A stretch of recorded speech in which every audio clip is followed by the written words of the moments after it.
start this party here. 3, 2, 1. Speedrun. Alright, so I tweeted this out earlier, and Rudy figured it out, and I'm mad. Here I thought I had him fooled. So basically, there's this dragon master named Dine, and, you know, a long time ago, he was sort of a hero. A dragon master, there are 4 dragons in this universe, and, you know, you go to visit each of them and get their approval, you can become a dragon master. So we got our boy Alex here, he's the main character. He loves Dine, the hero of the past, admires him. There he is, yanking Dine's sword from the grave. Alright. And this is Nall the cat. Little companion friend here. And, alright, next up. So, by the way, this is what I love about the speedrun. I hold the B button, it skips all the text. Just turbo. There's turbo built into this game. Beautiful. We got Ramus here. He's like the son of the mayor of this town. And he wants to, like, own his own business someday. He's gonna be rich.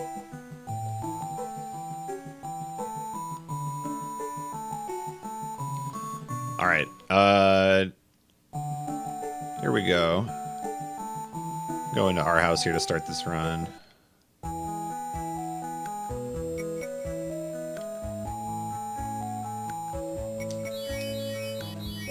Of course, our house has a bunch of treasure chests in it, so we'll take all of those.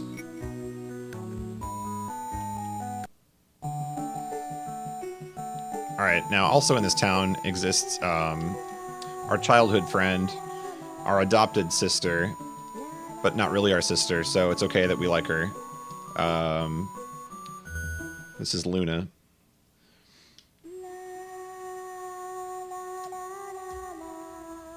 She's also good at singing.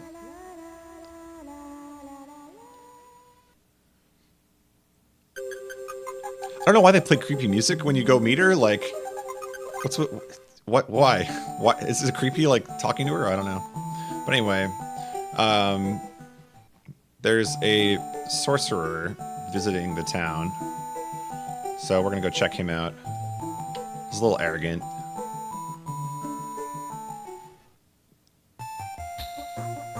He's like, I come from the magic city of Vane, so that makes me relevant. And he's like standing on a, I don't know, podium shouting there.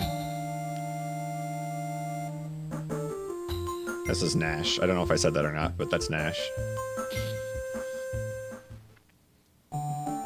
Alright, so he wants us to go visit a dragon because he thinks he's gonna, you know, be the next dragon master. And it just so happens that the first dragon is right next to the starting town. So, naturally, we want to take him there. So we're going to take a map of the woods there. And then we're going to do some shopping here. Let's see. Make sure I get this right.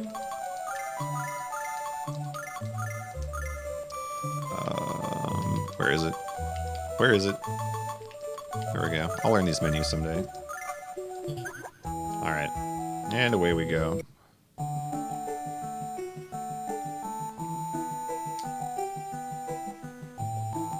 Alright, so we get Nash in the party here.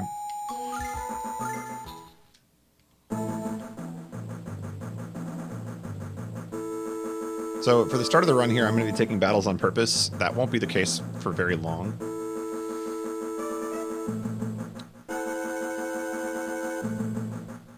I would say like the first hour or so is going to be a lot of purposeful battles. Alright, and this is also like the scariest part of the run because I don't really have control over what's happening. I guess I could if I wanted to, but you'll notice we're not on like the most HP here. I actually forgot to switch. I gotta switch the order of the characters here. That will help a little bit.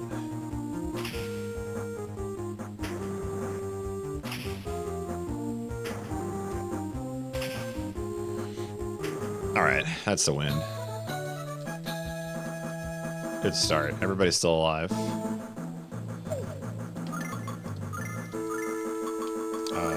She needs to back row. There, that's good enough. This way.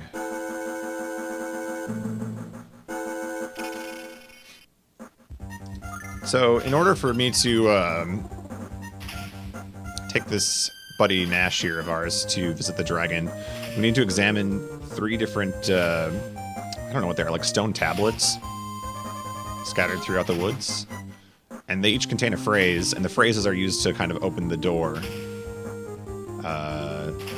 to the dragon's place of residence. Alright, it's a miracle that nobody's died yet. This is good. Alright. That's what we wanted.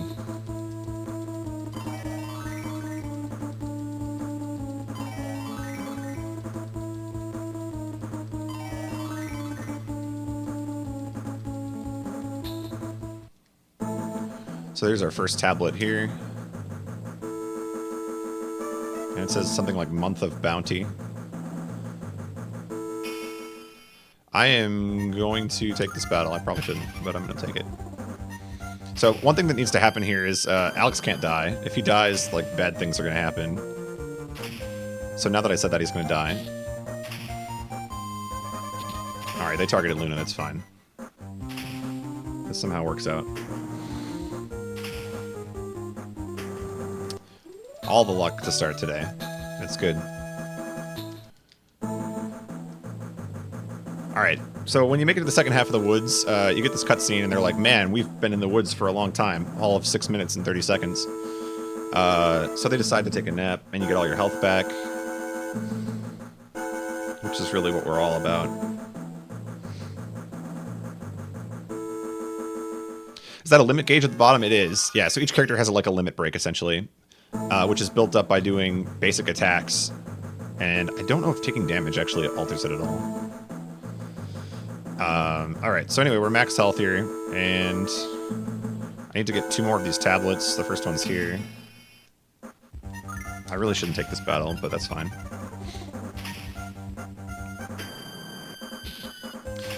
I'm going to be a little bit, like, slow at the start here, just because I haven't really figured out an XP route yet, and I need to get to level 5 before I'm done with this place, so...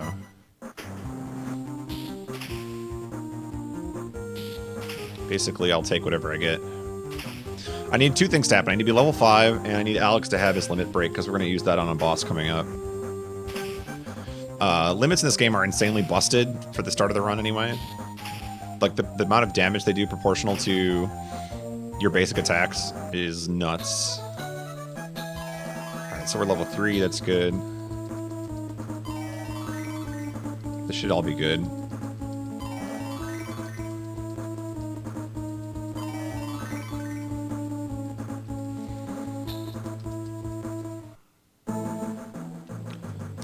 Oh, yo. My splits have numbers on them. What is this? I thought I deleted those.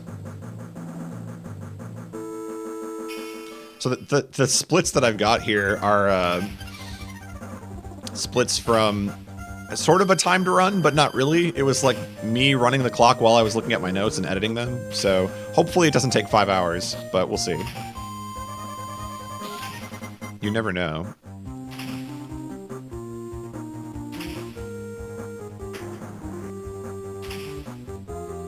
I'm really curious to see what the final time will be, though. Kind of excited. A lot to build off of, regardless. Here's the final tablet. You see the red chests there? Those are like Chrono Trigger chests. Can't get them yet. Alright, so here we are at the door. Alright, so now we need to recite the phrases that we saw in the correct order.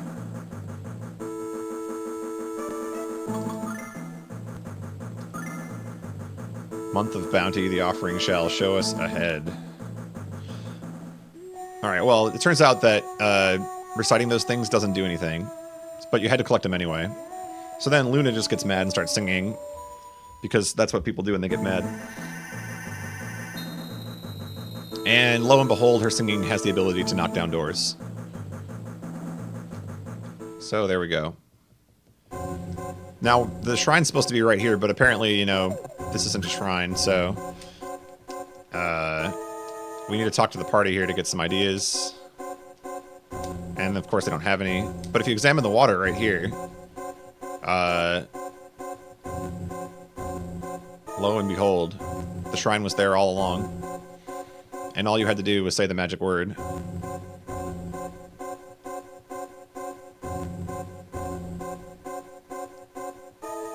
Quark.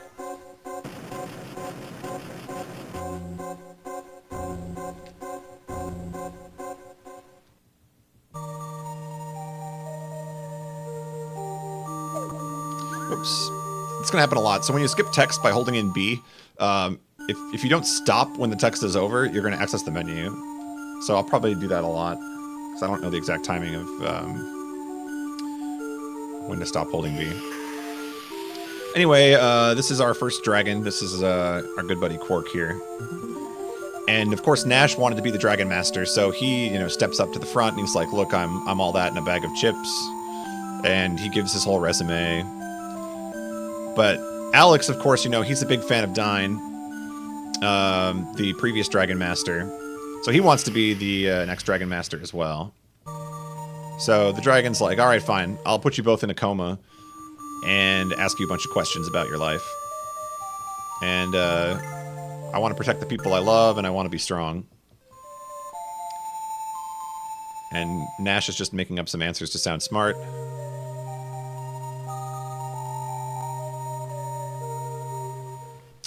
All right, so the answers we gave seem to be somewhat satisfactory. Nash, on the other hand, looks like he, I don't know, just got back from a war or something. So, all right, we meet Quark's approval, and he decides to give us a dragon diamond, which is extremely valuable. But it turns out that dragon diamonds are actually just dragon turd. And that's what he says as you guys walk away there. Let's see. All right, we need to equip. He also left us a dragon ring, so we get a couple of defense points out of that. And now we need to leave town. Oh, I went the wrong way. That's fine. I still need to take battles anyway.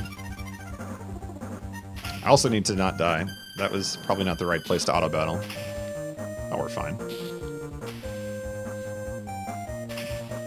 Quark played by Nick Cage.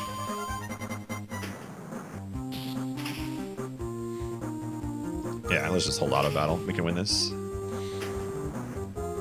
So Alex's limit break with full charge here. I guess you'll see it in a minute, but he can attack all the enemies on the screen. Luna's is she can restore everybody's HP and MP, which is just like insanely busted. Nash attacks all with lightning. And Ramus can't cast magic because he's just the mayor's son. So he doesn't even get, like, he has a limit meter, but you can't build it no matter what you do.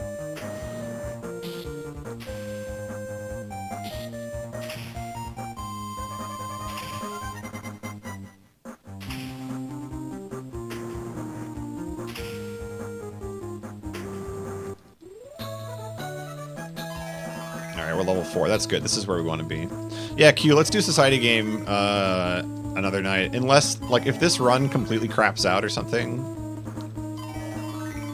then I'll let you know. Yeah, I wanted to get this run in here.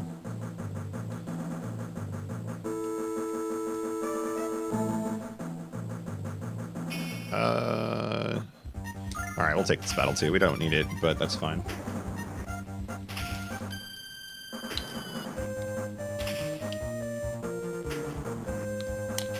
The beauty of auto battle is that I can take drinks and eat food while the game's playing itself.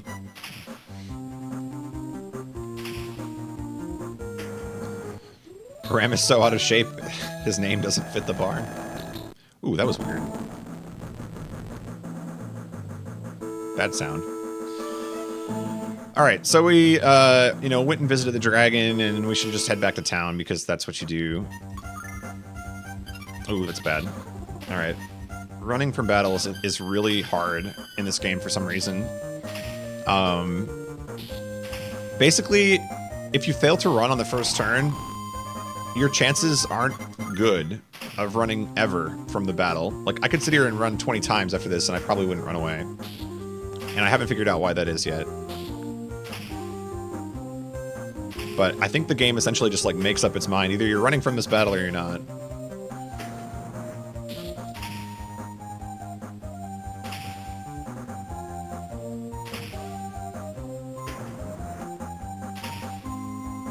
We won't be auto-battling for the whole run either, by the way. This is just at the start.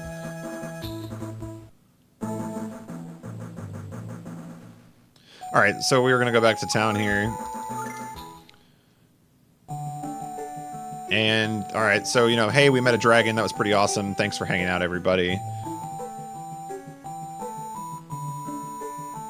And, of course, because they're kids, they all get into an argument. Alright, so we're going to heal.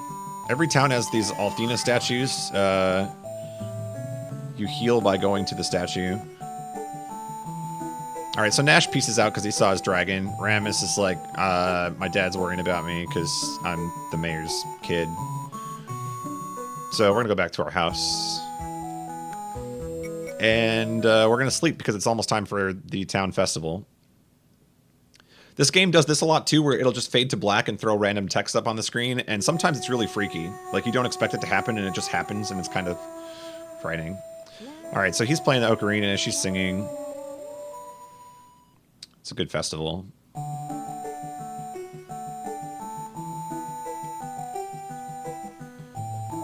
Alright. So then we're gonna go back up here because it wouldn't be a festival without remembering that we love Dragon Master Dine. So we're playing him a song too.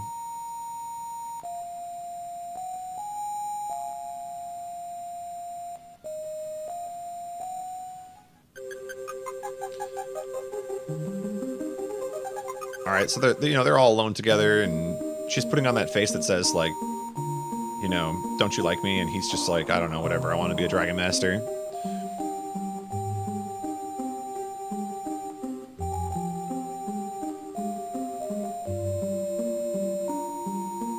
So, now that we've actually visited one dragon, Alex has it built up in his mind that he can go see them all. So he's going to leave town starting tomorrow.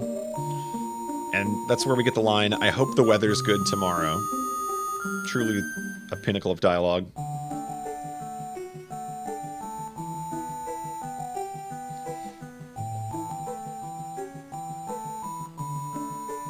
Alright, and see you later, Luna. So Alex goes off on his own journey, and then Luna decides that maybe she should go too.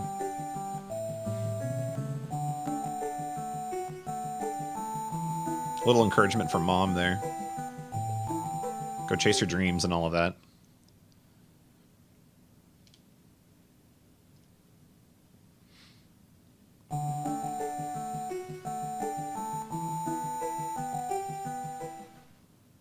Big hug. There you go. Is this Pokemon but with actual dragons everywhere? Fair enough. Alright, so away we go. We're off on our journey. And, wait a minute. What's Ramus doing here? Ramus decides he wants to come with us because, I don't know, he's got nothing else to do. He's the mayor's kid. So we start off on our journey, and things are going well. And then Luna shows up because she doesn't want to, you know, leave us behind. So the three of us are having a good time, and oh no, we get surrounded by wolves, and this mysterious man appears. And he's like level 9,000. And, you know, he's just gonna save everybody.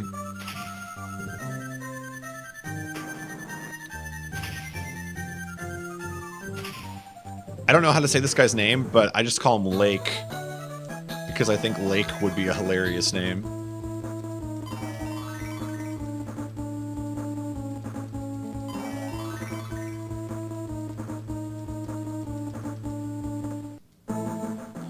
So anyway, he's like laughing at us because we're all like, hey, we're going to be on this journey. And he's like, I'm kind of a wandering whatever, you know, don't worry about me. I'm just, you know, I'm on an adventure too. Ha ha ha. All right. Thanks for saving us, dude.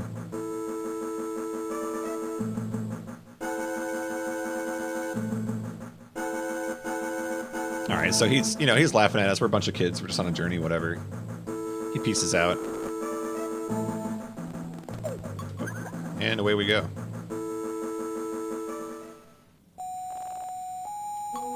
I'm really worried that, like, all the sound hiccups are gonna crash the entire game.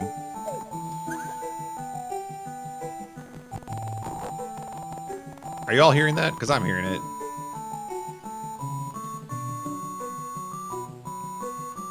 Alright, so we're in the town of Safe now, and basically there's gossip in the town that they saw Nash show up here, and this happens to also be the only way to get to the other continent, so we're gonna follow him. I'm gonna start by selling some stuff though. Let's see. Actually, I'm gonna rewrite my notes because they're terrible. That needs to get removed. That needs to get removed. That needs to get removed, and that needs to get removed.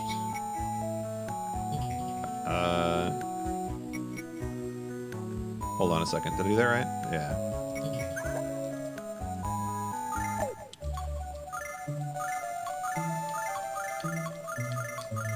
And then I think we sell this as well. Alright, and then we're gonna buy longsword, cloth armor,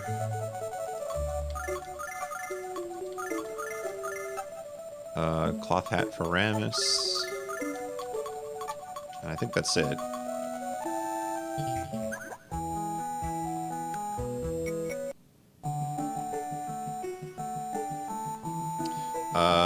Okay. Now, there's some weird stuff going on here, and the weird stuff music kicks in. We gotta hide, because there's a bunch of pirates here, basically. There's some bad dudes.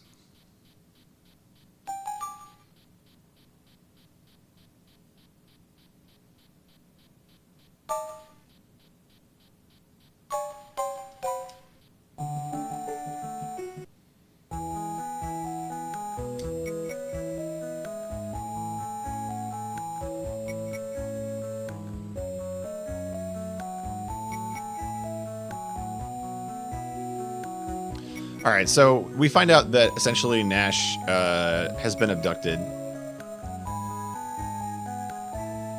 And so we're going to have to sneak on board the pirate's ship.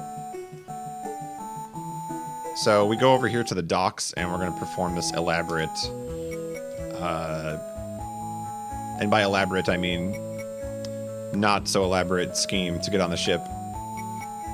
Fortunately, this guy is a genius, and he came up with how we're going to do it.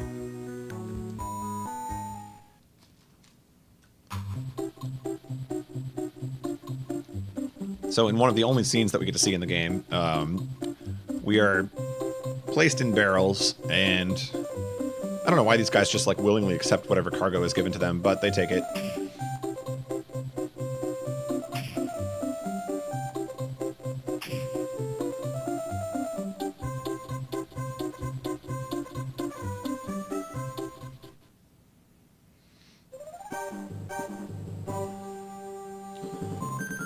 Alright, and we're good. Alright, so now on board the ship here, we're going to take these scripted battles. Let's see.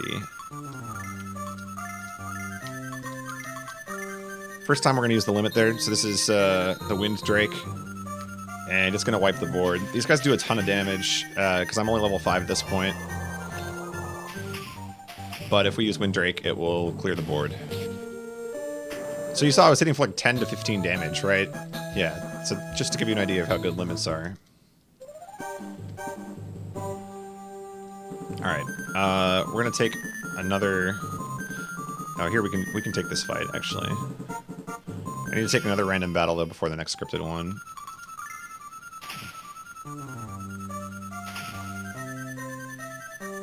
That might kill. Oh, it will kill now. No? 42?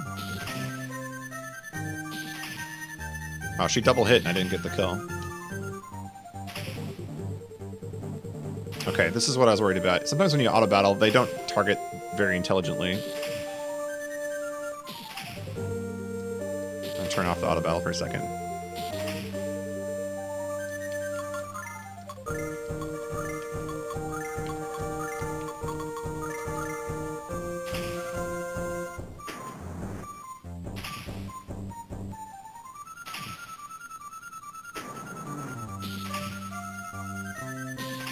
Wow. Alright, sometimes we're lucky.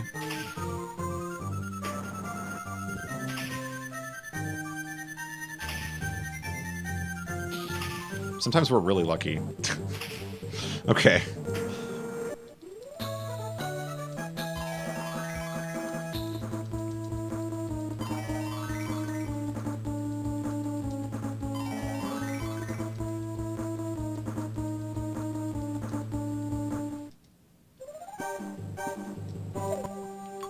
Alright, so she's gonna heal everybody to max. Oh, that was not to max. Try again. Alright. I'll take another random battle here. Basically, I need to build meter here.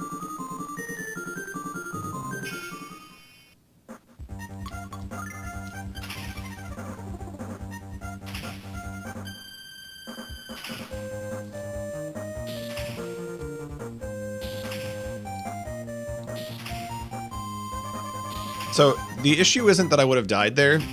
The issue is that I would have lost my meter. When you die, you lose your meter. However, you see Null floating above the battlefield here. If I ever have a character go to 0 HP, there's a high percentage chance that Null will instantly revive them. This game is, like, very, very forgiving. The difficulty is, interesting. In addition, if my party wipes, I can restart the battle, so... always options there. Alright, so we win this fight too. I think we're sitting pretty here. So she'll heal again. Alright, and then we will take this battle.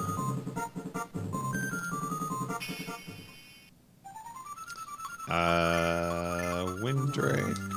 Defend, defend.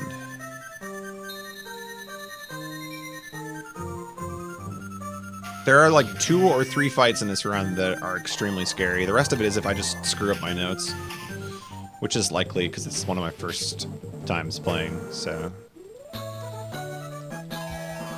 Level 7.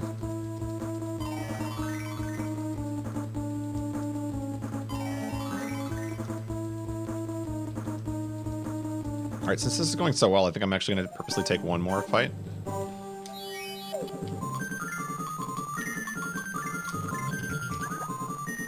And then we'll do the boss. This is one of the only places in the game where you have a decent opportunity to grind some experience at low level. There is one other spot coming up that's got like basically metal slimes. But we won't be using them too much.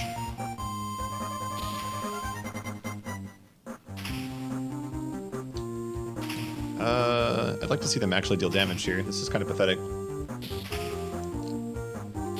Sometimes I doubt if auto battle is the right thing to do. Sometimes it works brilliantly, and other times you're just like, what are you doing? But it skips a lot of the menuing.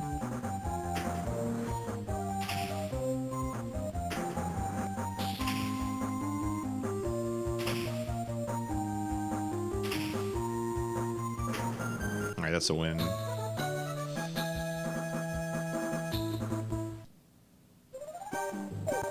Alright, so she's gonna heal. And I think we're good to go. I need to change the battle formation here. Tactics. I think it should be that, right? Sword dance, defend, defend. Okay. We're gonna get a boss fight here. I don't know. I didn't set Nash's, so I don't know what he's set to actually right now.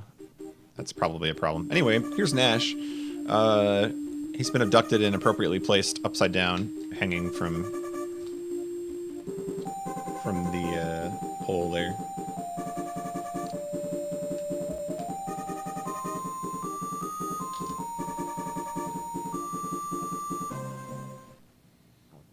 And he falls flat on his head. But he's okay, because he's Nash. Yeah, it's like flipping coins whether auto battle's faster or not, because if it goes your way, it's like the right thing to do, and if they just start attacking whatever, then it's not good. Alright, so here's the captain of the ship. He's pretty mad. Let's see here. I think we're just going to tactics. I think that just works. So here's our spell called Sword Dance, which deals basically as much damage as Windrake does, but only to one target.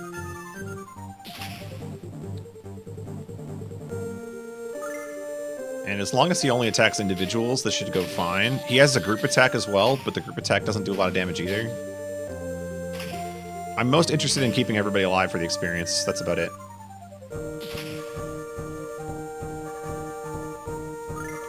Alright. So this should be the last round of tactics, and then we should be able to just auto-battle the kill. Wow, he single-targeted 3 times in a row. That's really nice. This should kill. If it doesn't, then we got a problem. Alright, potential problem. He's still single-targeting, though, so this is fine.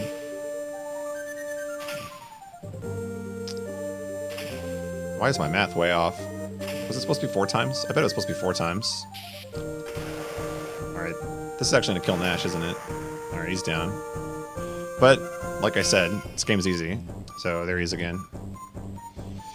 I think we just auto-battle still. At this point. Yeah, okay. Ended up working out. I gotta redo my math on that, because there's no way that 3 times is enough for that.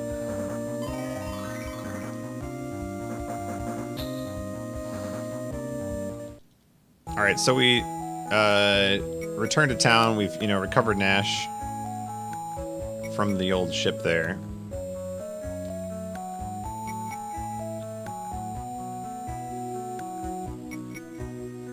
My insane pace. I don't know why I have split numbers. I thought I got rid of them, but apparently I didn't. The splits don't really mean much. They were just like me playing along with my notes. Boss has 500 HP. That is good to know. A lot of the bosses in this game have HP dependent on your level too, which makes it hard to do calcs, but that is probably not one of them.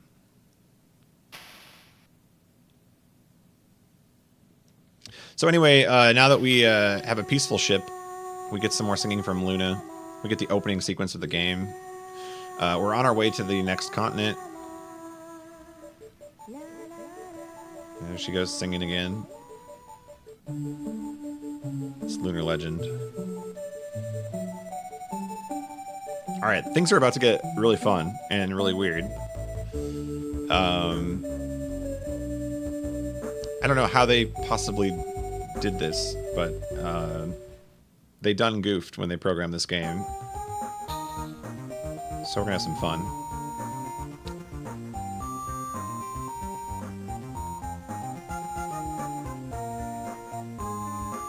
Alright, so Nash thanks us for rescuing him and then pieces out in his usual style.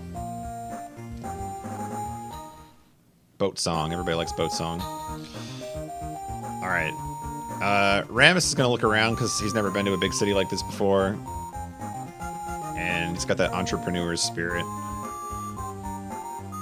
While we're here, this is the town of Meribia, we're going to be here quite a bit during this game, actually. This is a frequent town to go back to. One of the 4 heroes of the past, named Mel, is here, and this is Mel right here. Mel's a bit of an aggressive guy, so he wants to, test our might. So he's going to just battle us for some reason. I don't really know why. This fight's winnable, but we're going to throw it on purpose. Because all you get for winning is a card of him. And we don't collect cards. Wrong video game.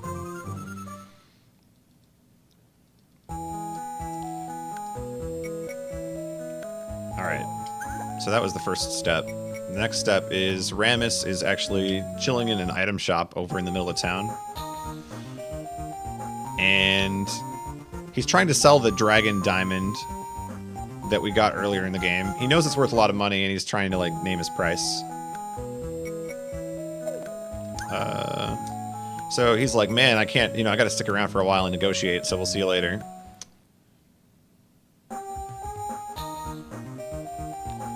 So we're gonna go further into town. This is Black Rose Street here. They sell a lot of magical goods. There's a fortune teller. So we're going to go into the fortune teller's hut here. And Nash is talking with the fortune teller. And she's kind of mysterious. I believe the exact wording of that line is, "Jeepers, she gives me the creepers." Some nice dialogue there. Alright, so now the fun begins, and I'm going to screw it up, so just bear with me, because I don't have this completely down yet. But essentially, we're going to negotiate for the price of the Dragon Diamond now. And by continually saying no, we're going to eventually be given an item that's worth a lot of money.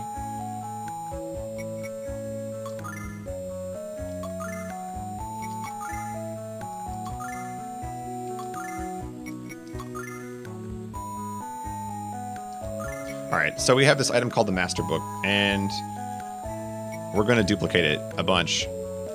This game has item duplication, and since this sells for a lot of money, this is our best chance to make money early in the game.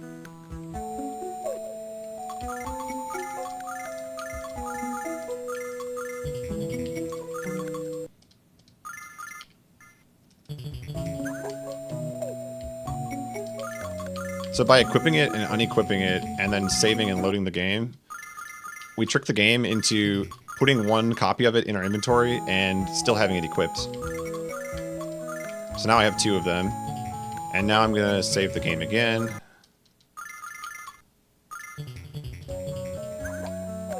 And we're going to unequip both of them.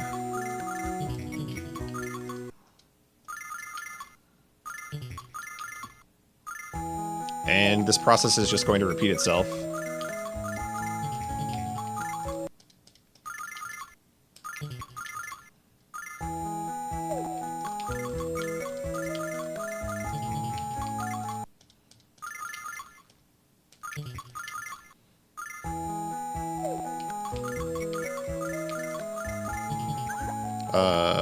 That might have screwed it up, actually.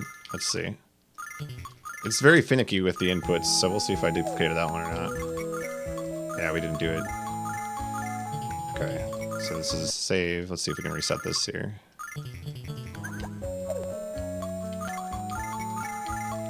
Remove.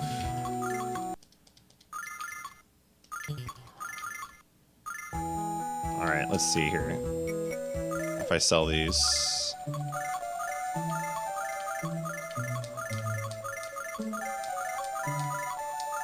Alright, I think that's enough money. That's plenty of money. So then we're going to buy some items here. These are sort of insurance items. I shouldn't, in theory, need them, but this game is finicky.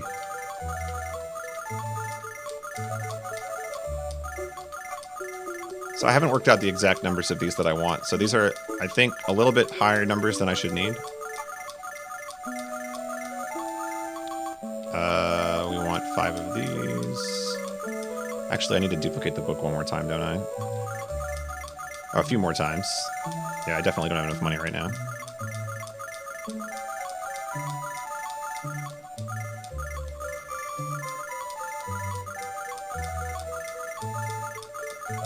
How many times did I write down that I was going to dupe there? I only duped 5 times? Yeah, I need to dupe way more than that. So perfume is basically repel. However, it's not that amazing.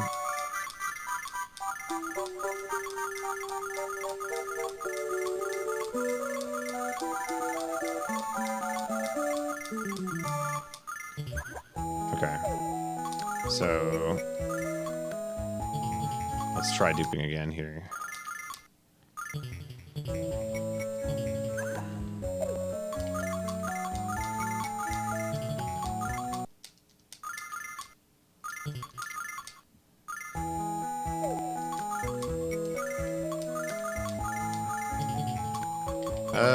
Save.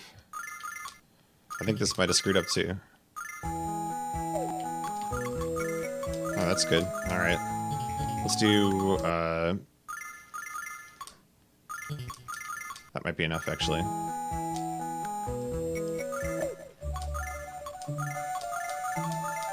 Yeah, that should be plenty. Okay. Okay, let's see. Now we gotta go talk to Mel again, and then we're gonna buy a bunch of gear and keep going. This next dungeon is essentially the last one that we're gonna be taking battles in the rest of the game. Other than boss fights, obviously. But I'm using the money that I gained here to stock up on items for the rest of the run, and then also to basically equip my characters with the best gear possible, because this fight actually is going to be one of the trickier ones to win. Although I think this party looks fine. We need a broadsword for him. We need a short sword for him. For some reason, Luna's weapons are sold in an item shop instead of the weapon shop. I blame sexism. There we go.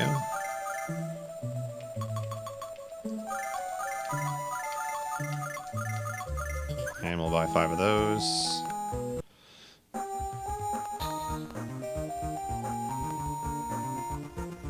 Then we're gonna go to the armor shop.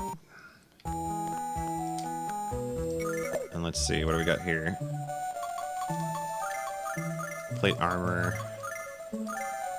Pot lid. For Luna. Oops, there we go. That makes more sense. Iron shield for him. Iron shield for him. Hairband for Luna. And iron helm.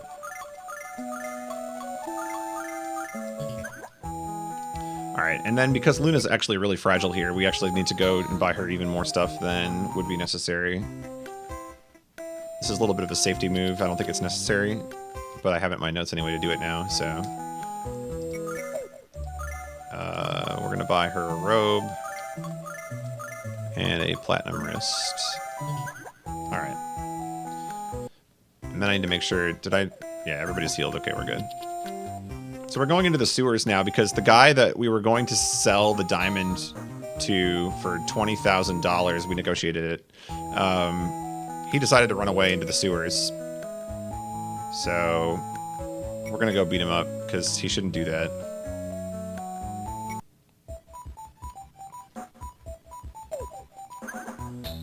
Alright, so I need to hit level 10 before we get to the boss of this zone. Otherwise, bad things will happen. This is a good fight to take. These guys are really weak.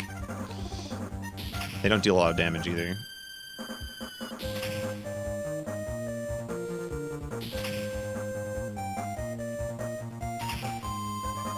See, I'm really curious to talk to somebody about who knows this game, Rudy. Like, we should talk about this game sometime, because I feel like your knowledge is going to be something that I could really benefit from. Yeah, so you can buy rods in this game, and they function like a throwable item each turn. And they deal like a set number of damage. So it's certainly something that I could consider. Now, what level did I just hit there? Was that 9? Oh, we got Power Song, okay. Power Song is the one we really want. So I think we're actually in the money now.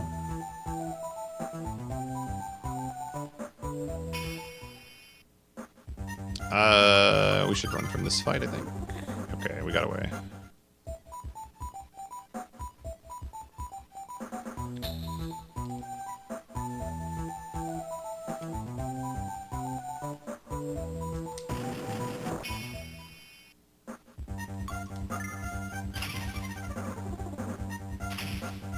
Is it 100 damage? I thought it was 30 for some reason. Check that. Yeah, they don't break either. They're reusable.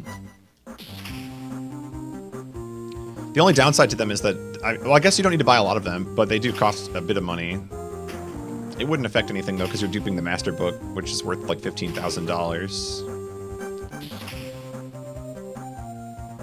Alright, we are, like, more than in there for this fight, I think.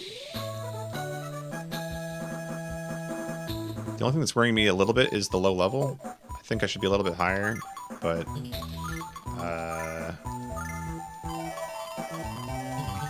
let's try it anyway. I think we can win this.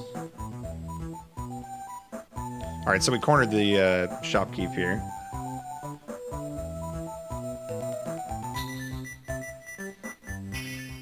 And lo and behold, he's friends with the dragon. So, let's see. Sword Dance.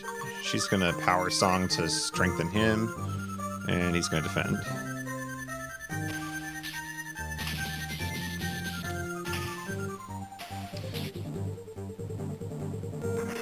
So this guy is pretty dangerous. He can poison the entire party, and just in general, the amount of damage he does is kind of scary. You can Power Song twice to get benefit, and then after that, it's no longer useful. So we're going to do it twice. This is going to poison everybody. We only got Rammus. Good.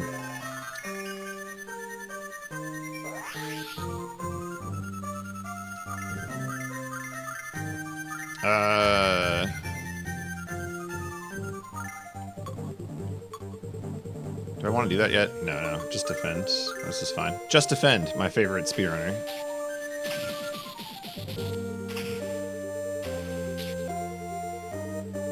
Alright, so Luna's ultimate again, or her limit break, I guess I should say, can heal everybody's HP and MP, so we're going to do that next turn. Probably should have done this turn. I think we're okay, though.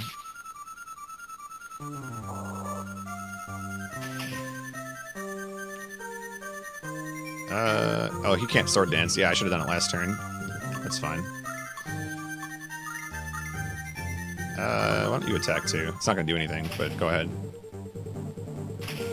Oh, so here's the other thing. Oh, it actually outsped me. Dang. Okay. That's actually really bad. I didn't know he could outspeed him. Okay, this is where it gets spicy. Let's see. We get the res. This is nasty.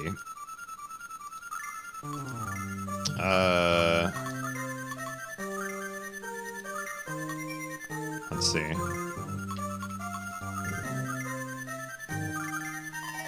This is not how I wanted this to go down, but that's fine. Oh, he's dead again. Yeah, 0 damage. Thanks for playing, Rammus. I guess I could Power Song him, too.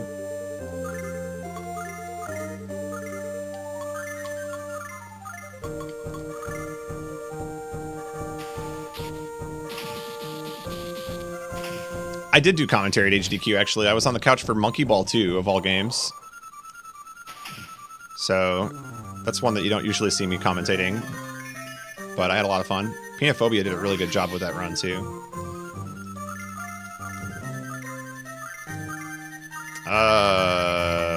She needs to stay alive. Power Song somebody who does 0 damage.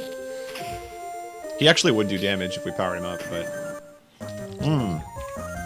We won. I didn't think he was dead yet. Alright. So that was one of the annoying fights. That's out of the way. I need to do that better next time. But that's okay. We're all learning here. So, alright. Basically, we cornered the guy. He starts to feel guilty. And for some reason, we allow him to work in the store still. Despite the fact that that just went down. However, Rammus now also owns the store. And the fortune teller appears, and she says some very mysterious things. So there's definitely, like, the first hint that she's kind of a bad chick. But we do get our money for winning that fight as well. So we got 20,000 sil for the diamond. We traded in the diamond, essentially. And now we're going to report our situation to Mel.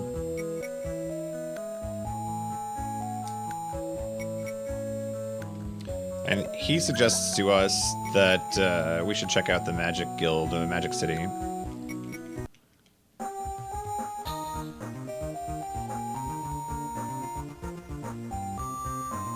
Now, naturally, when the plot of a video game tells you that somebody is kind of a shady person, the first thing you should do is go talk to them. So that's what we're going to do next.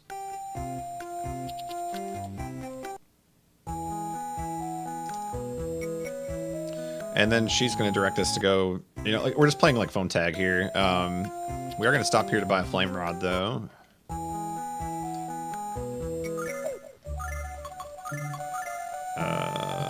All right. And then we're going to go talk to Nash. Because apparently, you know, he can bail on us when we need him in the sewers, but after we do that, he decides, yeah, maybe I should probably hang out with you guys. You seem legit. Oh, and of course we're going to the Magic Guild, so he has a chance to brag again. Ramus, though, at this point, makes a life-changing decision and decides, you know what, guys, adventuring is really fun and all that, but I want to make big bucks. So he stays here. And we're going to equip some stuff here. Flame rod and cloth hat, I think, are the two. Okay. This way.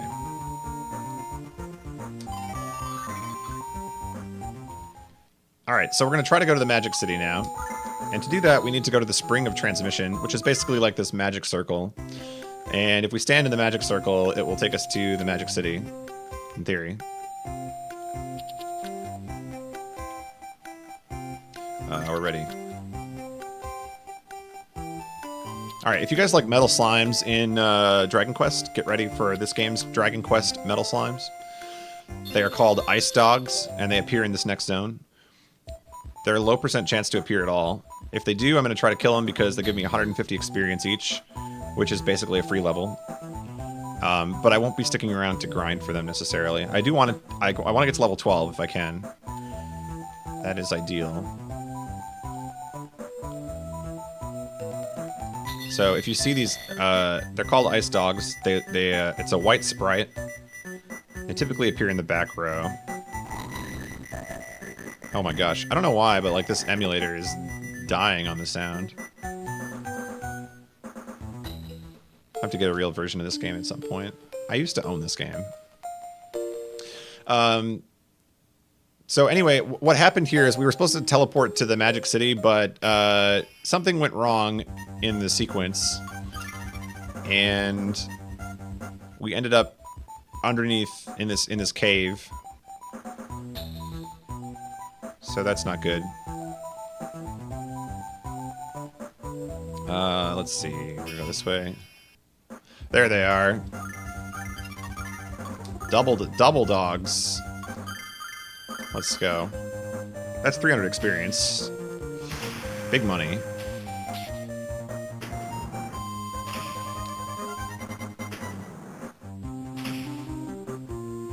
It's not the emulator, the game makes those sounds naturally? Alright. Good to know. That is pretty nasty sound, though.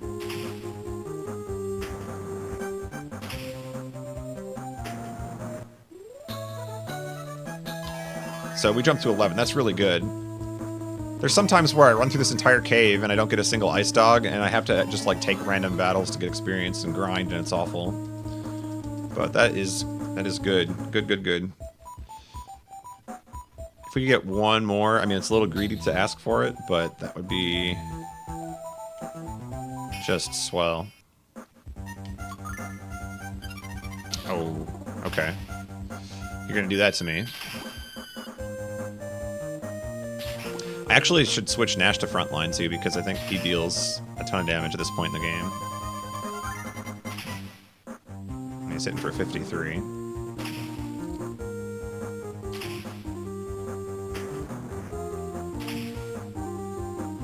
As fun as it is doing 0 damage, my skills could be used elsewhere. Yeah, that's the story of Ramus.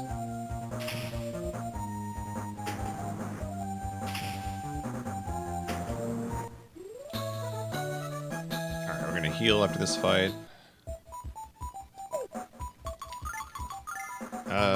Tranquil is a really broken spell that heals everybody, so we'll do that. Do I want this chest? Sure. lapis, and... No, that one. There we go.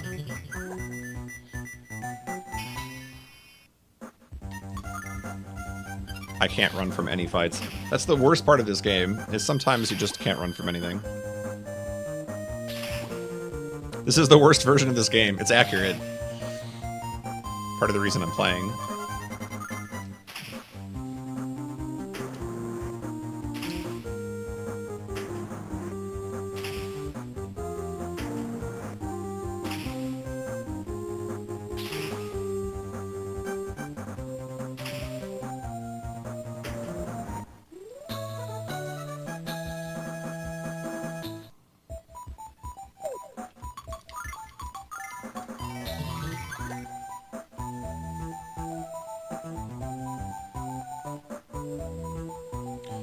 Then we go east here. Run away. There we go. You just gotta ask. Yeah, I played... This is the only version of the game I ever owned. I played it on a road trip. I explained this earlier, but I played it on a road trip as a kid. So that's the nostalgia I have for this game.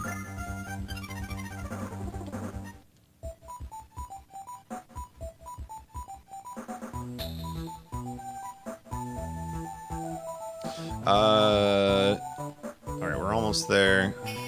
I need one more dog, or something. I'm gonna just take these battles, actually. I need to get to level 12 before this boss. So coming up for this next boss, Luna's gonna be out of commission, and it'll be a fight that only Alex and Nash can play. Fortunately, for some reason, even though Luna has an ability that powers up people, Alex gets one too, and he just got it there at level 12. So now Alex can buff his own attack power. And he does insanely broken stuff. Do I want this chest? No, I don't. Oh, baby. I'll take this too, though. I really don't even need this at this point, but... They might run away, too. Nope.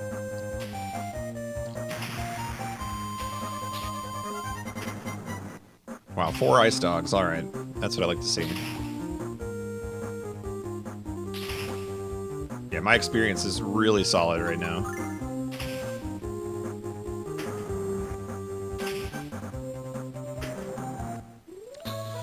Yeah, the closest this version is to any other Lunar is Silver Star story. And she's gonna Tranquil, and then I think we should also Mental Gum. Alright. We're going to take this boss battle here. So we're going to fight against the Evil Mist. We think the Evil Mist is to blame for why we didn't teleport successfully earlier to the Magic City.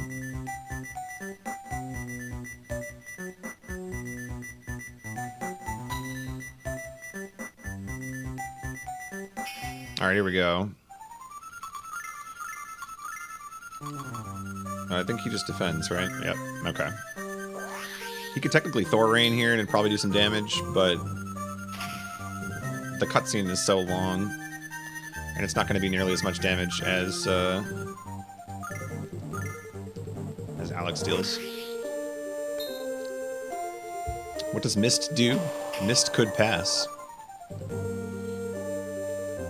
So the only thing we have to watch out for here is our health, and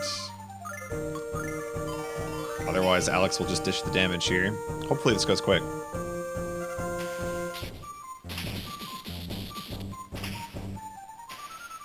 $162. All right.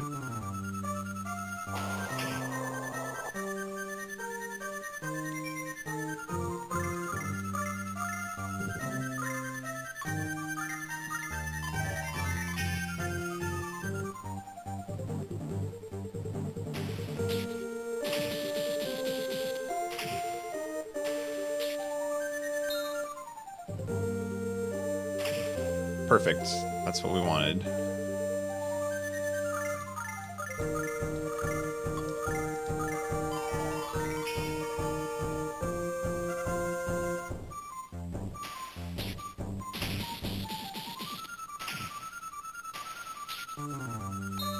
So this boss has about 1300 HP.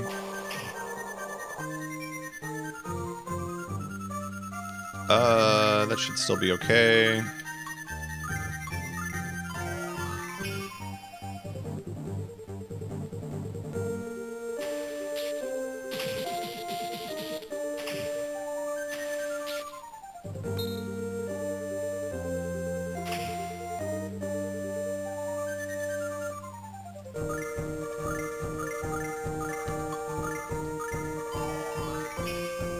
Trying to get rid of my crummy healing items because they're not going to be useful anymore after this point of the game.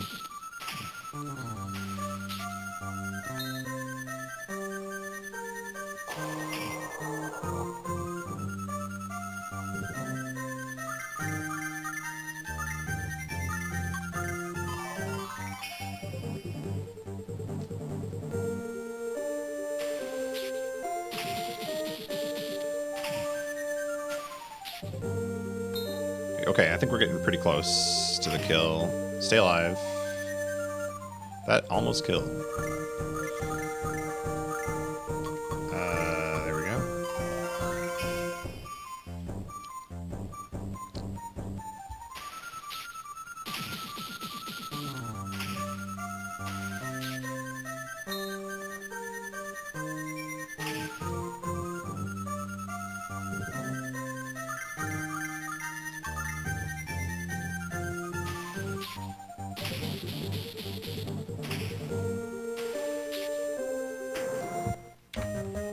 Nice.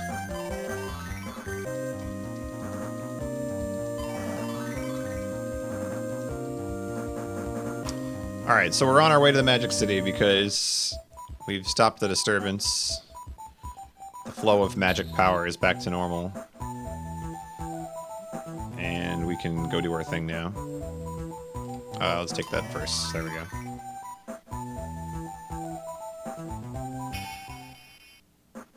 I don't want those, actually. Kind of weird to skip a metal slime, but our level is just fine. Alright, so Nash gets suspicious here about why we ever ended up here in the first place, because he senses immense magic power from Luna. Just store that in the back of your mind for like 4 hours. It'll be relevant again in a bit. Let's go here.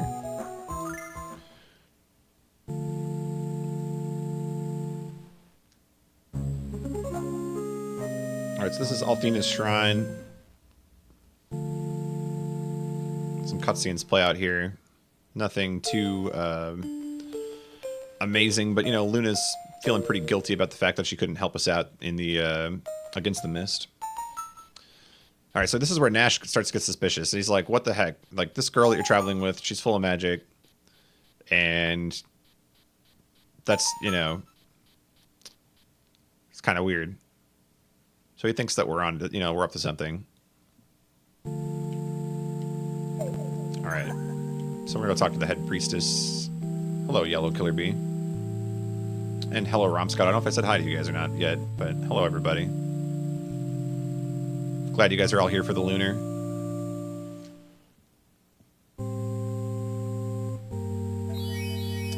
Alright, so she gives us an item called the Light Emblem, which allows us to switch any party member's limit break to be that which doubles the power of your next magical attack. I haven't tested this at all yet, but it might be useful. I don't use it for my route here.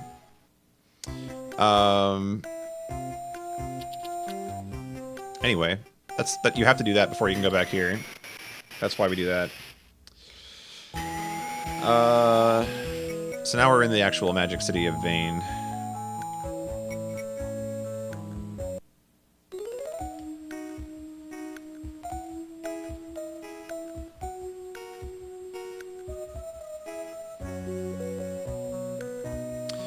So we're going to meet Nash's love interest next, because this game is really all about love. Nash has his eyes on this girl named Maya. And so, in the best way possible, we're going to meet her. We're going to actually just walk into her bedroom And then Nash is going to somehow find out that we walked into her bedroom. And he's going to show up and cause a scene. Basically like, hey, what are you doing in here? As he bolts in by himself. Before that happens, though, this is Ghaleon, and he's a very musical guy. Luna likes his song. She's drawn to him. And he's very inquisitive. He wants to know more about her. He thinks he recognizes her, perhaps, but he can't quite put his finger on it.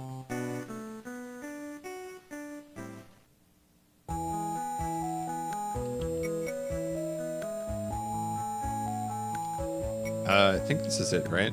No. I don't know how to read my notes. Whoops. There we go. Staircase.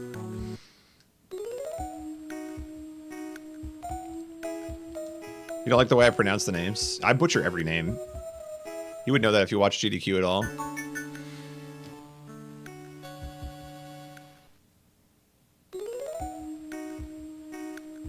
This is Ghaleon. Please don't look at the last split. Yeah, exactly. So anyway, here we are talking with... now I don't even want to say her name anymore, because Rudy's going to call me out every time I say the name wrong. But we're talking with Maya here. I feel like Artosis. A lot of zealots here. So anyway, Nash is jealous that we were talking to her, you know. And we organized this sort of formal meeting with Ghaleon here. Totally looks like a Phoenix Wright boss, doesn't he? That guy's so guilty.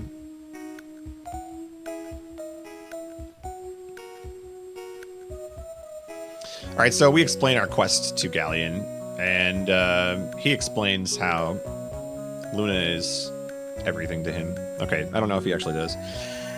But in any case, he's going to be supportive of us, and what he wants us to do is he drops the hot tip that there is a fake Dragon Master going around, parading around, and he wants us to basically quell the dude, because we don't want any fake Dragon Masters. We only want the real one. You know, it's kind of like Slim Shady. Only the real Slim Shady can stand up. So, let's see. Alright, we're going to do our next dupe here. So I'm going to buy Wind Boots, which cost 80,000.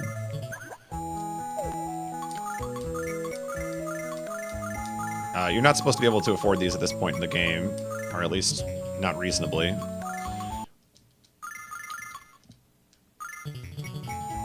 There we go.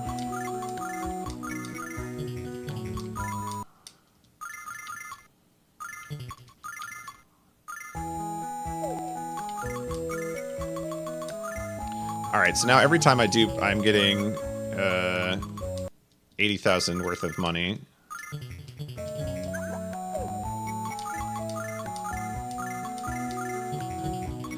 And in addition to that, I need to have several pairs of these Wind Boots, and I'll explain that in a second.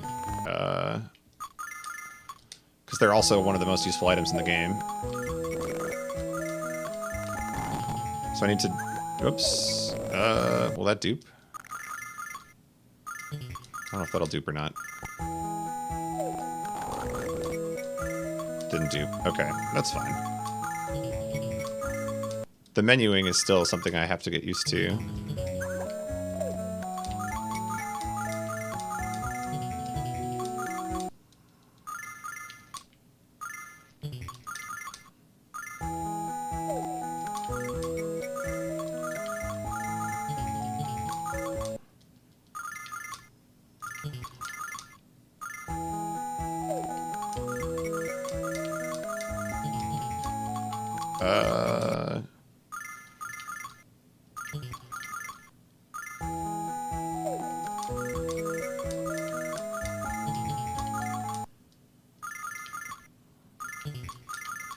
I think there's a total of 10 dupes here that I need to do.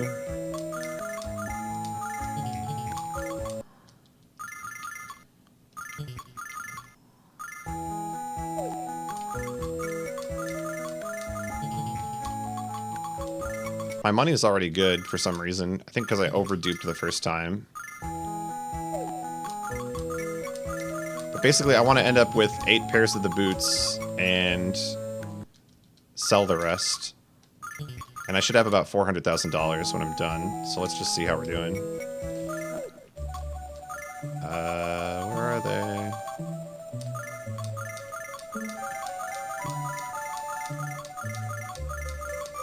All right, beautiful. So then we're gonna stock up on some goods here.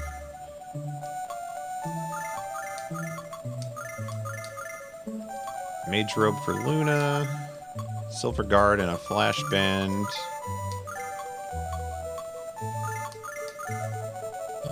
All right. And the weapon shop. Yeah, this is my own route. I wanted to route a game from scratch, so that's what we got. Silver sword here. And then Meteor rod for Nash. A lot of this route is going to be like super rough and, you know, I'm looking to cut stuff out of it, but it's definitely like overcautious and I buy a bunch of extra stuff and I open a bunch of chests I don't need, but it's fun to kind of route my own game. Angel Tears to 5, Dragon Feathers. We definitely don't need 10 of these, but my notes say 10 for some reason, so I'll trust them. We need 4 Rain Seeds and 2 Dark Seeds. Alright, and then we're gonna stockpile some healing items too.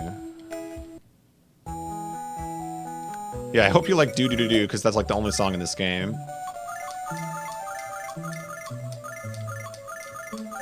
So the wind boots are one of the best items in the game for this reason. They increase the number of attacks your character gets. So you'll notice that every time I equip a wind boots, I get 2 more attacks with that character. Which is insanely broken for this reason. When you cast a magic spell that deals physical damage, it multiplies based on the number of times you can attack. So when I have wind boots equipped on Alex, for instance, he's got 2 pairs of wind boots. He already had 2 attacks to begin with. Now he has 6. So his attack's going to do 6 times the normal amount of damage. It's pretty busted. We're going to go to Nanza next. Okay, and from here on out, we're going to use perfumes, which are basically repels. And they sometimes kind of work, and they sometimes kind of don't. So, that's exciting.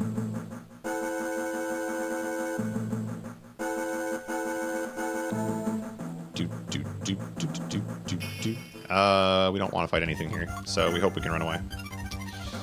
Cool.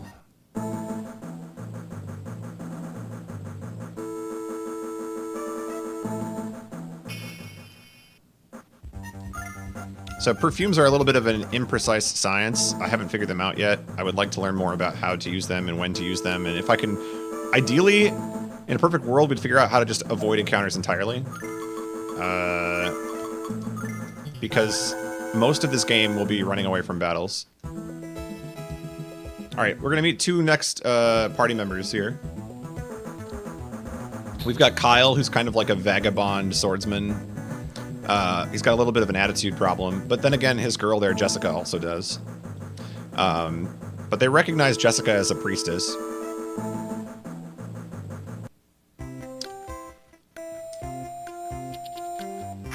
Alright, so we're gonna go through here. Let's see, Athena statue. Can I go this way? Get out of my way. Okay, NPCs in this game, they're kind of known to block.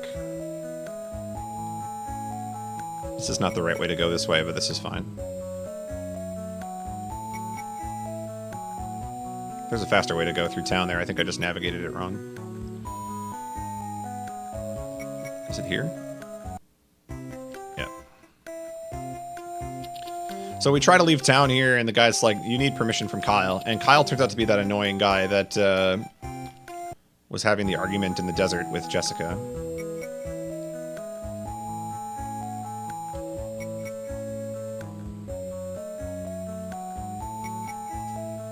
Which versions have I played? I've only played this version of the game. I've seen gameplay of other versions. All right, so Kyle gives us permission. We're basically just asking him if we can go through that exit because apparently people aren't allowed to go to the west. Whoops, wrong way. Why the heck isn't Kyle cross-dressing? Stay tuned. That's coming up. This game is Final Fantasy VII after all. Limit breaks, cross-dressing.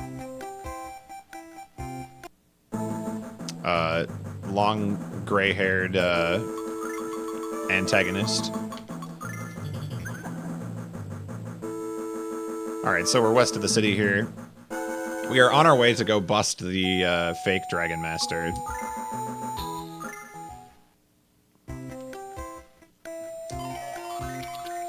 So we stop here in the Elder's Hut, have a little conversation.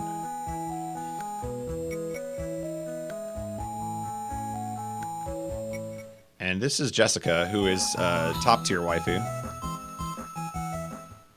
Best girl. She's a little hot-headed though.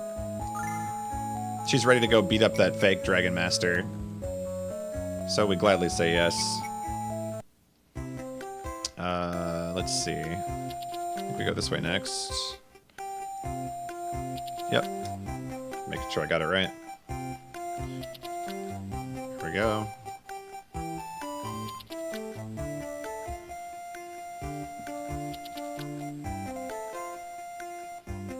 How do I vote for Jessica on my Fire Emblem ballot? Exactly.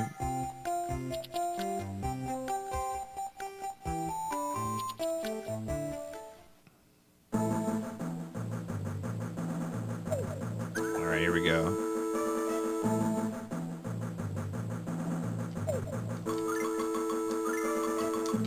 There we go. Perfume.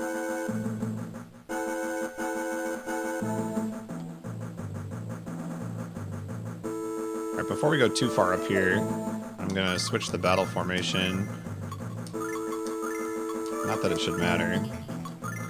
Sword dance, defend, defend, and defend.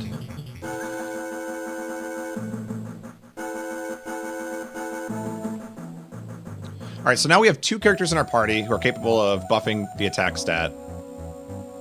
And so on turn 1 here, I'm gonna buff his attack stat twice.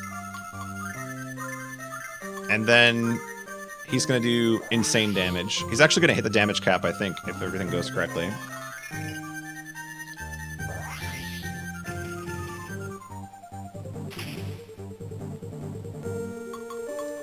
Oops, that was the worst menu of all time. You see that? I went 3 instead of 1. So we should get close to damage cap here. Maybe not quite. 973. Okay, the damage cap in this game is 999. This boss has 2300 HP, so 3 attacks here should be enough. And I guess he had even less. For some reason, I think it depends on your level in some instances, but the boss HPs in this game are not always exact. I've noticed that my calcs sometimes are like in a range, so I'll take that though, I'm not complaining. Alright, so, yeah, we busted the fake Dragon Master, and, you know, he's gonna, you know, repent and all of that stuff.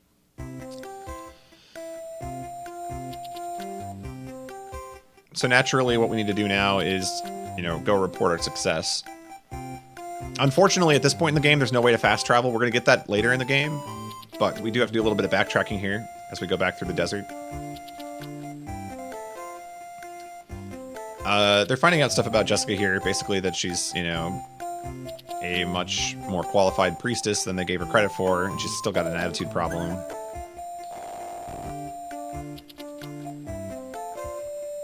Alright, take the Althena statue for the HP, and away we go.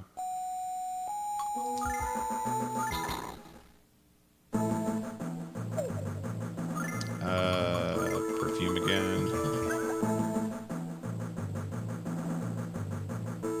Probably get one encounter here at the end. Nope. Okay.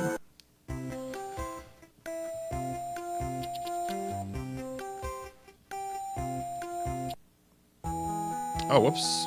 Wait, what? Down... Oh, yeah. This is right. I just don't know my maps that well.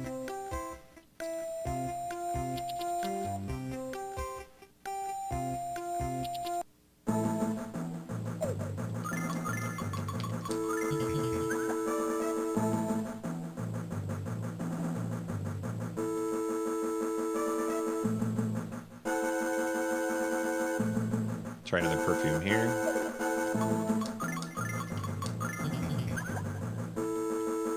That way. Gotta remember my route here. This is kind of an interesting zone because you walk around in circles. There we go. Oh, come on.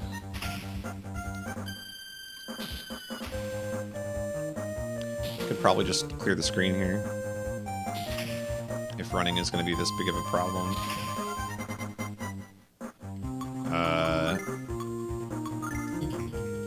Wait.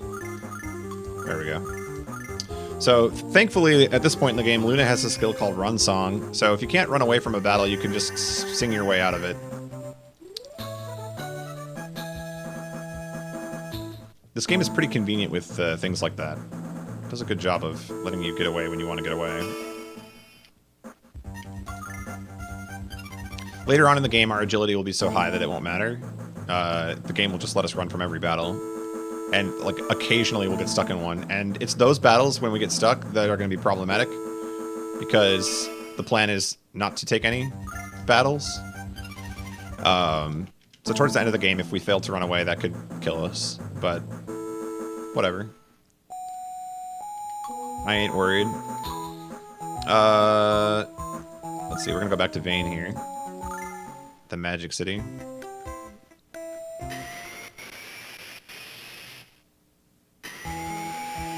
And we need to take our items off of Nash at this point. So he's going away.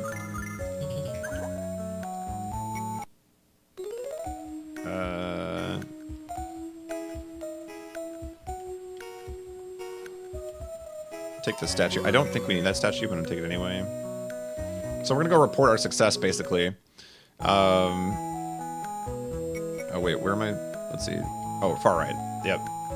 We're gonna go talk to Ghaleon about what we did. You know, we beat the fake Dragon Master and all of that jazz. So we're pretty cool. But it turns out he's not here, so then they tell us to go back. There's a lot of, like, fetch questing in this game for some reason. It's like, no, go here, go there. Do this for me. So here's where things start to take a turn for the questionable with Ghaleon.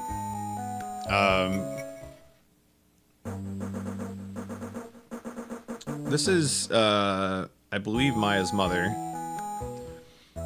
And basically we're under arrest. They're not really happy with us at this point. So Alex gets arrested.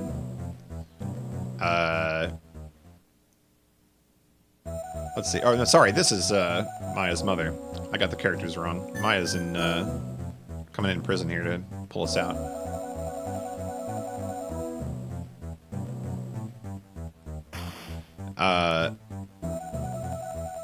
Alright, so we're starting to think Ghaleon's kind of a bad dude. These guys want me to... I'm not gonna say Mia. I don't want to say Mia. I don't like it. I'm all about that Maya Fey, you know? Say it the way I'm gonna say it.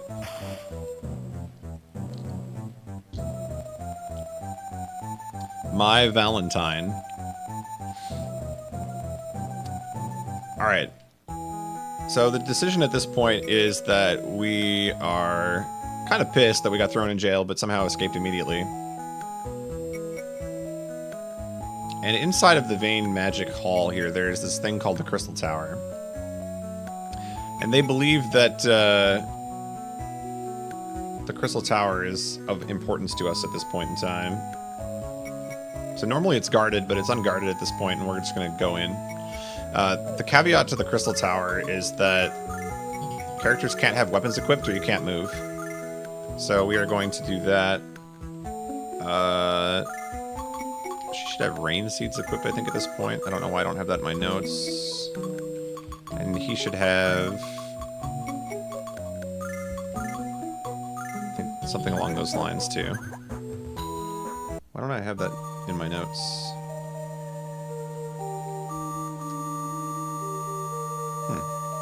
Okay. Note to self. These notes are bad.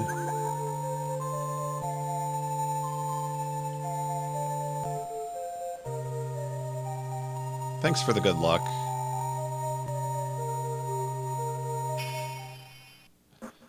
Alright, I am going to take an auto battle here, even though this is probably a little bit... Oh, that's good damage. Okay. The idea here is I need to get my meter up for Alex, so that he can Wind Drake in the upcoming boss battle. This boss battle that we're about to do, because we don't have weapons equipped, we can't deal a ton of damage here.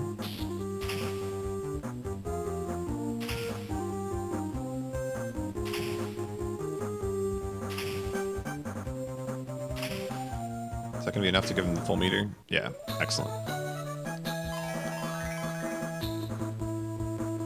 So this will be the first boss fight where we can't really deal the damage that we want to deal. However, we can work around that. Where is it? I can't read. When the path splits, left door on the top, take the right door on the bottom. Top right door.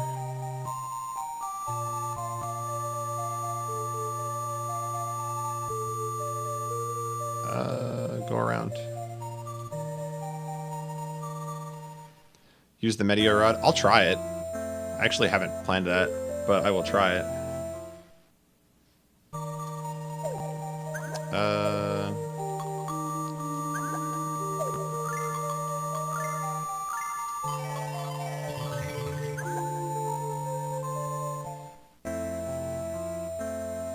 I'll try a turn 1, and if it, you know, if it really is the hotness, I will change my notes.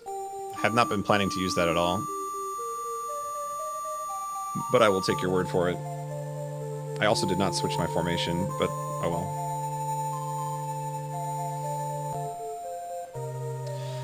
Alright, so these are the 3 witches, and they're sort of like the subservients of Ghaleon.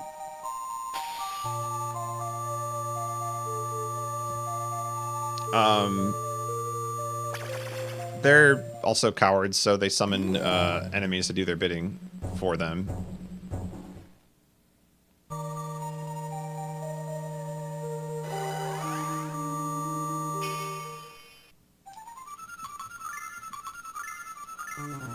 I'm gonna try this, because I have not actually seen how much damage that can do, but that would really change things.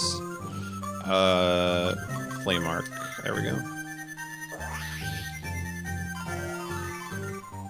Miss. Nice miss. Alright, this is all Rudy's fault if this fight doesn't go well.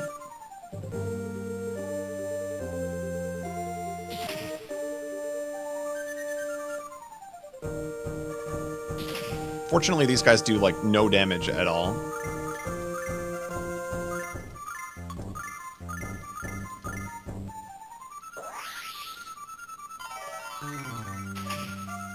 $61. Okay, yeah, that's big damage.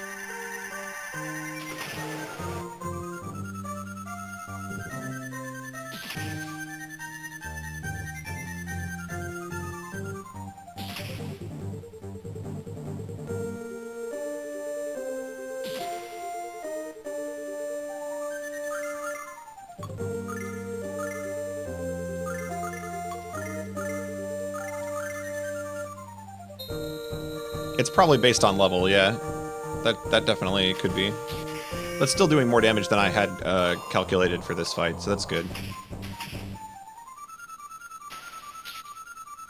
Alright, so Wind Drake wipes out most everything. And there. Yeah, I'm definitely going to change my notes because of that.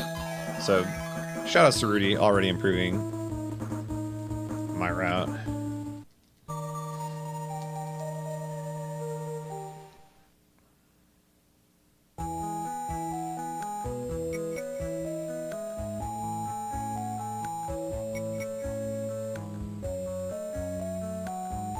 Yeah, I haven't tested the rods at all, so I should definitely play with those some more and see, especially in the early game.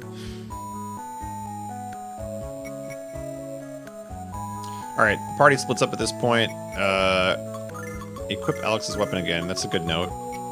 So we had to unequip weapons for that last thing. Oh yes, and we need to take away her wind boots as well. I hope you guys enjoyed Luna because bad things are about to happen to her.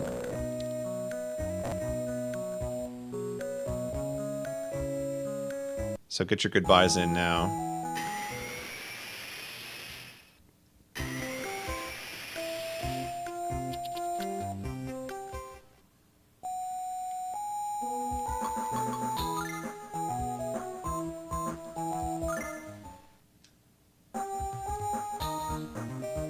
Gonna take this. I don't need that yet though. Gonna go to Mel's office.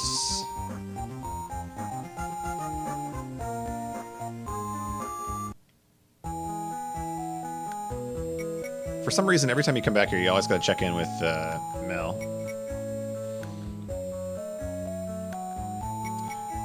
Anyway, we got some negotiating going on here between some pretty big names. You know, this is like the meeting of I don't know, the Wobblers or something. They're all streaming pretty big. Jessica pretends not to know us here because she doesn't feel comfortable, you know, associating with strangers in front of her father.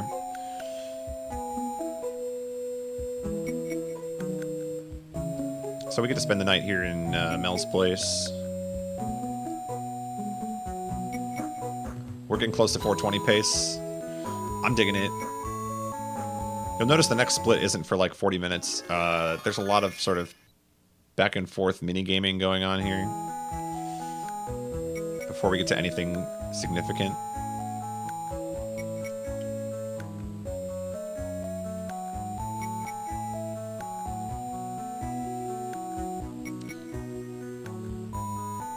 Talk to Mel in his office again, because you always got to report to this guy or otherwise the game yells at you.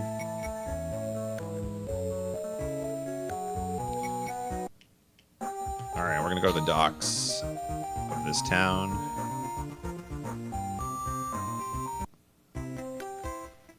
We're going to backtrack at this point in the game.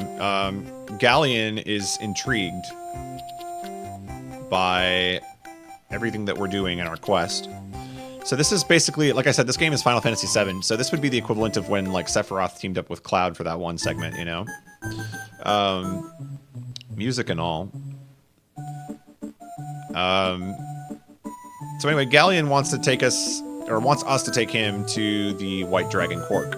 And he feels pretty strongly about getting to meet Quark. I guess we're just sort of like tour guides in this game. It's the second person we've brought there. And again, we don't have fast travel yet at this point in the game, so unfortunately we have to sort of manually walk backwards through the game for a little while.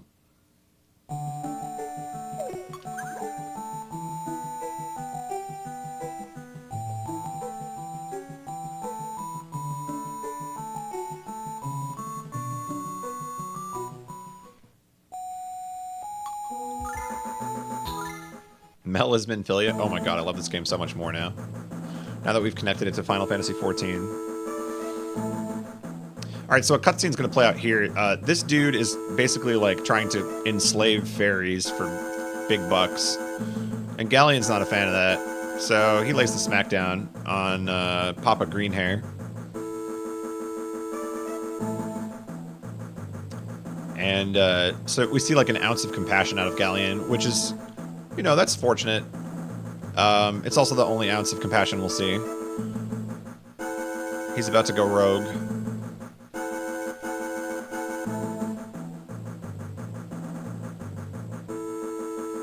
Alright, the fights here are all a joke at this point because we're like insanely over-leveled. So if we get one, like whatever, but hopefully the perfume will ward them off. It didn't do it. Also, Ghaleon's in the party. 999 MP and HP. It's pretty legit.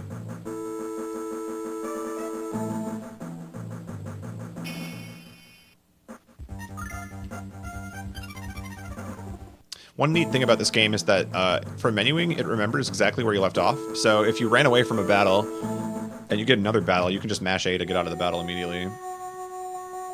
Like the cursor memory is kind of cool. You can also use that in routing the turns, because if you can come up with something that can be done sequentially, you can just fast mash through the turn.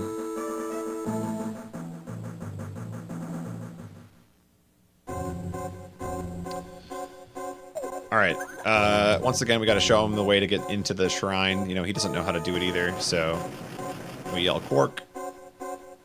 And now he understands. Do you sense that bad things are about to happen? We're bringing this suspicious man to see the white dragon Quark. Alright, so here's where the plot starts to kick in. Ghaleon has a question for Luna, because ever since he saw her earlier in the game, he just feels like he knows her, but he can't quite figure it out. So he's going to ask her, are you the girl from 15 years ago? And this angers him, because she is the girl from 15 years ago. And I haven't explained to you what that means yet, but neither has the game, so don't worry about it. He's very mad, though, and so he's going to basically take it out on the dragon.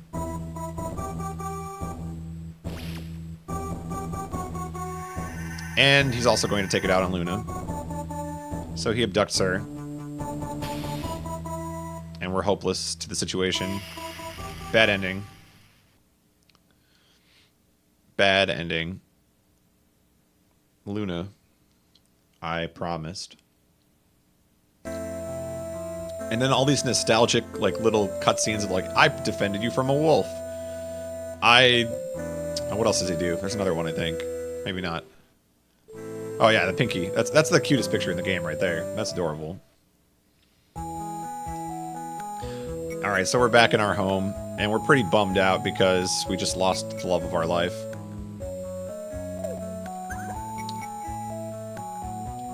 So naturally, what should we do but praise Dine?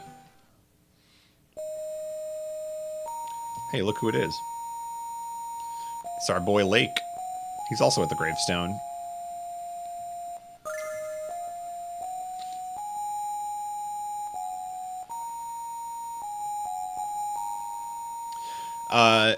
So Lake has a little present for us here, in addition to just trying to cheer us up. He gives us this item called the Dragon Wings, which is our fast travel. And then he forces us to use it against our will, just to see what it does. So for this first one, we don't get to choose where we go, but it takes us to Meribia, which happens to be, like, a convenient place to go next. Meribia is under attack.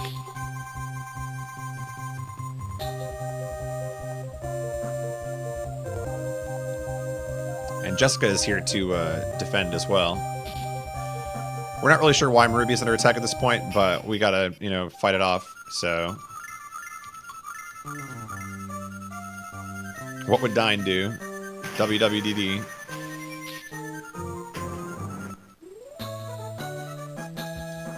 Alright, so Blast is a move that attacks in a column like that. We'll use that on a couple fights like that.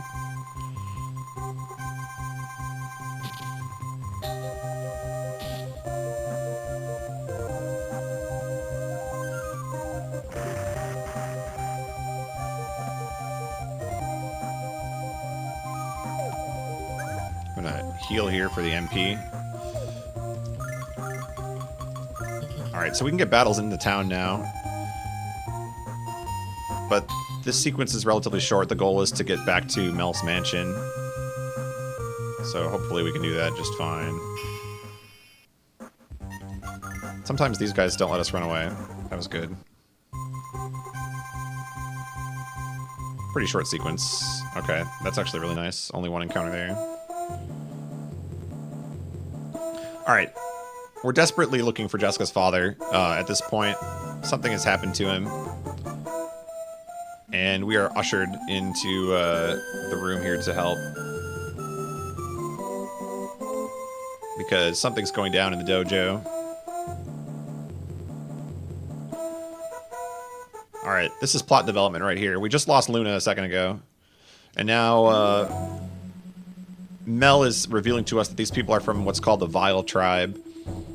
and he will not allow them to basically go after humanity. And to save Jessica, he takes a petrification beam to the face.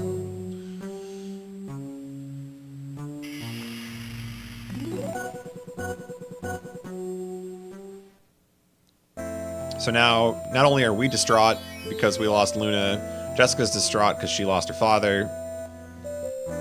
Well, she didn't really lose him, he's right there, but... You know, he's giving her the Care Bear stare there.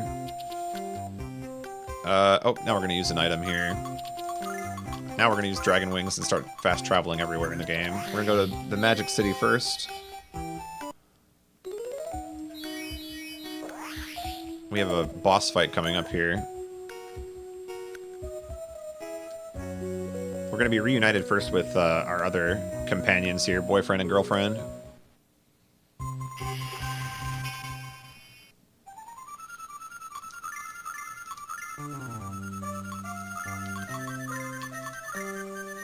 Alright, so this boss is called Grand Doom, which is kind of a cool name. I don't know, not much to say about him. He's going to die really fast.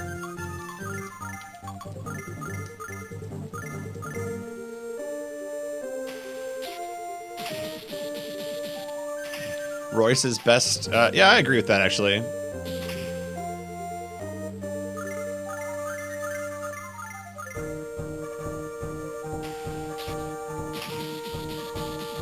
The Hershey Kiss monster? I can kind of see it.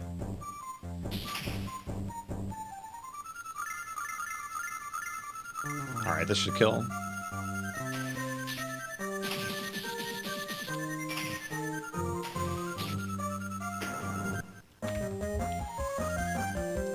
Nice.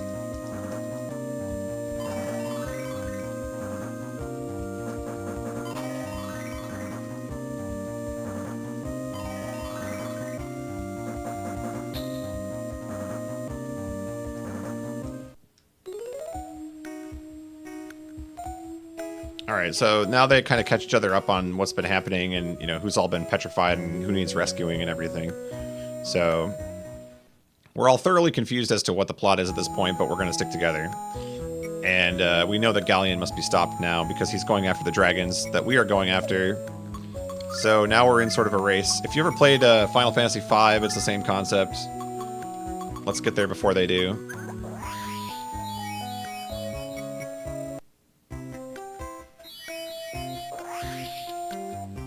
Alright, we're going to get another battle here. This is easy, actually, though. This is Kyle showing off his moves, but he's cross-dressing, so... Somebody asked earlier, when is Kyle going to cross-dress? There it is. He's acting like he's in trouble, like, oh, woe is me. The Vile Tribe's kind of picking on him a little bit. And then he reveals that he's actually just basically a bad dude.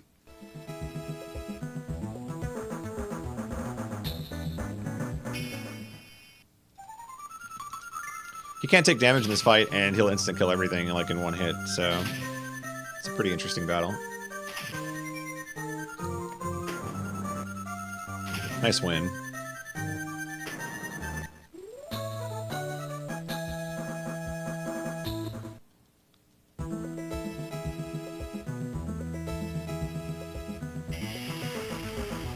And as usual, the Vile Tribe not wanting to stick around when they lose.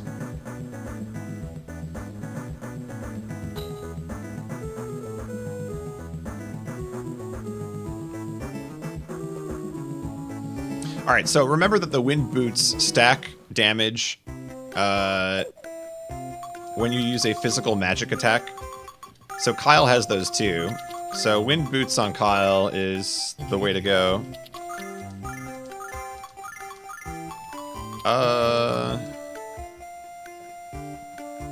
We should have one more rain seed. I don't know what happened to that, but that's fine.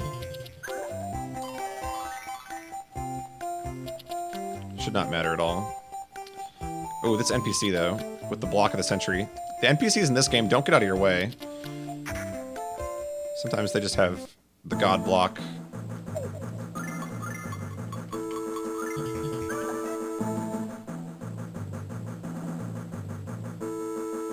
Out of my way.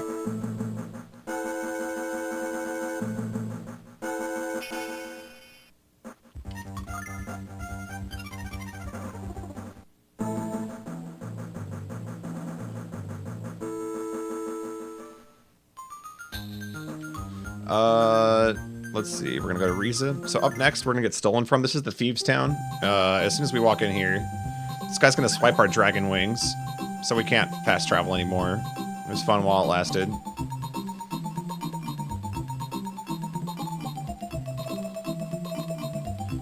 Now, conveniently, we have somebody to go whine to that we got our dragon wings stolen from, and that somebody is our good pal Lake. He's having a beer. He's just like, haha, that's hilarious, you got stolen from. So we're like, hey, can we get our stuff back? And the guy's like, well, yeah, it turns out this is a Thieves Guild. And if you join the Thieves Guild, then thieves are obligated to give you back the stuff they stole. So now we're going to attempt to do that. And to do that, we are going to have to impress them enough by passing their trial.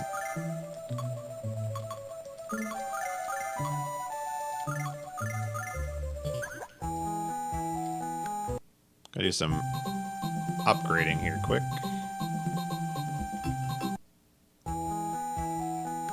Yeah, that NPC with the block again. Silver chain for Kyle. Oops. Oh, plat wrist. I missed the plat wrist. There we go. There we go. And away we go. These NPCs are on fire with their blocks.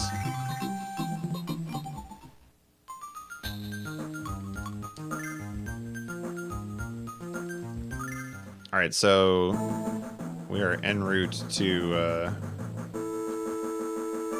is this the right way? I think I might have gone the wrong way.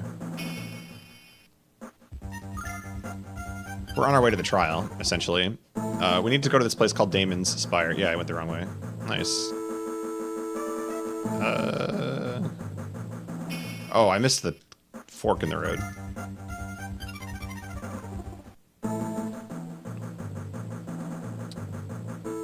There we go. Should write something in my notes about that. My notes for this area say, quote, just go to the top left. Really well written notes. It's been a lot of fun writing these notes and routing an RPG because I'm learning some of the nuances of my note-taking. We're gonna go here.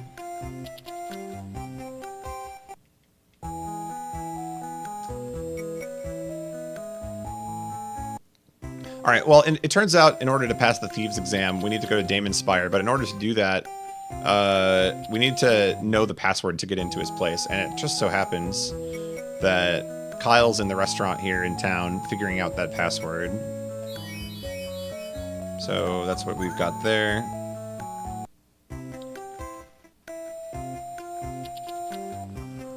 I'll take that, and we'll go out of here.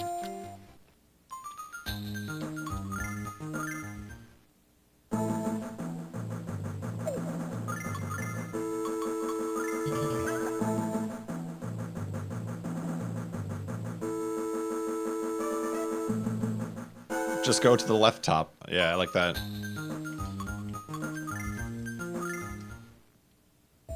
Alright, this zone's a little tricky. We have to hit the correct switches. So all these red switches on the ground will open up different doors on each floor, and we'll see how well I wrote my notes.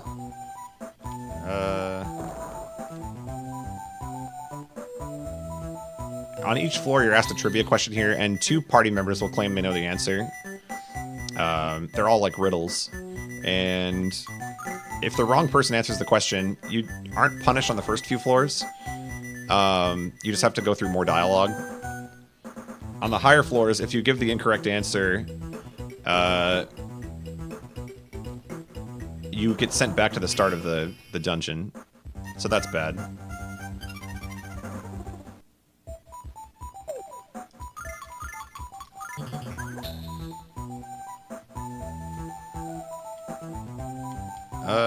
All the way to the top.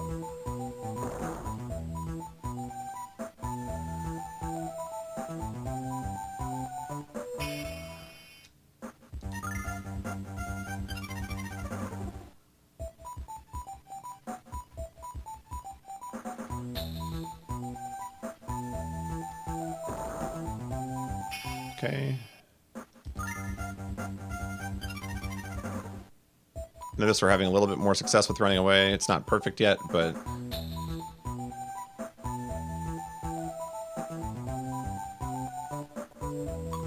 I'll bet on Nash. A dangerous thing if I've ever heard it.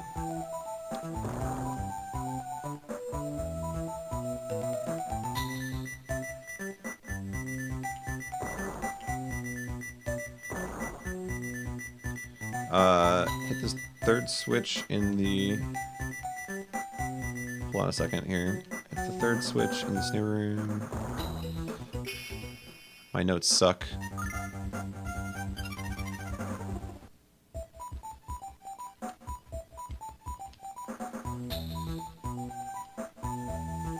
Oh, we need that. Yep.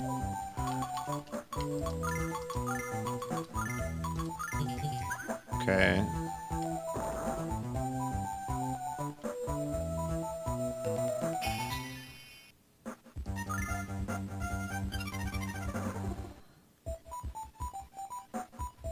Alright, this question door, if we give the wrong answer, we are ejected from the dungeon, so I gotta be careful. There, we did it. The question was basically, you need to leave one of your weakest party member behind. So it's a riddle. He's trying to say, like, you must leave somebody behind as a hostage. And the answer is we can't do that.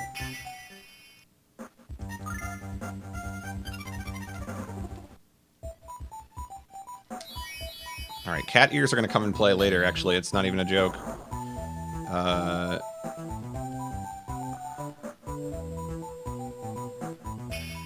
That's actually going to be used on the final boss. So shoutouts to cat ears. Alright, then we've got this man in front of this door here, and he's like got an attitude problem, but he also needs healing. So we have to decide if we're going to help him or not. And we're not, because we're mean.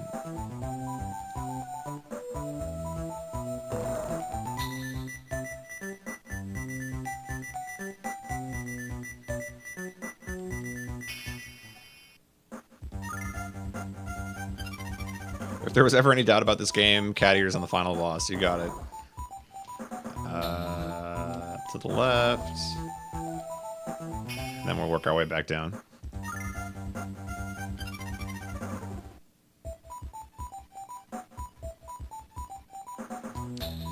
Alright, so at this point they're just pretty exhausted with the riddles. They do get one more riddle though, and the riddle is that we need to like produce something invisible.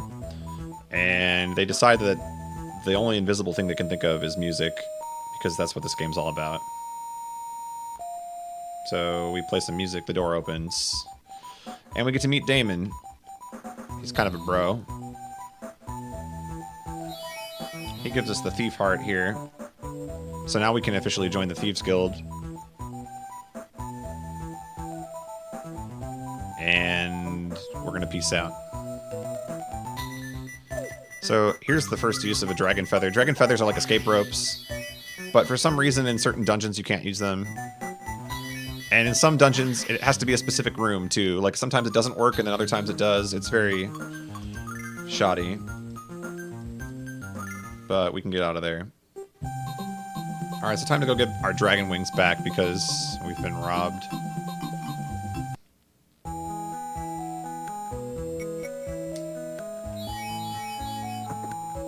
Alright, we're also allowed to enter the members-only area now. So what a turnaround. We went from having our stuff robbed to being an exclusive VIP. We need to talk to him.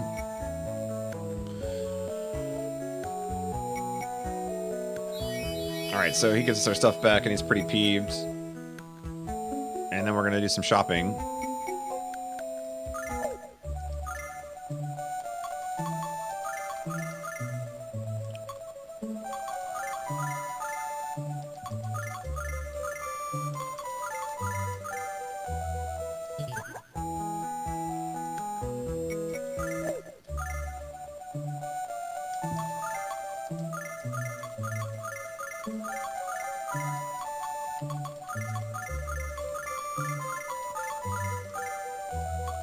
Vane robe for Nash. Vane robe for Mia. Crystal wrist for Jess. Crystal wrist for Mia. All right, so on our way out, we're gonna get just sort of a discussion here, and it turns out it's Royce, and Royce is here.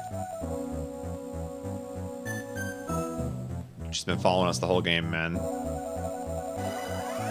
So she abducts the Thieves Bazaar's songstress, and as you'll notice a pattern here, Luna was abducted. She sings a lot.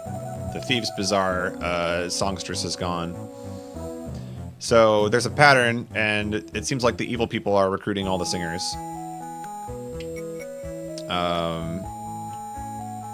So now we gotta, you know, we gotta do something about that. And the thing to do is to just keep going after those dragons. But first, because we're a thief now, there are a bunch of chests in the game that up to this point we couldn't open, and those are any of the chests that were colored red, and they all contain like stupidly good items. So we're gonna go back through the game and gather just a few of them. There are, I think there's 30 total, but I'm only gonna gather 4 of them. Let's not equip that yet, hang on. So I went back into Rammus's house and got a magical cane, which is gonna be one of the best weapons. And then there's a secret forest underneath the starting town. And there's 2 chests hidden off screen. You can't see them, but they contain 2 of the best items. I'll explain them in a second. We're gonna Dragon Wings to the Nanza Pass. So the other items we picked up there are Sardonyx and the Thunderblade. Thunderblade, for obvious reasons, like it's a really good weapon. Sardonyx is an accessory that I'm gonna be equipping at a couple of different points.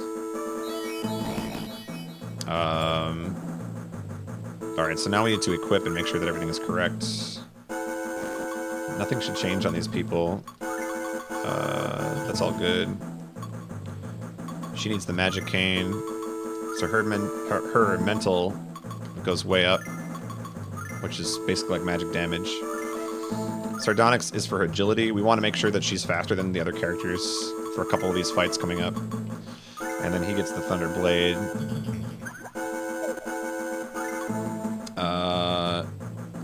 So we should go back to Riza, I think, at this point. Oh, I can't do it from here, though. Oops. Gotta leave first.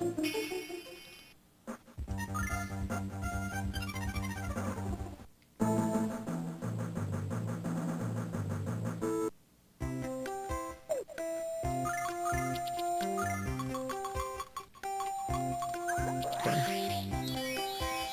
Everything looks good so far.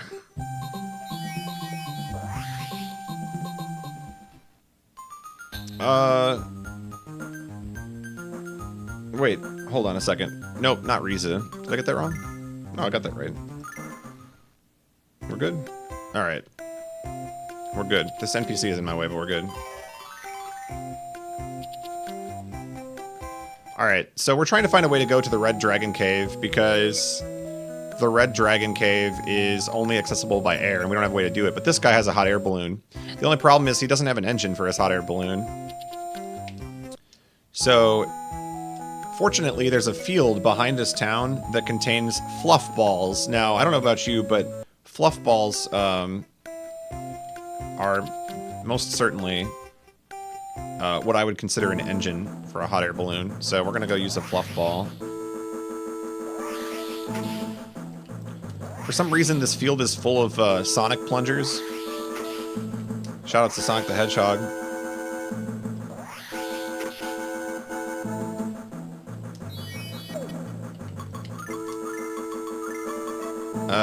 What did I just pick up? Crystal Guard, that's the one. And then Formation. Oh, wait.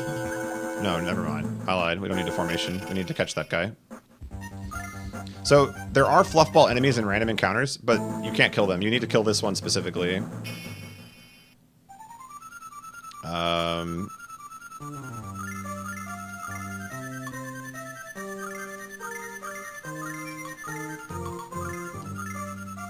I do need to switch the formation because Kyle's in the back row. That's what's wrong. can see I'm hitting the damage cap, though. 999. This should kill, but we'll see. Yep. Alright, so just like that, we got the puff ball and the fluff ball. Jess has a spell called Escape that we're going to use here.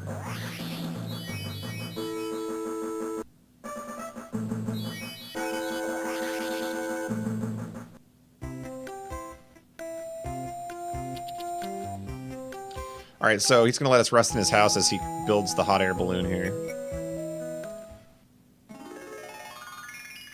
Remind me that I need to switch my formation, because my notes definitely don't have that written down.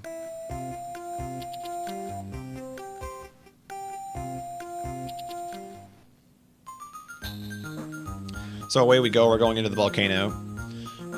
Interesting of note is the volcano like doesn't contain any lava, so it's not hot in here. It's just like, you know, we're chilling.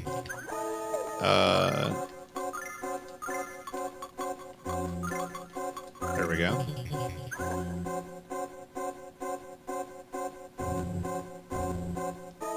All right, this is everybody's favorite thing from Persona 4. It's the Trial of the Dragon.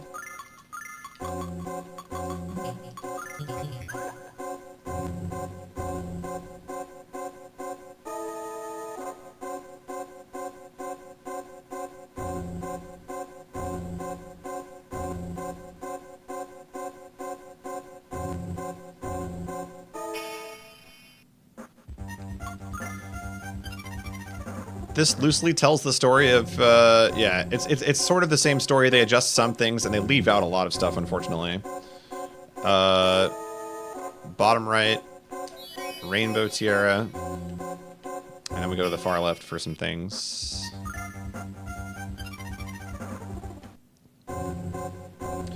Yeah, that's a really good way of putting it, Rudy. It's like they're trying to tell the same story, but they don't quite tell it all correctly. As if they were playing the telephone game or something. So I actually, in my notes, say to pick up these 3 items, but I don't think we use any of them in the run, so I should probably eliminate that note. But Ice Brand is on him, and Rainbow Tiara goes on Jess. And away we go. Alright, so once again, our good girl Royce is here. And once again, she won't fight us, so she summons these dogs instead.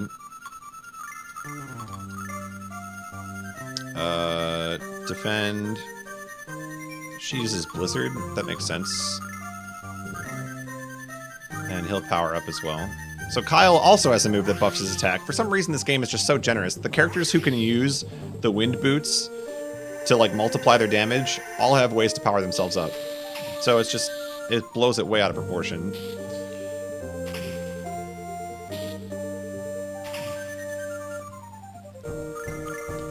Sword Dance, Defend, and Slash. Unfortunately, these enemies are diagonal from each other, so there's no way to use a move that could hit a column or a row to hit them both. You'd have to use like a move that targets all.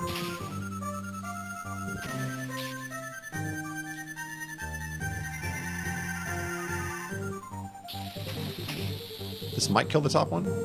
Nope, not quite. Okay. This is actually... Well, let's kill Alex. It might kill Alex. Yep, he's dead. Not good.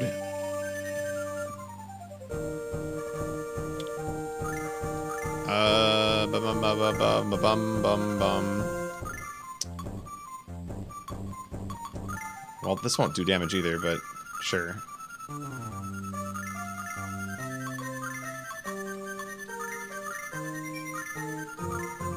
We definitely need to kill that top one. The combo attack can only be done if they're both alive.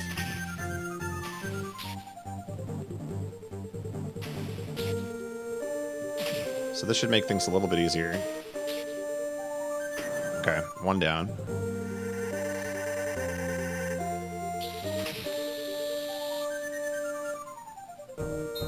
Yeah, so this was a little excessive. I didn't need to use this. This won't do any damage anyway.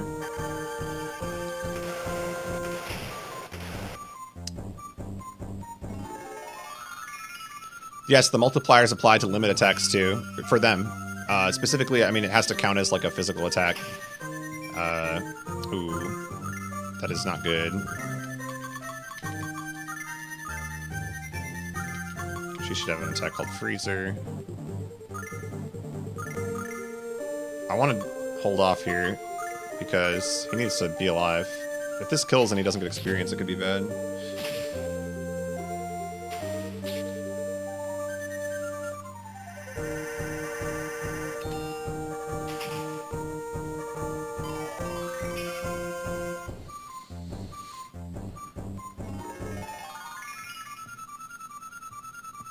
You could if you had it. That's the thing, though. In order to build it up, you have to fight random battles and build up the meter,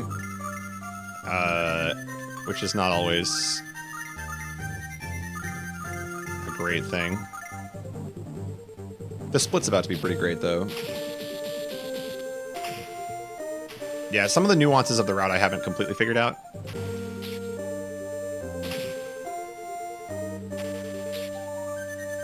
There we go. A lot of the boss fights I've only tried a couple of times to make sure strats work, so there's definitely room for improvement on those.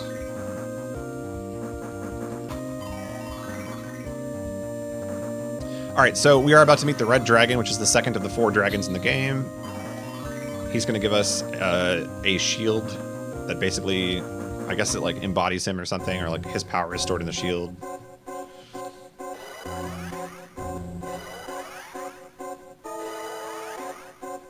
Alright, we also, this chest right here contains one of the better items in the game. It's the dog whistle. And the reason it's good is the dog whistle allows you to escape battles easier. So just by having it equipped on a character, we can escape more easily. Which means from now until the end of the run, the odds of us getting stuck in a random battle are very low. We'll still encounter enemies, but hopefully we won't get stuck running away from any of them.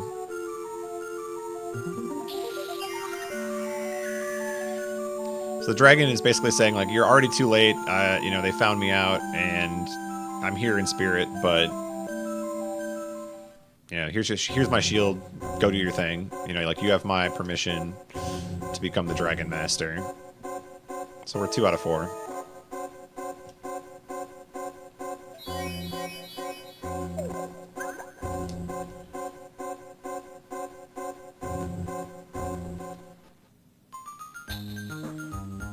Alright, on the way back from the volcano, the hot air balloon crashes. We must have weighed too much or something. Or maybe the fluff ball just gave up on us, but you get a cute little cutscene there. Or cut image.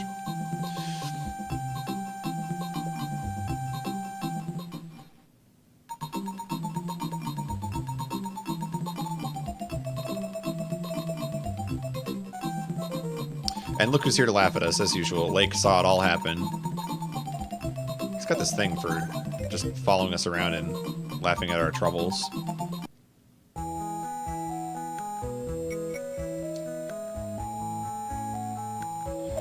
Alright, so we're going to equip the dragon shield. And then we're going to use the dragon wings to go here. Where is it? Alright, so we're immediately headed towards the next dragon, the blue dragon.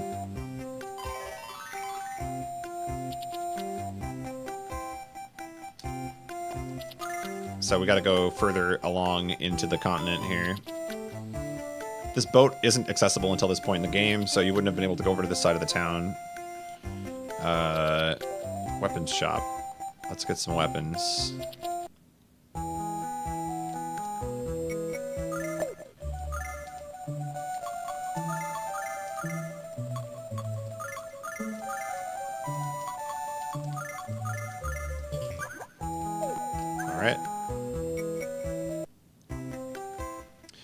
Yo, Blue Dragon has awesome boss music. I think you'll be let down. I think this game has like one song for everything.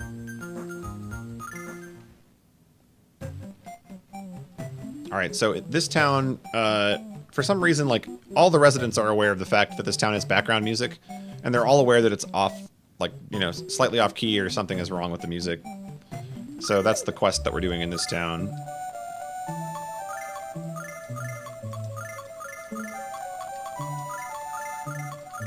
Inefficient menuing. There we go.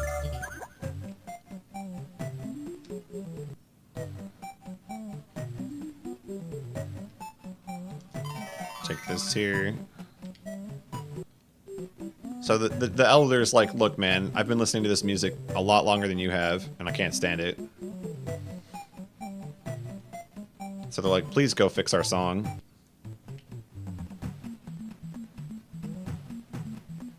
Alright, I'm worried about this dungeon because if you move slightly incorrectly, you'll fall through a hole in this dungeon, and it can just, like, spiral out of control. So, hopefully that doesn't happen, but we'll see. I do want to fall through a hole on this floor on purpose, so we're going to do that. Run away.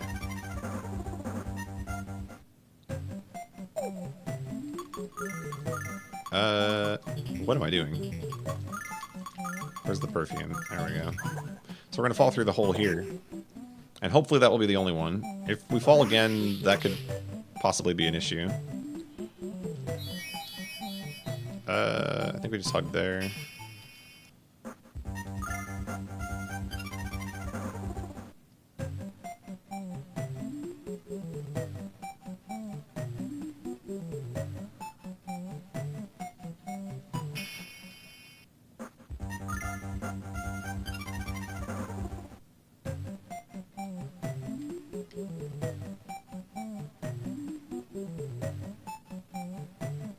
Okay, good so far.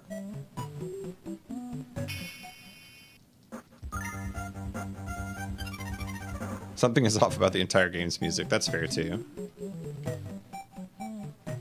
Alright, this is the room that's dangerous. There's a hole right here as you start.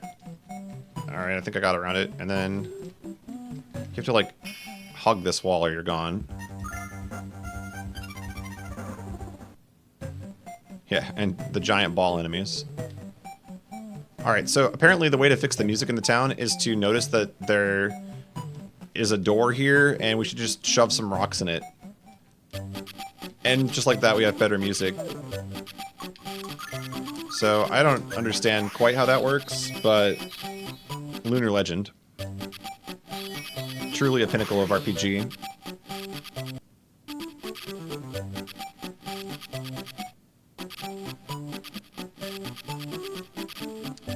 Alright, we're gonna take the Althena statue here, and then we'll talk to the Elder. So, as thanks for fixing his, generally bad background music, he's gonna let us go visit the Blue Dragon.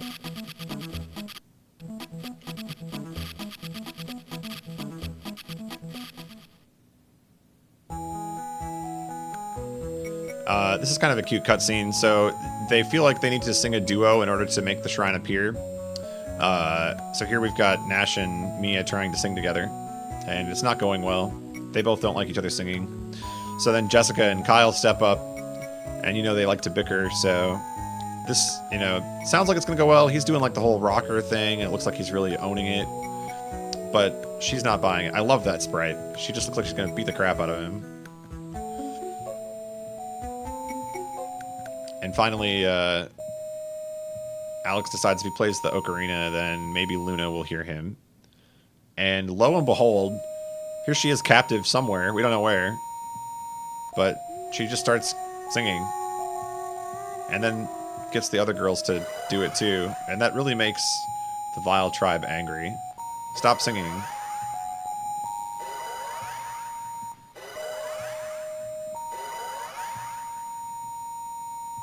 Song is good, everybody. That's the lesson from this speedrun. Song is good.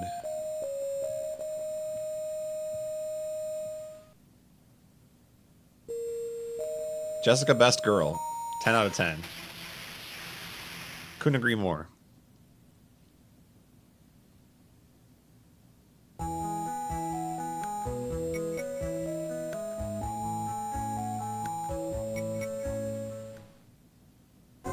Alright, so this is the Blue Dragon Cave.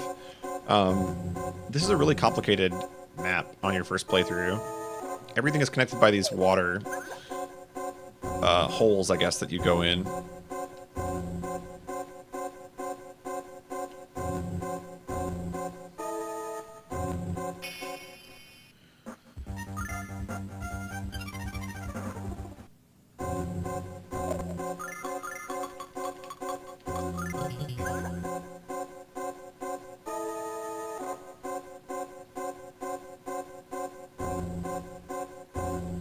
Okay. We want the chest here.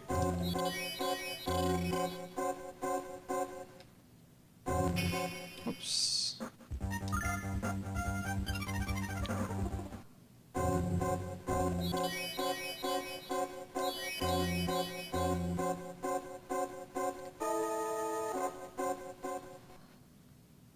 Alright, so this is the blue dragon. We're already here.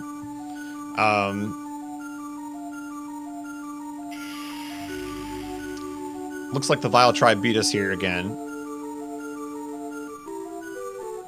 So once again, we'll just be left with a piece of equipment, and they're kind of filling the dragons in as they know more and more about the Vile Tribe. Just promising that they're going to do something about it. So this is the, I think this is the helmet. I didn't see for sure. I think it's the helmet. I should probably have that in my notes.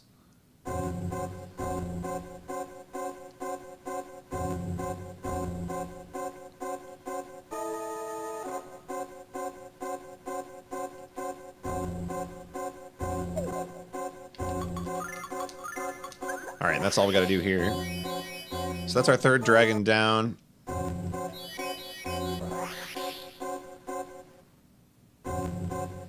We're actually making pretty good pace here, too.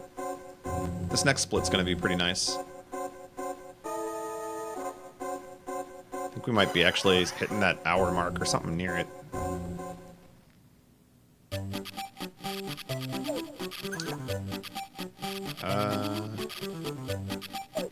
Alright, everything looks good.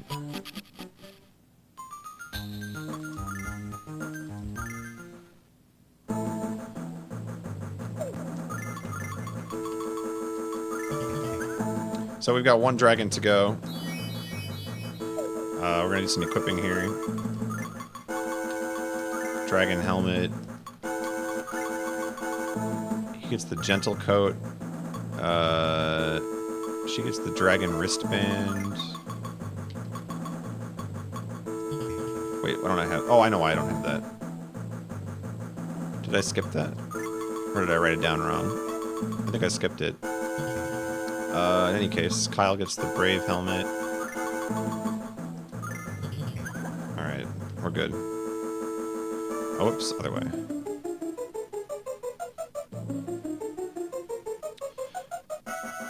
Alright, we're about to meet a really cool side character here that's going to join our party. If we can run away from this battle first. Dang it.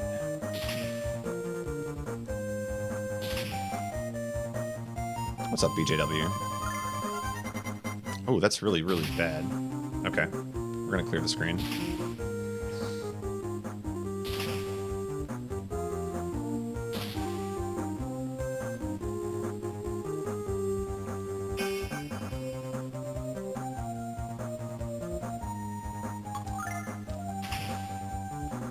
This might not even be enough damage. I didn't think about this. Okay, this is really, really bad. Whatever. That's Lunar Legend. Like, every time you think you're doing fine, you just get into one encounter you can't run away from. Yikes. There goes the -1 hour. Interestingly enough, though, oh, this is gonna big damage. Nice. Go Kyle. If your party members die for some reason, a fight that was otherwise unescapable can become escapable. So, like, you can be locked into fighting until one of your party members dies, and then you can run away. It's very strange.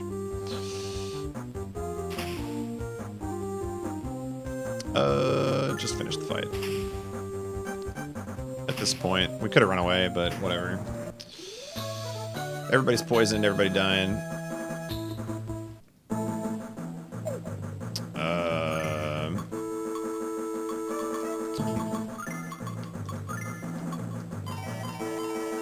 Okay.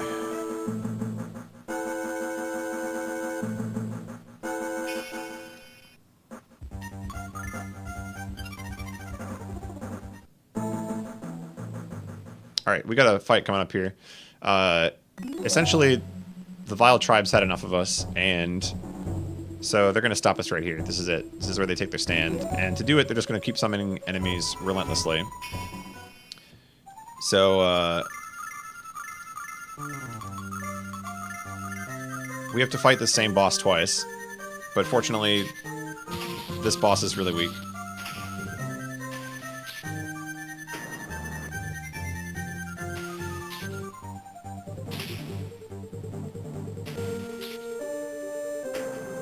That's the first one.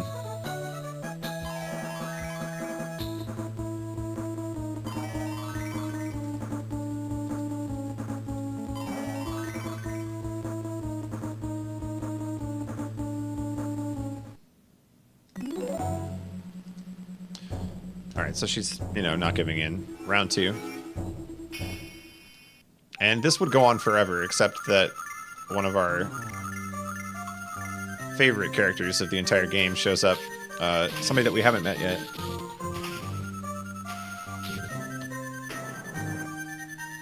So we'll see that in just a second here. But first we're going to split and we can save some time.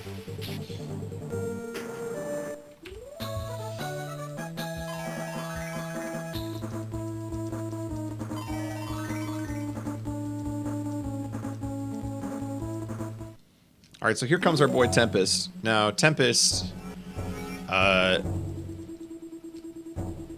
look at this. Just off-screen, like,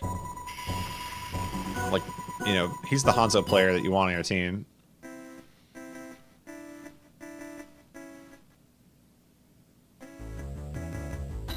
And we're all just speechless and wish that he would join us, but he doesn't.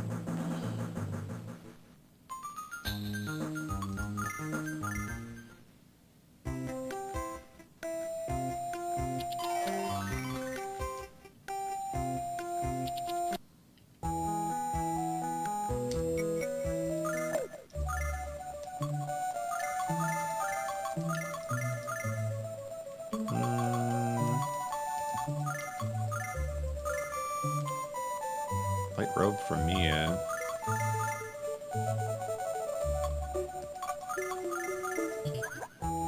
Alright.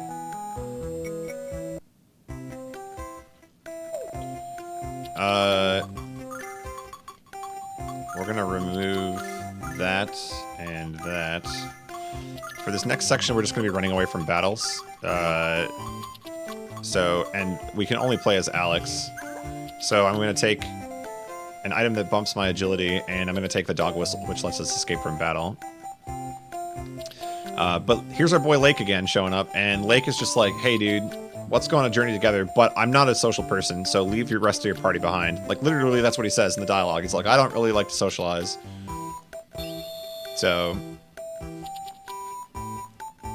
he's like, ditch your party members for a second, let's go on a journey.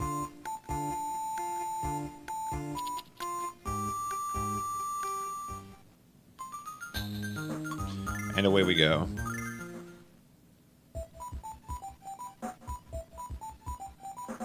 So he's just like trying to figure out what it means, or like he's trying to like, I don't know, instill in Alex some purpose behind, whoops, that's the wrong door. I gotta leave and reset. I'm not paying attention to my notes. Star, sun, planet,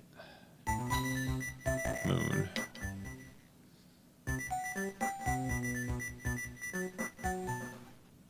This dungeon is actually really long if you want it to be, but a lot of the rooms are optional. You have these elevators that can let you just like skip entire floors. So we're gonna take the elevator a couple times.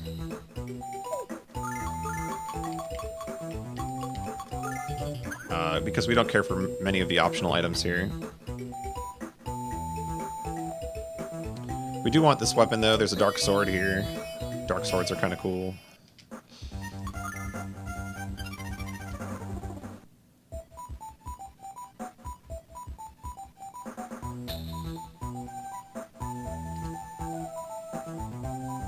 Oh, whoops. This game is really weird with its door hitboxes. Like, sometimes when you spawn in a new room, if you make one move in a direction, you'll just go back into the door you came from. Alright, so this is our boy Might here. Basically what's happening is we need to get to the black dragon, which is the 4th dragon. The problem is that we crashed the hot air balloon, and we still need some means of travel. So he's gonna build us an airship, basically.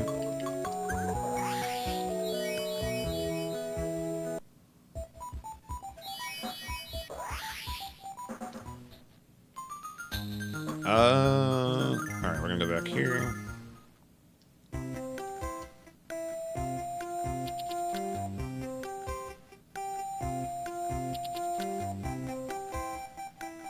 Alright, well, that's all Lake wanted from us, you know. He had his time with us, and we can go back to our party. It's a very strange exchange.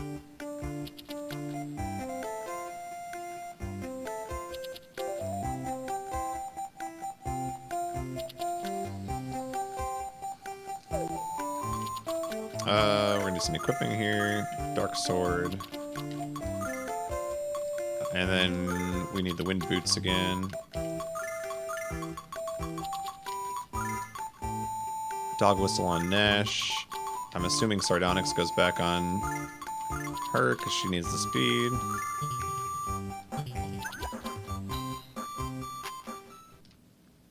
Alright. So we saw Tempest earlier, and now here he is again. He's trying to basically administer justice to this guy. He's a drug dealer or something. And so he's up there hanging. And we're getting into an argument with him because we don't think that you should murder this guy because he was dealing drugs. I don't know. Tempest doesn't like our attitude, so we gotta fight him. And he dies real fast.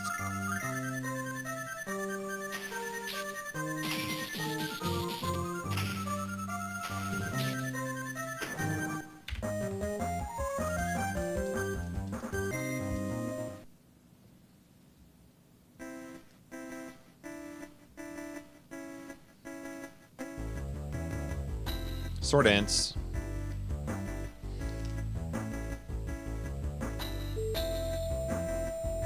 Alright, so Tempest has decided now that we are basically, you know, worthy of his acknowledgement. So he wants us to come visit him in his village.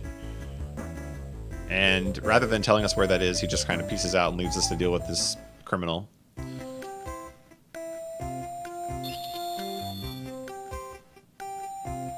Alright, and once again we have the dragon wings, which were, I don't know, lost again for some reason.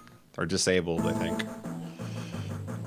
This is the Super Mario World stage. This is the Forest of Illusion. In order to advance in the Forest of Illusion, we have to open all the chests, which is kind of weird.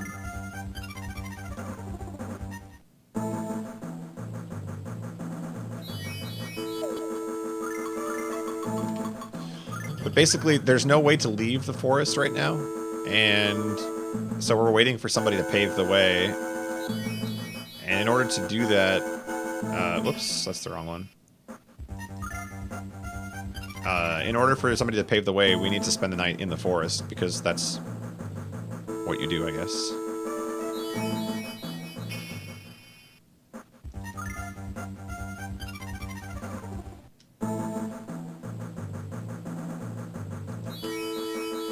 Alright, so we got all 5 treasure chests. Now when I try to leave the forest from the way I came in, instead we'll get a suggestion to spend the night. Sleepover party. There we go. Jessica wants to spend the night. Can't say no to her. So she's trying to stay up late with her love interest there, Kyle, and she's trying to tell him, like, man, it sure looks nice out here. And then I think she goes through some sort of remembering, like, this is her past. Like, he promised her he was going to get a boat someday, and they were going to be able to ride on the boat together. It all sounds nice to her. She falls asleep. Lunar legend.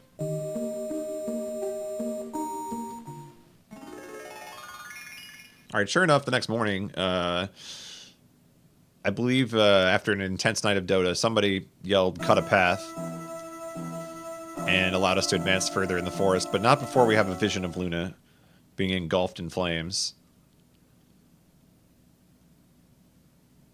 So here we go. It turns out that these people know Tempest because he's sort of the head honcho in their village. So they're going to cut a path for us. Do I want this shield or not? I do want this shield.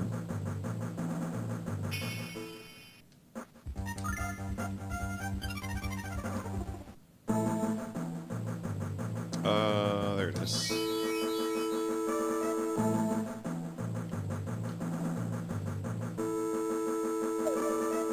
Alright, so equip.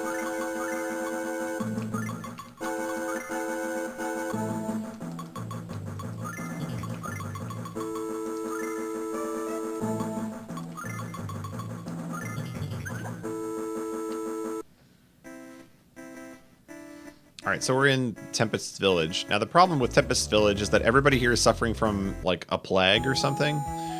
And the girls in our party are about to suffer the same fate. So that's not good.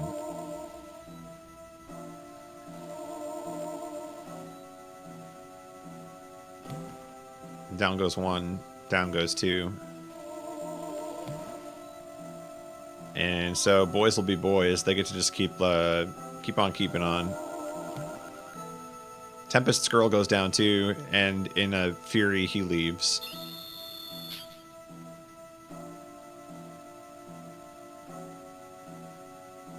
The screen flashes, yeah. So we're gonna go try and find the Black Dragon, because apparently the Black Dragon can stop the Black Plague. Or something.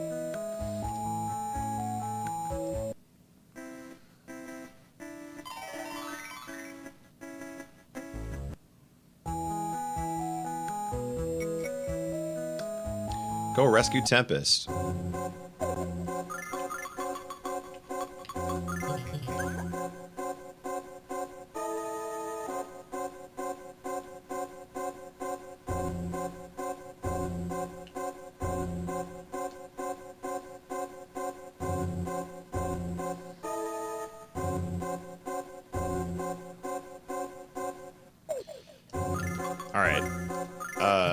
We're going to set the tactics here to everybody defending except...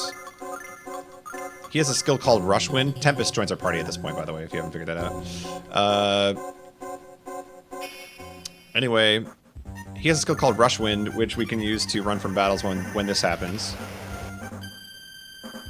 So we'll be taking advantage of his services.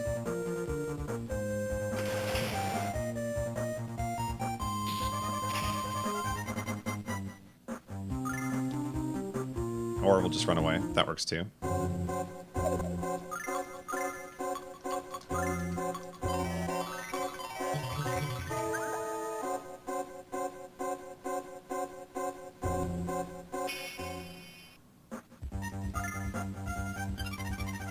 Nice run.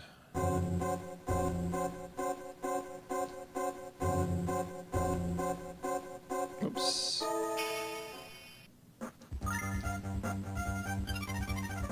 Ooh, we didn't let us run from that. Okay. This is going to be one of them I have to use Rushwind on, I think.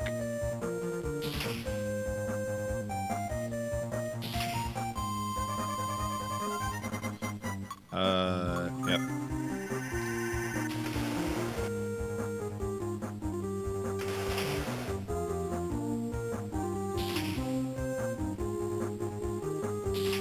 Oh, he's dead. Get us out of here.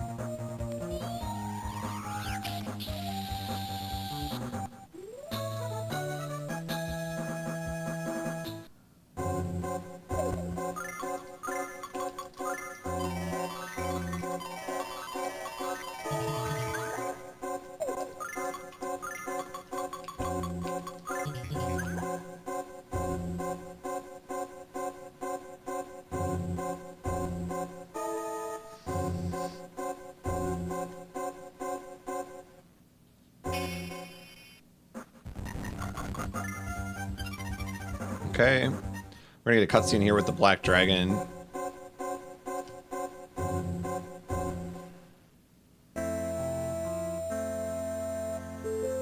The Black Dragon here is making a request to us because once again, we're too late, and the Black Dragon is possessed already by the Vile Tribe. So he wants us to destroy his body, essentially. He's asking us to kill him, because otherwise he will just be used for evil.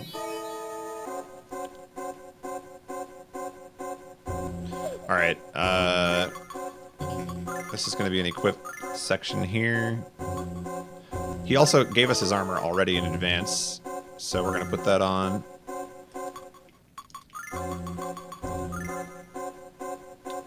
Alright. I'm going to... Whoop. Well, okay, that's going to happen. Alright, I'm going to save here just because, even though we can retry the fight, if I screw up completely... This is one of the harder fights.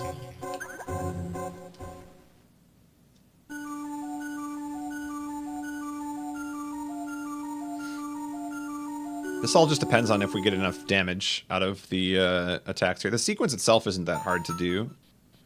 It's the same as most fights here, so Alex is going to sword dance, Kyle's going to slash. And the others are going to sort of support.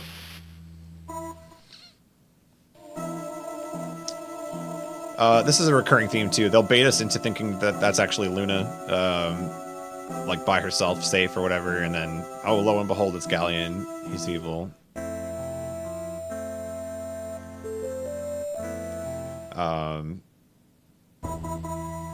Alright, well, it's too late. We can't save her this time, but we can fight the Black Dragon. And at this point, since we visited all 4 dragons, we also conveniently become a Dragon Master. So we gain a bunch of new skills, none of which we are going to use.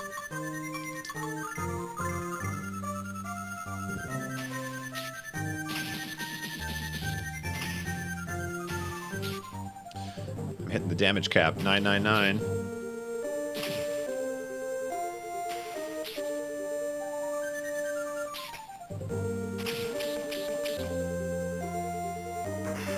Alright, so this fight, if he does this a bunch, this is going to be a problem. Because he'll hit the whole party, and I can't heal fast enough to outdo that.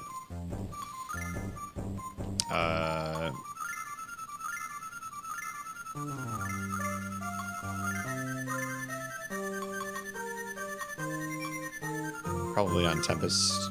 Should be on Kyle, really. We gotta keep him alive, too.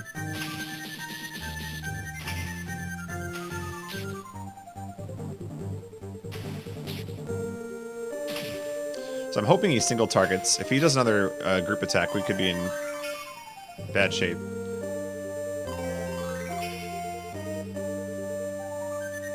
Nope. Bad shape. Stay alive, Kyle. He's dead.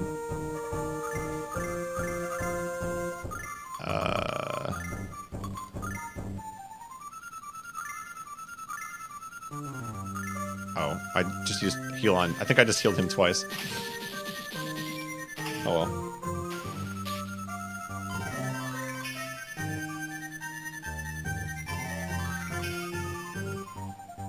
We're good? We're not good. He's dead again. That's 3 group attacks in a row. Oh my goodness. That's really unlucky.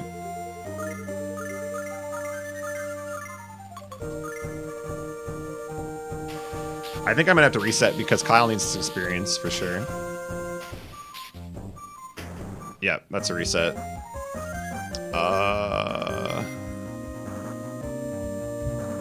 What is the fastest way to reset in this game anyway? Should I just load?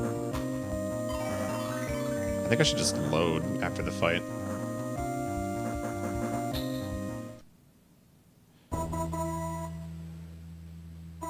Because the amount of time it takes for that opening cutscene to play in this game is really long. Although this is a long cutscene too. Probably should have just reset. Oh well. No, don't save. Hi, load the game. There we go. Alright, let's hope for better RNG.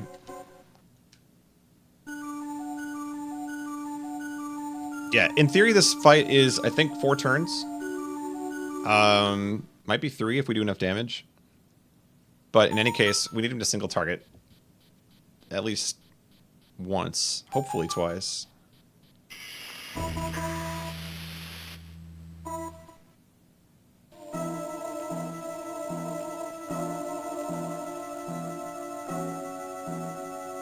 Alex does have a move that heals everybody. The problem is that if he does that for his turn, then we're just skipping damage that needs to be done anyway. So it's an option, but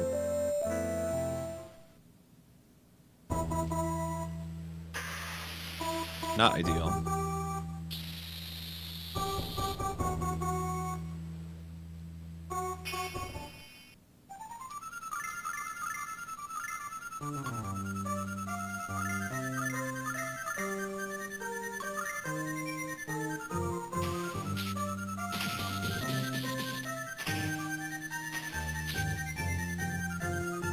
I think I might switch up my armor sets here too for this fight in the future because I think I'm too heavy on physical defense. Let's see. Oh, that's the perfect move. Okay, so he charges up there. That's a free turn for us.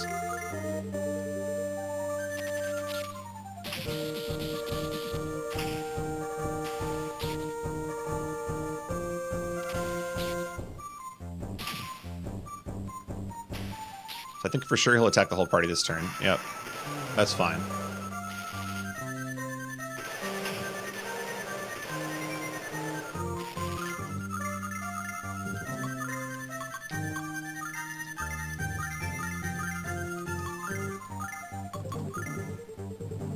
All right.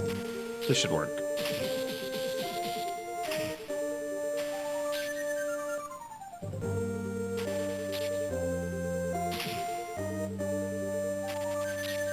Charge up. If he charges up this round, that'd be so perfect.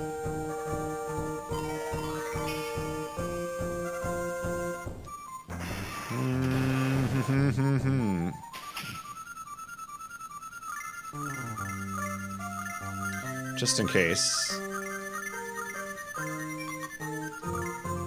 I think we should still be able to win this round, but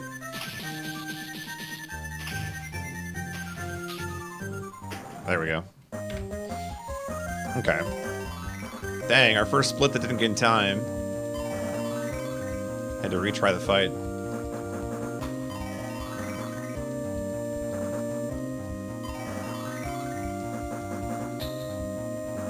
This is still flirting with the idea of going sub 4. I don't know. We'll see.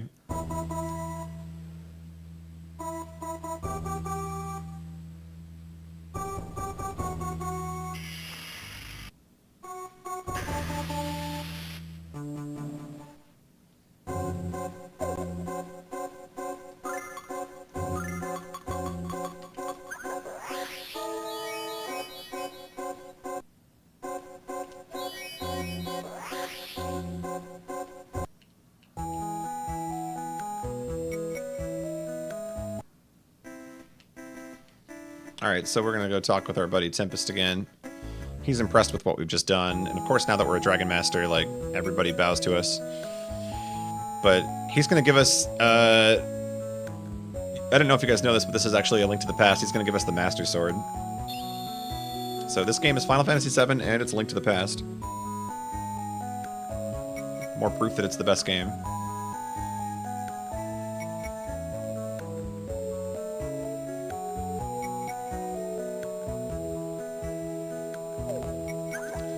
Give me the Master Sword. Yeah.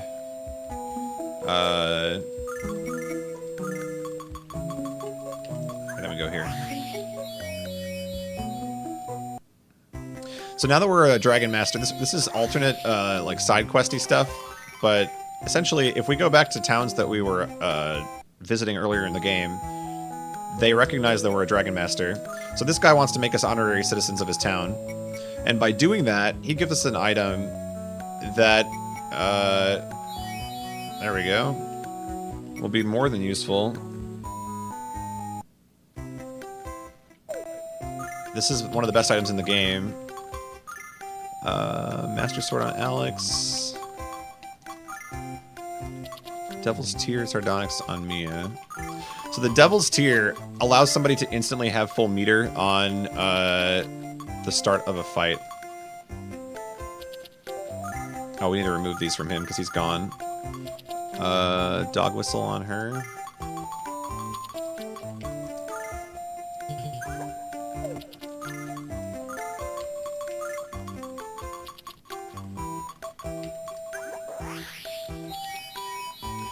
So, I put the Devil's Tear on Mia, and essentially what she gets to do is she has an ultimate at the start of, or her limit break at the start of every battle. Just guaranteed she has a limit break.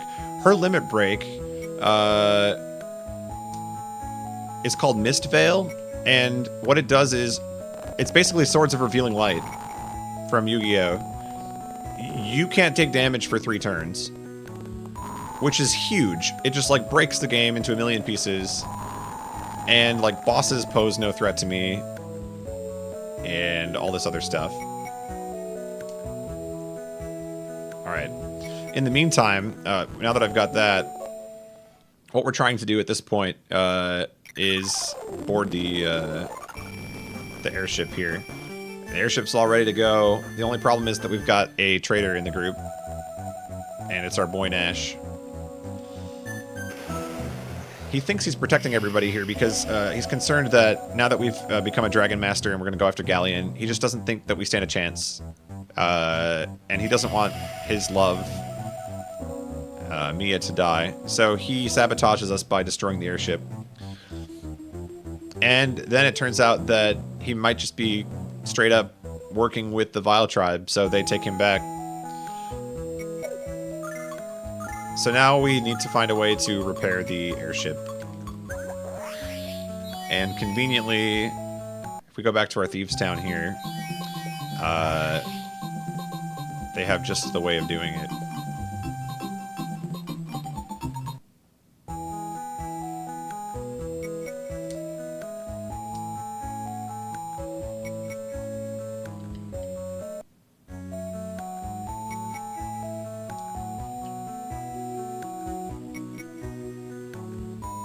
How are you guys doing on the comfy, by the way?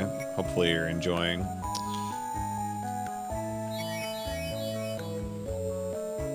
What do we gotta do here? Dragon wings to... right back to where we were. So you're essentially gonna see the same thing twice here. We just had a cutscene where they were talking about like, oh man, I'm so nervous, we're gonna go fight Ghaleon. And then the airship blew up in their face. And now... they're going to talk about, oh man, we're actually going to go do it for real this time because the airship works. So they're all nervous, but, you know, they've got each other. She doesn't have Nash anymore because he betrayed, but, you know.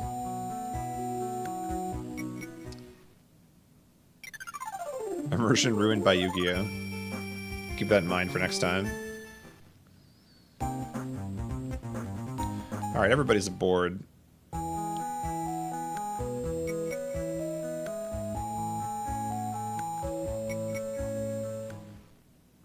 So, we're heading to an area called the Frontier, which is, like, I don't know. I mean, if you played Final Fantasy XIV, it's like, you know, sort of the same concept here. We're headed to that final castle. The airship can't get through the magic barrier protecting the castle, though. So, we're gonna crash. We're pretty good at that.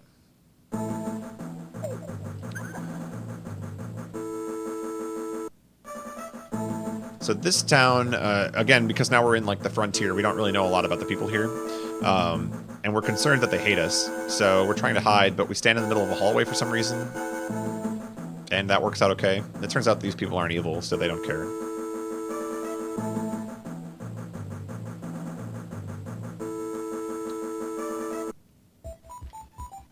Alright, and next up we have one of the longer dungeons in the game. This is Talon Mines.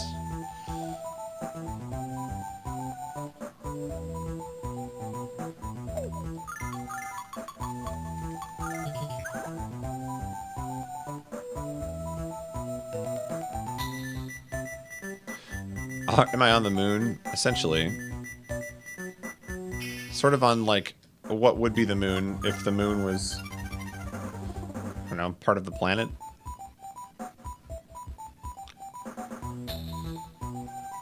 Alright, so what happens in the Talon Mine series, we hear a scream. Apparently that's a scream. So we're forced to turn around if this fight will let me run away. This could be bad. Let me run away. Jerks.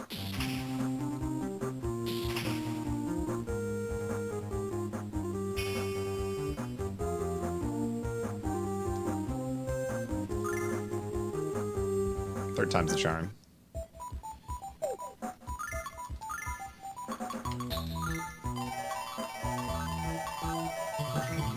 Alright, so having heard the scream, we feel compelled to turn around and find out what was going on.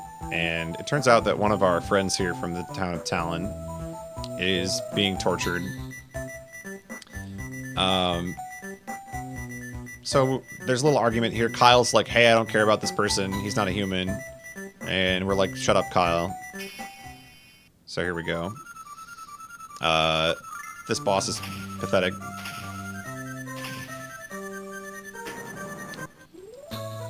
This game has some really bizarre bosses, that's for sure. So it turns out we're not that bad, you know? Like, humans are not as bad as he thought we were.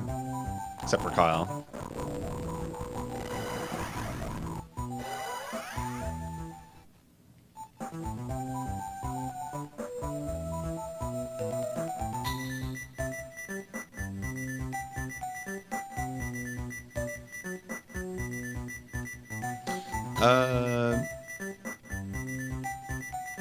This way.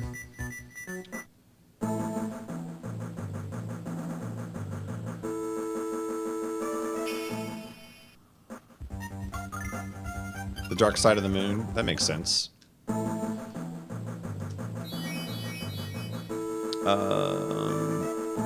Southeast exit, which is cleverly hidden over here.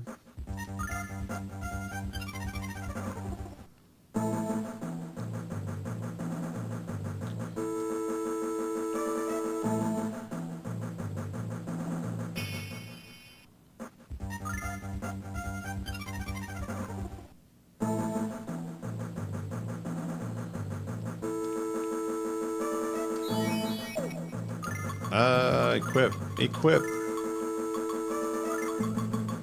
Was it what did I pick up for her? Oh, it was the robe. And then hers is the wristband. Not dragon wristband, she should wear that one instead. There we go.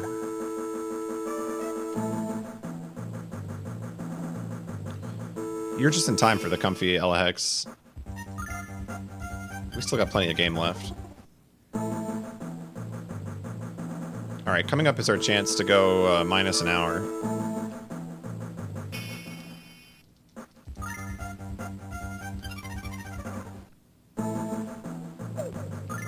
We do have this next boss coming up here. The black lamp, as it were. Conveniently, there's that.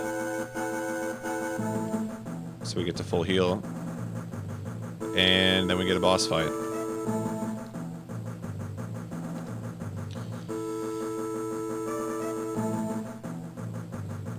Ack.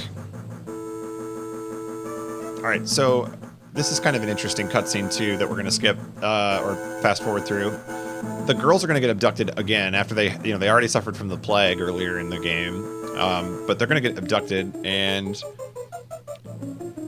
basically, they're only abducted as long as the concentration of the caster is on them. So to break her concentration, Kyle and Jessica get into first of all, Kyle and Alex get into a fake fight, and it just doesn't work. Like, the fake fight, she's not buying it. So then Kyle and Jessica get into an argument, and the argument is actually real. Like, it seems like they're doing a really good job acting, but they hate each other, so it works out just fine. And because they distract long enough with the fight, she breaks her concentration, and the girls are free. So now that her plan's been foiled, she summons a monster to do her bidding. The usual. Never wants to stick around and fight us.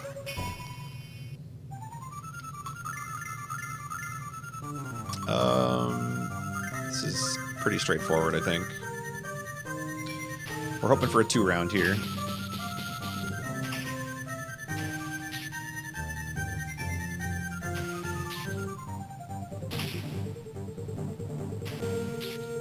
Might be a 3-round.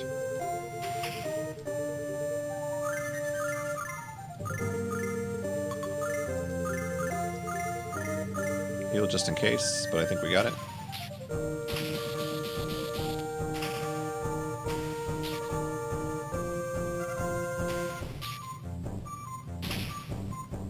Let's see if that killed or not.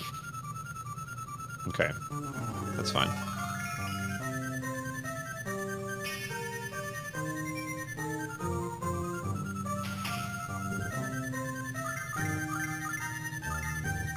Oh, defend, please. That should kill for sure.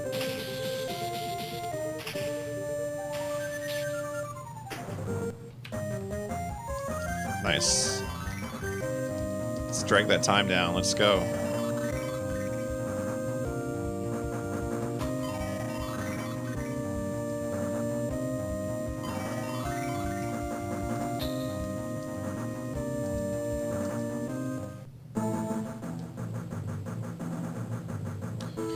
Alright, they're mad. Zenobia disappeared again. The Vile Tribe is elusive at best.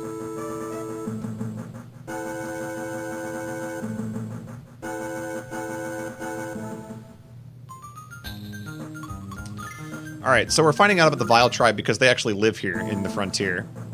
So we see that they live in cocoons if they're, you know, in sort of like a weakened state. Something has gone wrong with the Vile Tribe, and they clearly, you know, aren't surviving well. So there's probably motivation for them to want to harness the goddess's power. Which, you know, somewhere in the course of the 3 hours here, we didn't really explain, but Ghaleon is sort of motivated to obtain the goddess's power.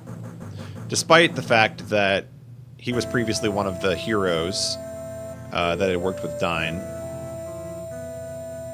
So for some reason he had a change of heart. They haven't explained it yet, but we'll find out later.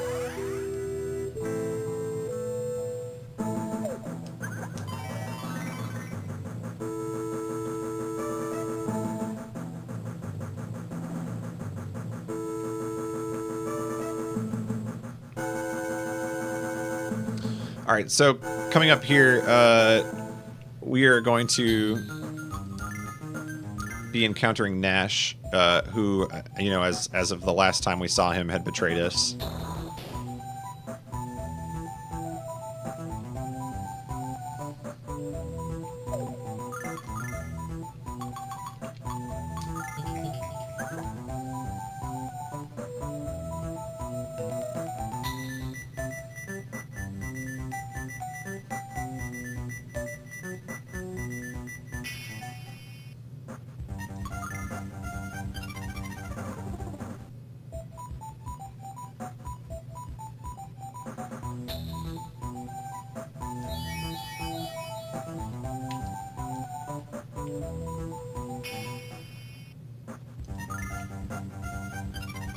Oh, it didn't let me run from that. Okay. Interesting.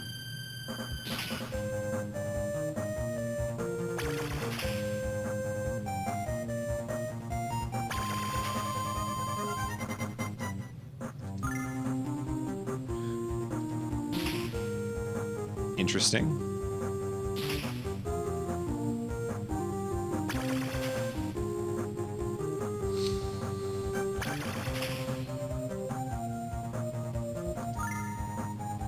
Interesting. I don't think we can run from this fight. I think we gotta fight it. Except we dead.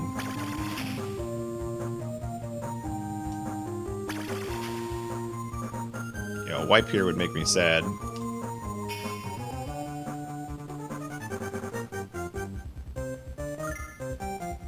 Alright.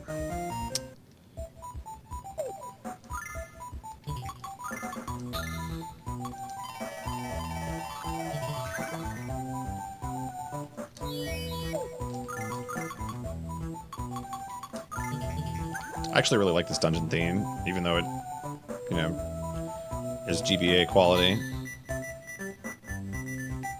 Or I guess I should say Lunar quality. GBA music is good. but Lunar has an interesting take on it.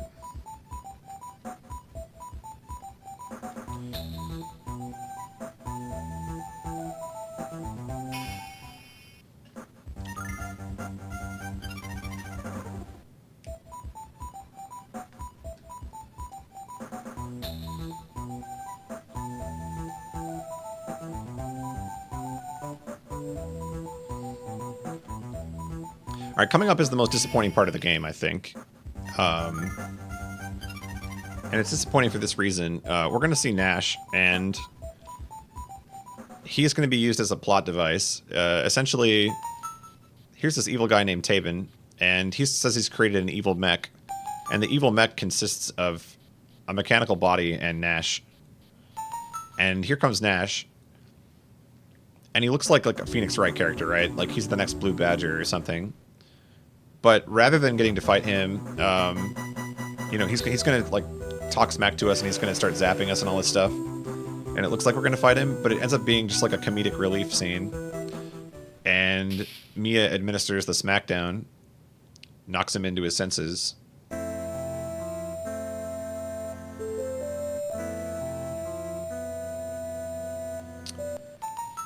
And so now we've got sort of a battle back and forth. Like, Mia's trying to tell him, hey, like, you're on our side. So he fumbles and knocks Damon off the tower. And now he's finally apologizing for the fact that he betrayed us. But look who's there. Right across from us. It's our boy Ghaleon. I don't know, like, what kind of vehicle that is, but he just, like, took off from a section of the tower. It's very interesting.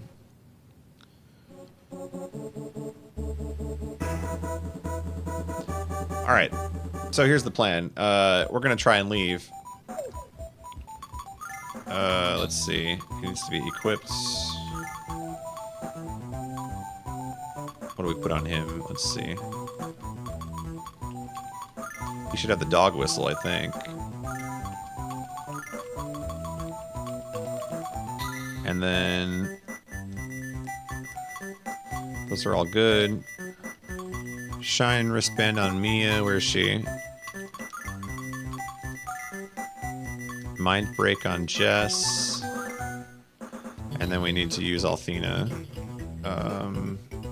Do we need to use Althena? I guess we do. So Null has a skill. The cat has a skill called Althena, which can heal people. But in our case, we're already max HP, so now we can escape.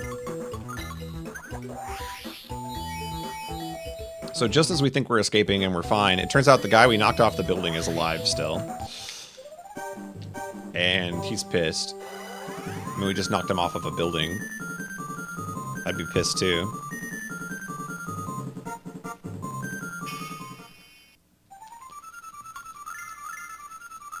Alright, so now I'm going to show you... whoops. Yeah, that's right.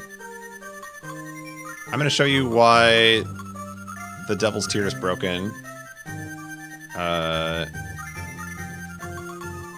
So, the Devil's Tear is the item we picked up when we went back to the town after we became the Dragon Master, and the guy was like so fond of us that he made us an honorary citizen. So he gave us the Devil's Tear. The Devil's Tear allows anybody to have a limit break at the start of a battle every time. So we're going to use Mist Veil here. Mist Veil protects my team from damage for 3 turns. So as long as I kill this guy in 3 turns, like, we just, nothing can damage us. We're unbeatable.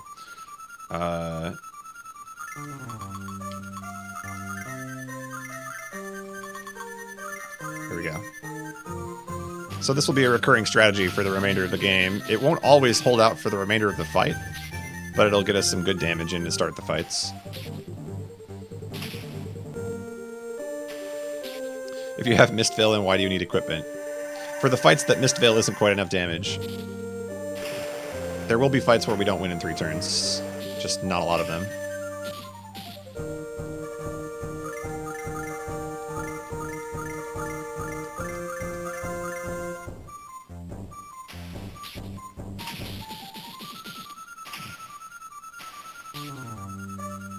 Alright, so hopefully he is about to die. I think we'll do one more round of attacks on him.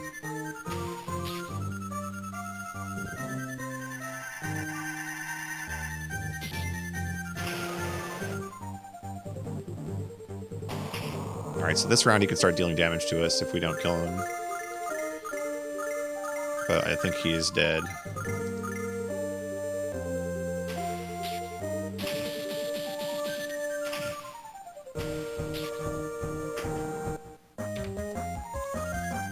Nice.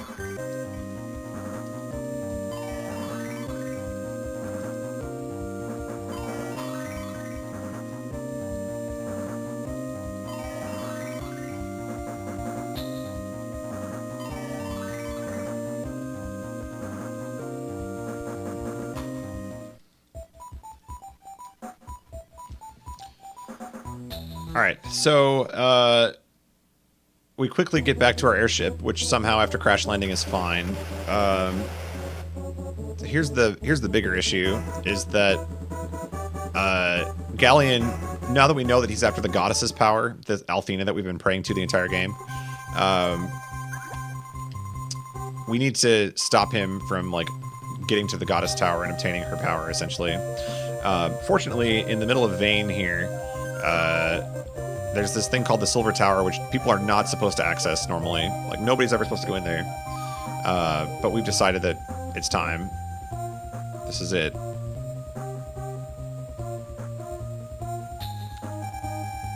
So we're gonna confront Ghaleon head-on here in the Silver Tower. And by head-on, I mean apply directly to the forehead. So we actually tell the entire city to evacuate because Vane is about to go down. We're going to take the whole city down with us for this battle. So there's a tower there that's kind of approaching us. And it's just going to... It's a weapon of mass destruction, so we got to do something about it. So we all in on our girl Mia here.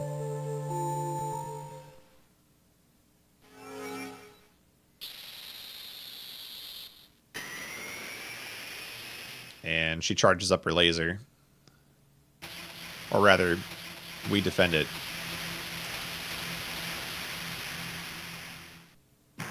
And down goes Vane. So the entire city falls. But we were able to defend everybody and keep them alive in the process.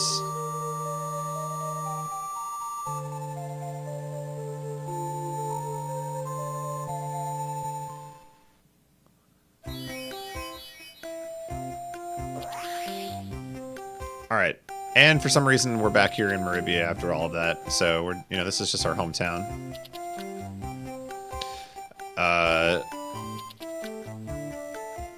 Alright, so now we're gonna head to the Grindery, which is basically like Ghaleon's tower. That was kind of showcased there. We're gonna go beat up Ghaleon. It's time he dies.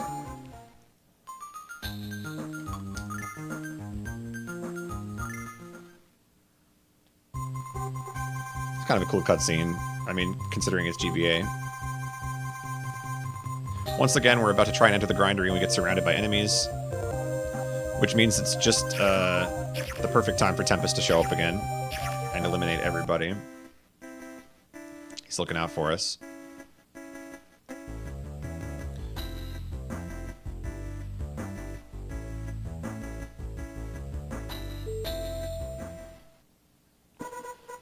Alright. We're in the Grindery.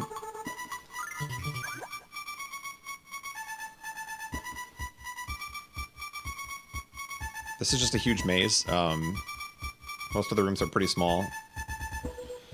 And here we're getting a glimpse of what the dragons were used for. So, he basically enslaved all of the dragons and used them to power this weapon of mass destruction. We gotta go up top here.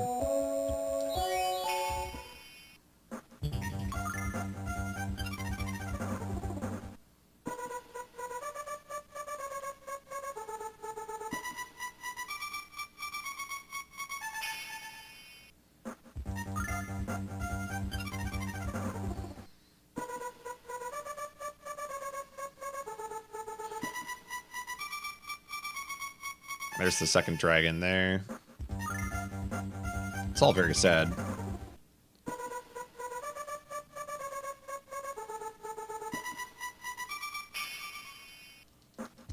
Should probably use another perfume there.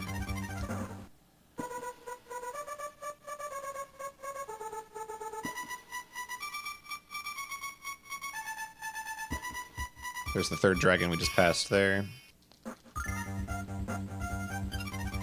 You'll notice at this point of the game, I'm pretty much able to run from everything. If I do get caught for a fight, it will be a problem.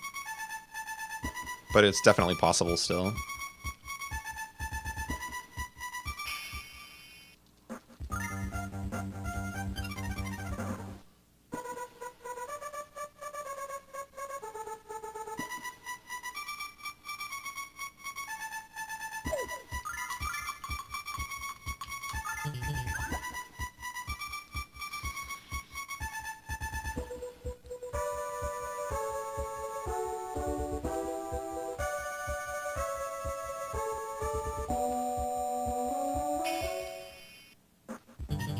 Nope, hit the wrong button. Alright, we'll take this chest here for a dark shield. And then for some reason there's a garden in the middle of this dungeon. An opportunity to heal, actually. There's an Althena statue here to heal it on a casual playthrough. Where's this chest? There it is.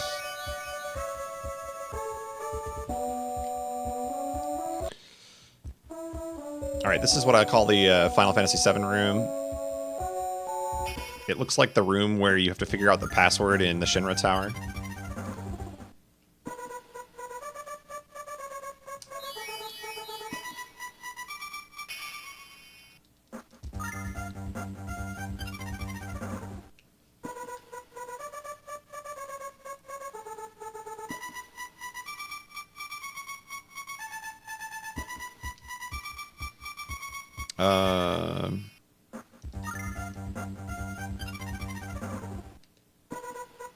Alright, more items here. Realistically, I probably don't need these, but I have them in the route anyway, just for now.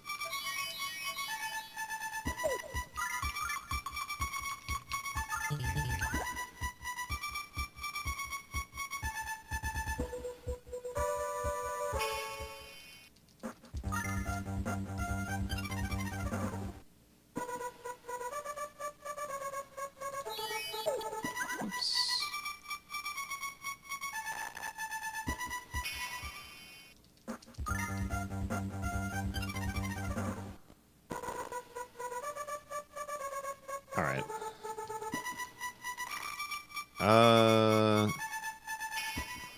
Yo. What's up, Darbian's viewers? Hello, everybody.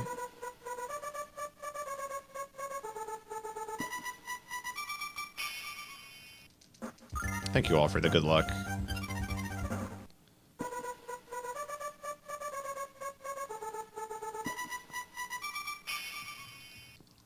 Alright, so we're going to pick up one more chest here, and then it is equipment time. If I can click on the right things. Nope, nope, nope, that was... what a menu. Alright, he needs this. And this. Kyle gets a complete makeover. What else? Dark shield? Whoops, that's not a dark shield. And a dark mask.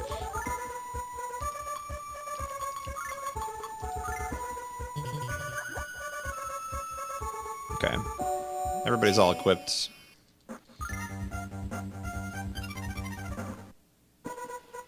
Alright, so, in theory, final boss coming up here. Right? Everybody says so. We're all healed up? Okay.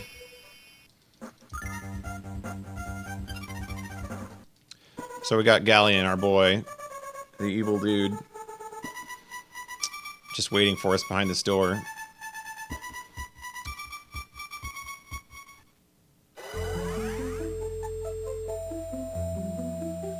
And we didn't really seem to have a way in, but thankfully we have a defector among the Vile tribe. And she's sided with us now. And has opened the door for us. And she's also going to fend off her sisters so that they don't get in our way. So while she's doing that, we're going to go in and beat up Ghaleon.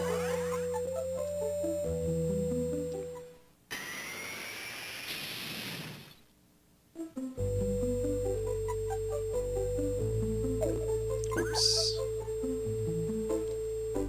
There she is. There's our girl. And there's one evil emperor standing in our way. And he pushes us back. And here we go.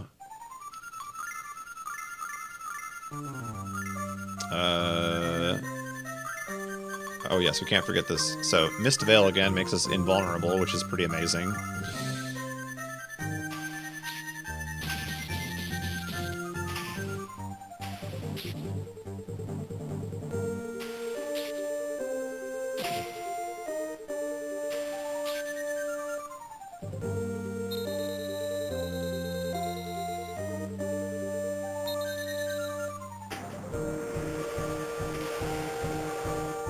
Based Luna.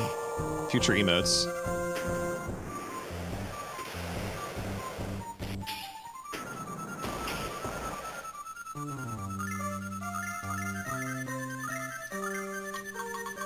I love this spell name, Buck Up.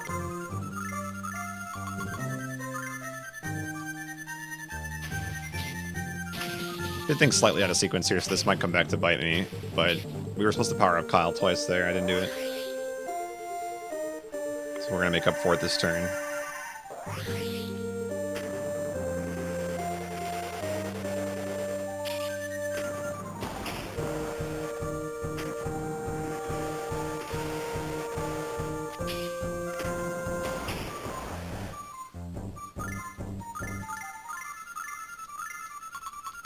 Oh, where's Fireball? There we go. Rib Killa special.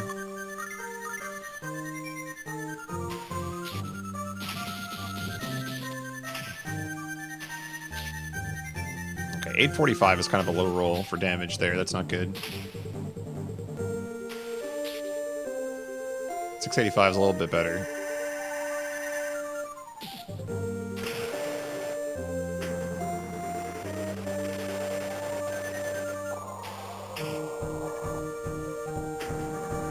So the problem is, if we don't do enough damage to him, he can wipe us in one turn if he wants to. So we'll see what we do.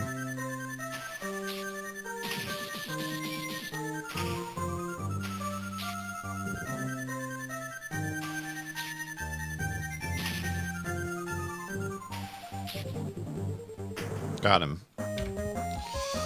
Nice. What's up, SkyTuneFire? What's up, everybody else, by the way? I realize a lot of you joined, and I do appreciate the raid. I've been having trouble multitasking all night, trying to read my notes and play, and tell you the story. But I do appreciate that you're all here. Hope you're having a wonderful night. So, we beat the final boss. The game's over, right? We won. Let's just go rescue our girl and go home. The music starts to play, the credits start to roll, you know, that's the video game. Except it's not. Because Luna is still possessed. And transformation.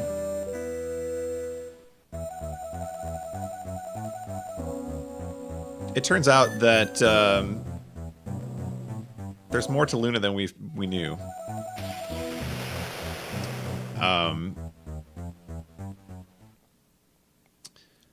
It turns out that 15 years ago, our good friend Dine had essentially gone on a quest to become a Dragon Master himself and encountered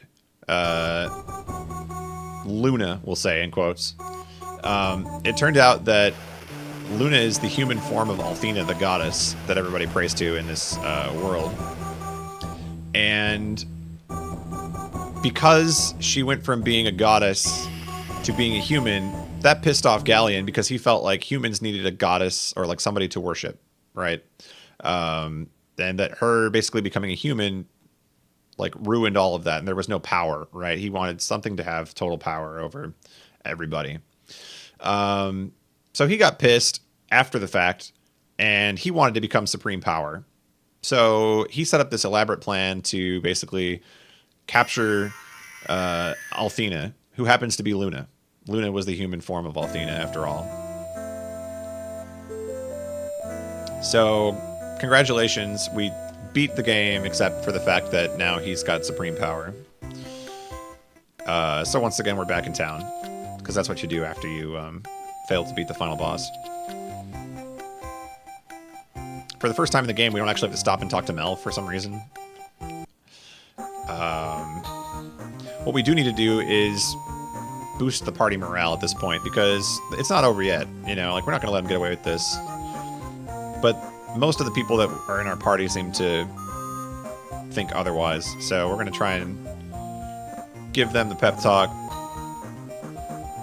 Be like, look, we can do this. There we go.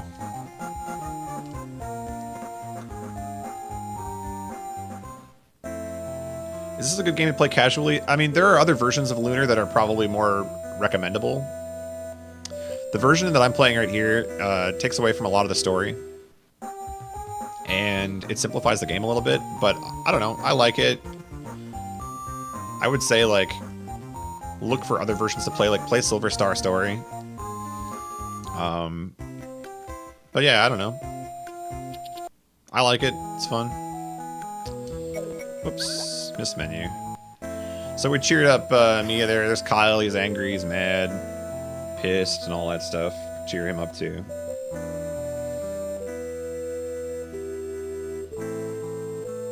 They also gave Luna pants. Oh, that's, yeah, this is the worst version.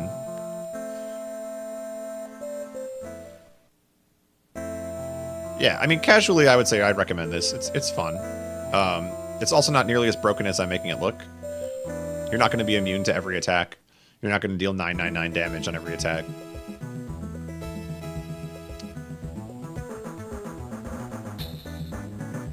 And really, I think, to me, Lunar is a unique series in that I don't feel like the gameplay is particularly astonishing. It's more about the characters, and if you're not a fan of Jessica after playing this game, I don't know. She's my girl. Too bad she doesn't play, like, any role in the speedrun. Alright, so anyway, after we've kind of boosted the morale, Lake comes back. I almost misspoke. Lake comes back to Dine's gravestone with us to give us a pep talk, and then he reveals that he is indeed Dine. And that 15 years ago, he witnessed the goddess Althena become a human.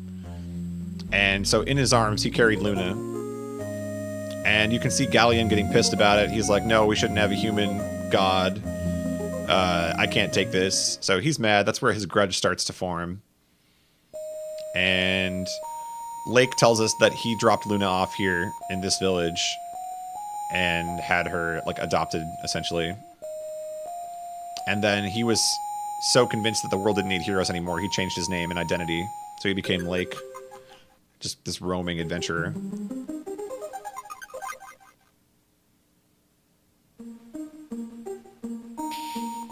So the final task that Dine bestows on us is, hey, you gotta pull my sword. You know, if you're really gonna be the next Dragon Master, take my sword. So finally, after, you know, the whole game of trying, every time we go to the gravestone, he's trying to pull the sword. He finally manages to pull it.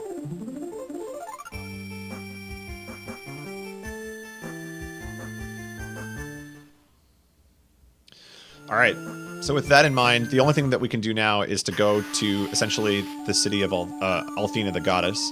And in order to do that, there's one more surprise, which is that Null, the cat that's been following us through the whole game, is actually a dragon too.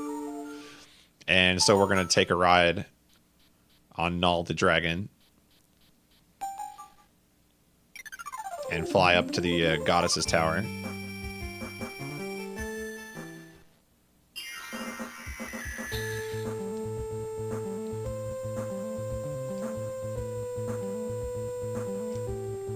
Okay, so this tower is potentially problematic because what's going to happen is Royce is going to show up here and put a curse on our party. And the curse doesn't go away until we fight her later on in the dungeon. What the curse does is party members will be randomly paralyzed. And the problem with that is if we go to fight her and Kyle and Alex are paralyzed, then I have no damage potential. And it's going to be very bad. So we kind of got to get a little lucky here on who gets paralyzed. Regardless of who does, we can probably deal with it. But there are certain people we'd like to see get paralyzed over others. And it switches after every battle. So it's not like I'll know until we go to fight the fight.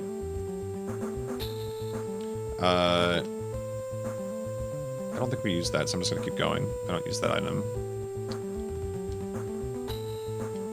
Let's see.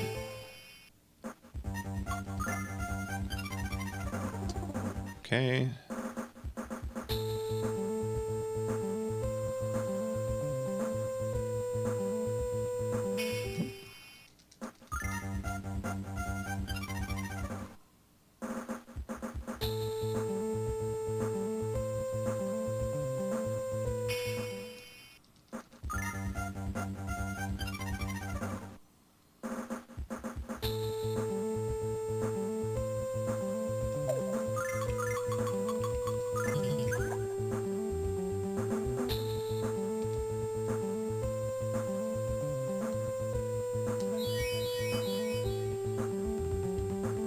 Oh, wait, we want this.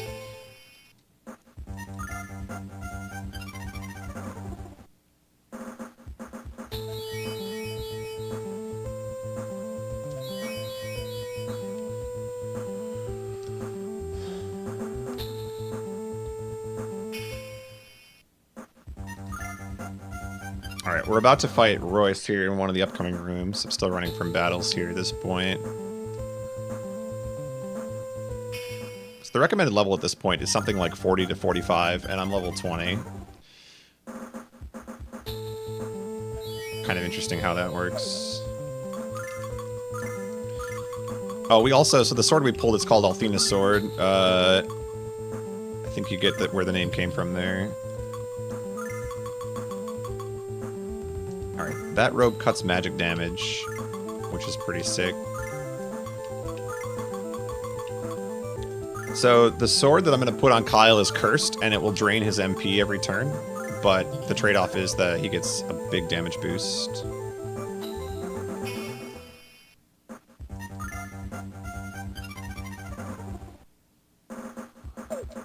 Alright, I think we're ready to go. Cross our fingers and hope that our damage dealers aren't paralyzed.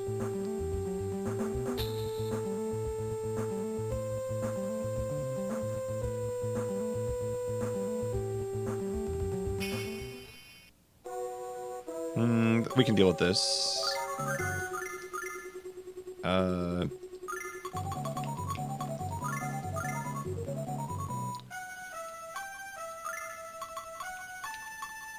Not Angel Tear, Holy Water.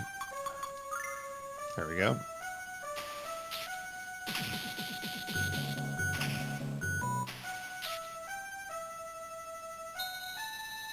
Yeah, I mean, it's kind of tricky. I don't know if I like have this routed the way I wanted or not, because you kind of get lucky. Like, I need Mist Veil to go off, so I got lucky that she wasn't paralyzed. Like, ideally, the back two get paralyzed, but you don't even really get to control that, so I don't know why I bank on that happening. She defends too. Yeah, alright. We're in business now.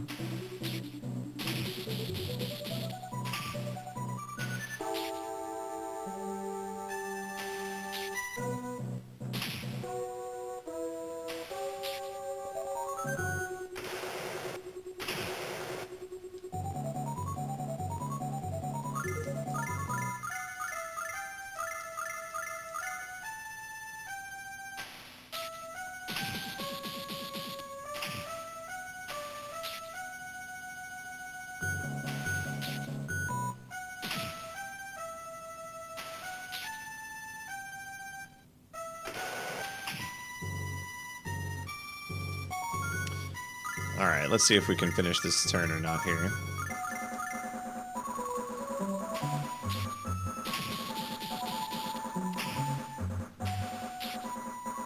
Yep. Excellent.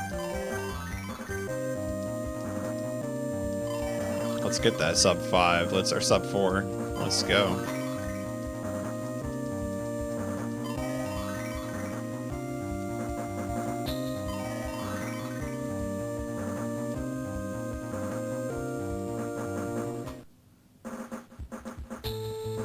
Alright, so that's the end of Althena's tower, but we're not quite done yet because Ghaleon's army hasn't fallen yet. He's still got some more allies. One more ally, really, Zenobia. And this is the Goddess Tower coming up here. So now you know it's getting real because this is the second tower that's named after the same person.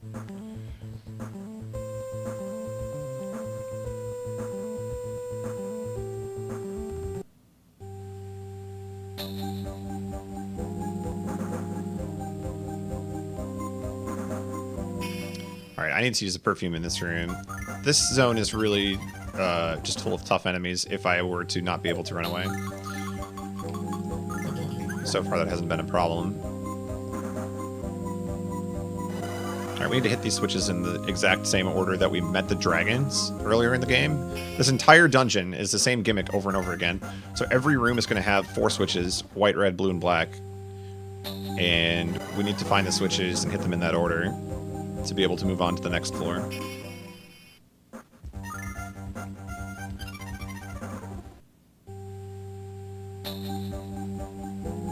Oops.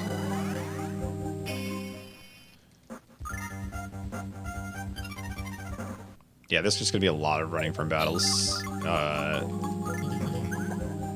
Just the nature of this zone.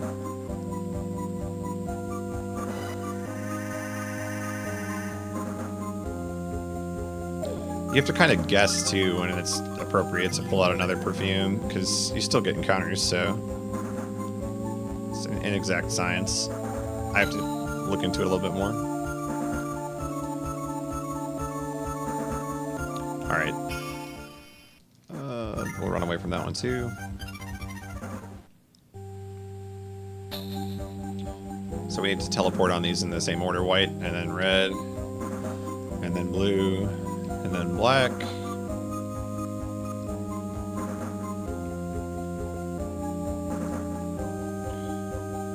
Alright, same room idea here. Whoops.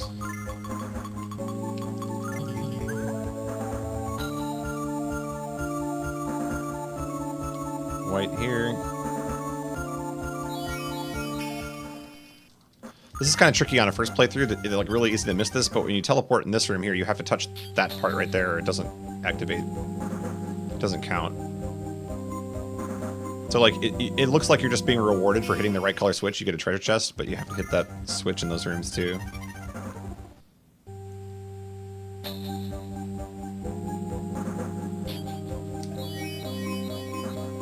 Go in there. Blue switch is on the right.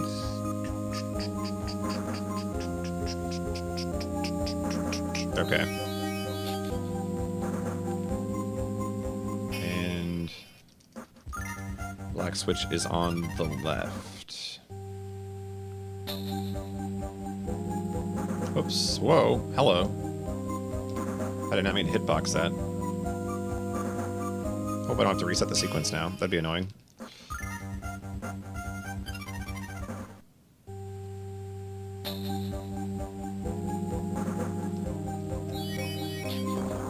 Yep. Okay, we're good.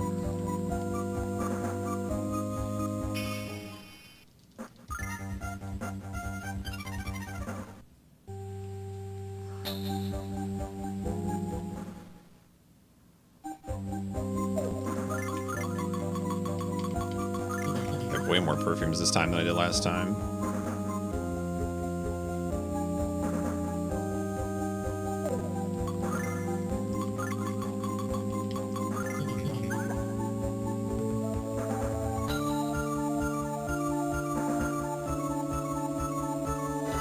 White and red.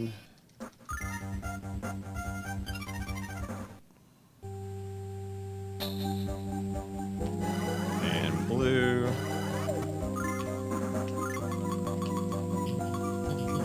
What? Use the item.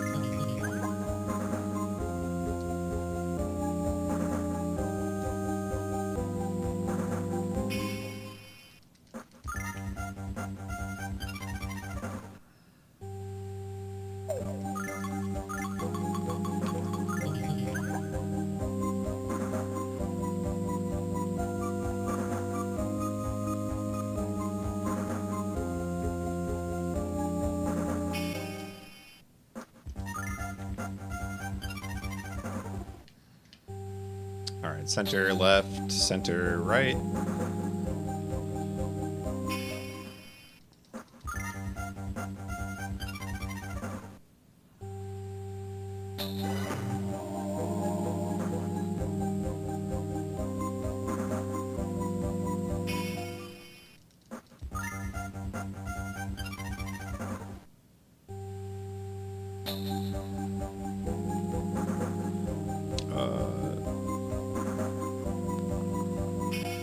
It has to do with when you acquire them, Gus. Although I do think they group them to some extent. I think like healing items tend to go together and things of that nature. Alright, this room is the one that's shaped like the question mark.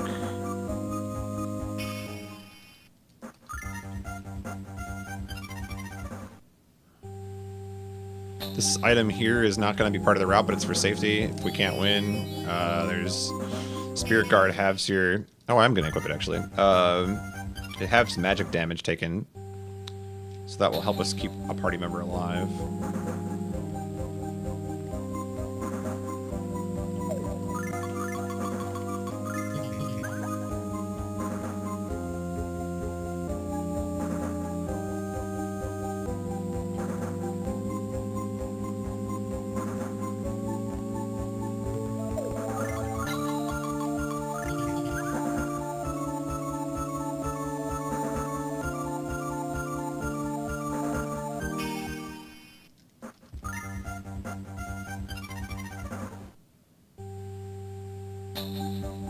Go in here.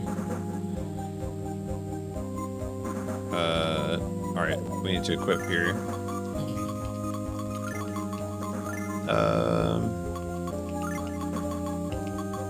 Holy Robe. Where's Spirit Guard? Oh, that's going on here. I see.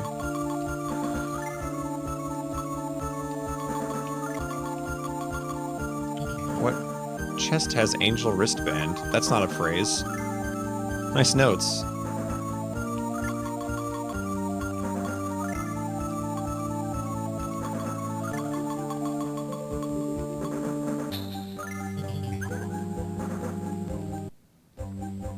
Alright. Coming up here is the Zenobia fight. She's the last remaining Vile tribe, one of the Witch Sisters. And she's given strict orders to murder us. So here we go, folks.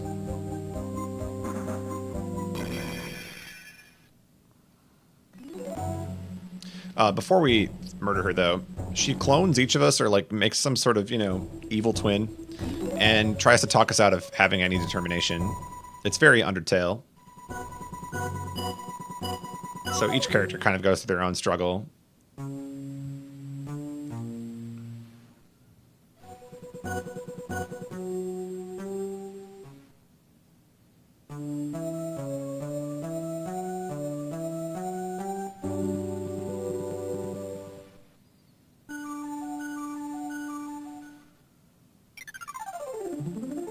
Oh yeah, for sure. Like, the menuing at this point is not anywhere near optimized. Like, I completely understand that. Something to look into for sure.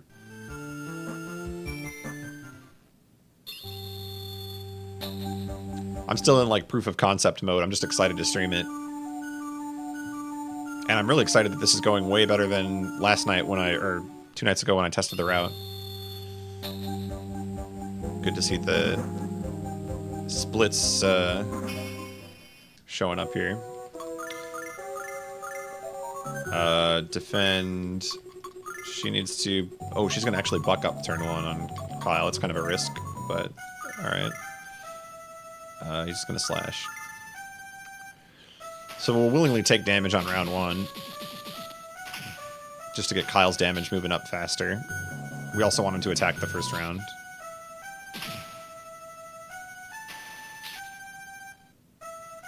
So here comes Buck up.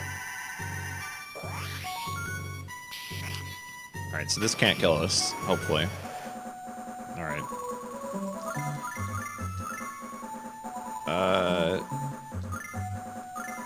So now we're gonna mist fail. And hopefully just kill.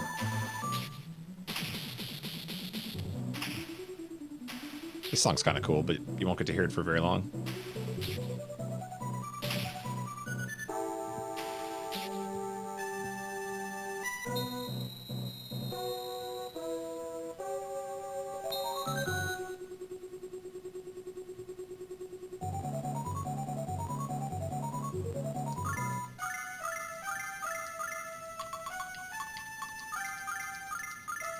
Alright, we'll throw in some fireballs. For my boy RK.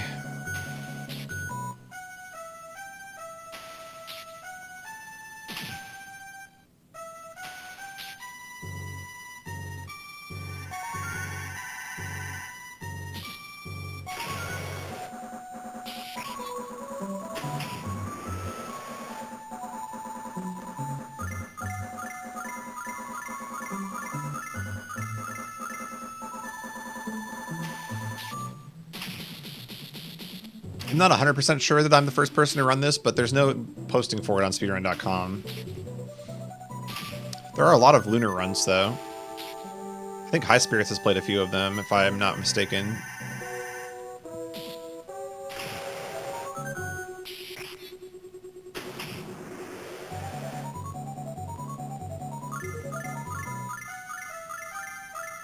I'm pretty sure Meteor Rod at this point does about 30 damage, Rudy, because I did test using it, but only on like the last few fights. I think my party is too under-leveled for it to do damage, but we got her. I definitely want to play with that, though, now that you brought that up, because I didn't mess with it very much when I was routing. I think the biggest issue is going to be that my level is too low for it to do significant damage. Although it does make a difference on that one fight you brought it up on, definitely, so I do want to mess with it more.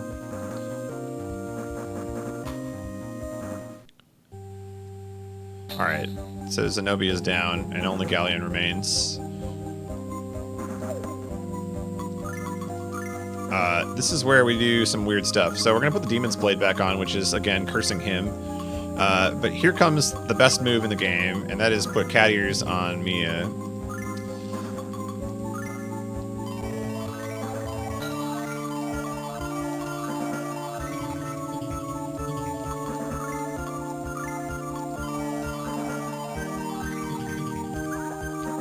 Here we go. So the reason we put the cat ears, on Mia is because she needs to have enough speed that she's faster than Kyle, and the cat ears conveniently give her enough speed, so she'll be able to like stat boost him, and she'll outspeed Ghaleon on turn 1, which is important because we need to set up the Mist Veil, otherwise he'll wipe our whole party.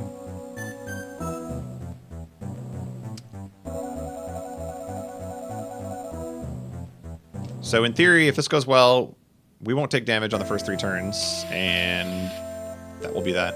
Now, you'll notice here at the end here what's happening. So Luna, again, remember she's Althena, the goddess. He is trying to basically absorb her power. He's just gone full evil, and he wants to become a god next to her goddess. So she's basically the sacrificial lamb in this case, and he's ready to take her power. And us meddling kids got in the way. Here we go. Oh, this song's good too.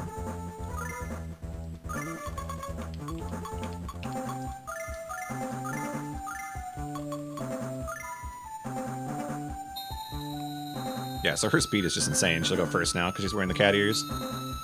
I love her wand too.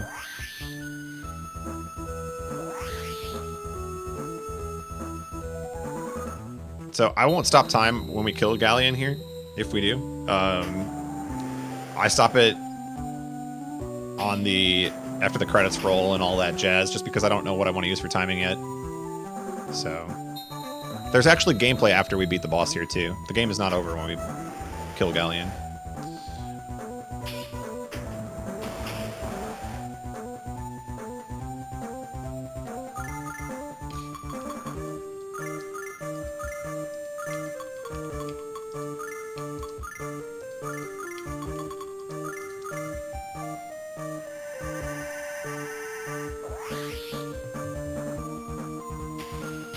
So, because we don't deal enough damage to kill Ghaleon before Mist Veil wears off, we're also going to use Mia's spell called Ice Shell, And what Ice Shell does is it reduces magic damage taken by one character. So we can cast it on our damage dealers. As long as they live through the fight, we'll win the game. So hopefully she can set them up to stay alive.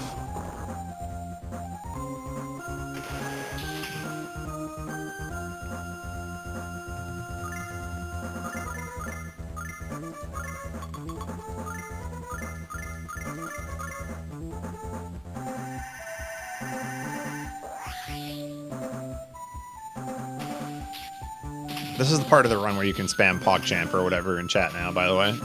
Pretend like you were excited for this secret speedrun.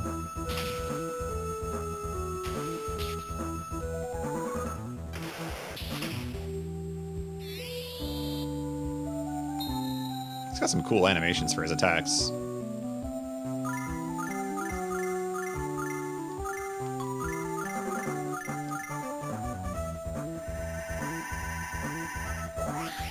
Yo, nice Eggman. Nice spam.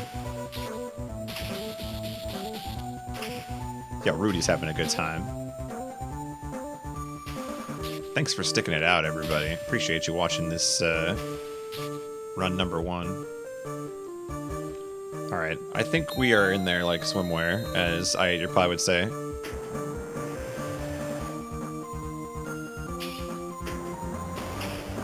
Boom.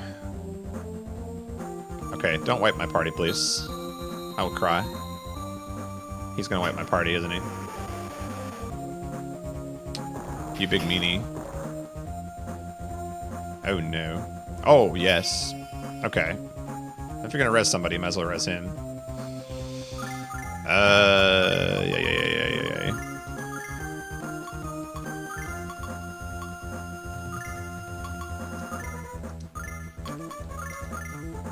Alright, Kyle, you gotta do work, man, or we're in trouble. Oh, Kyle, you didn't do work, buddy. That might be a wipe. Miracle is not gonna be enough. We're dead. What happened? What went wrong?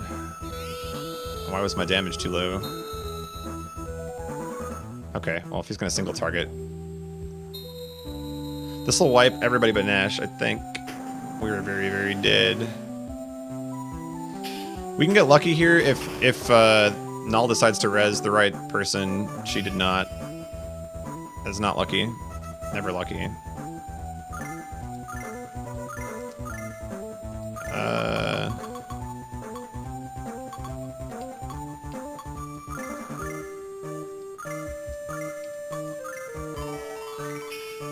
Yeah, the problem with resing individuals is that he's going to group attack and wipe the whole party.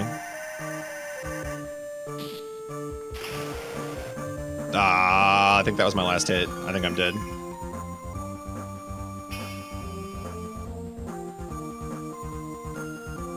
I think we were gonna... Yeah, it's a wipe. Unless Nash somehow hangs on. He's taking, like, no damage, so that's a thing. Yeah, he's dead. Crap! That's the first time I've lost this fight, too. I don't know what I did wrong. Oh, you know what? I probably didn't... Did I power up Alex on his turn? Let's see.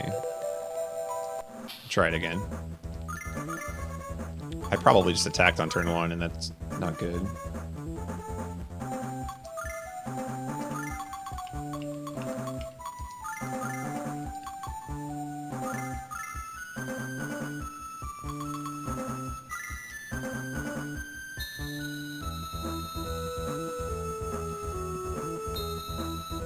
Dang. Red split. Ya blew it. What a game over screen. Yeah, this game doesn't really, you know, cut any corners.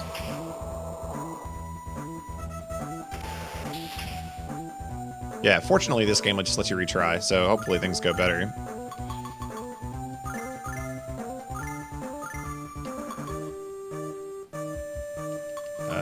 She should buck up on Kyle. And he should slash. So I wonder why my damage wasn't good enough that time. Probably because I'm casting Ice Shell and instead I should just be dealing damage with her. They're gonna wipe if they're gonna wipe anyway.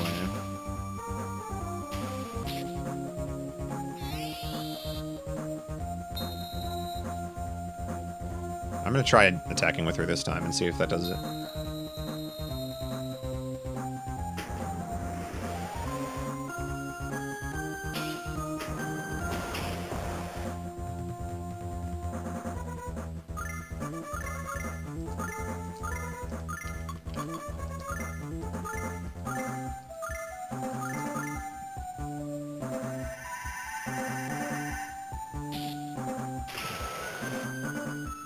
It's not a lot of damage, but it might just be enough.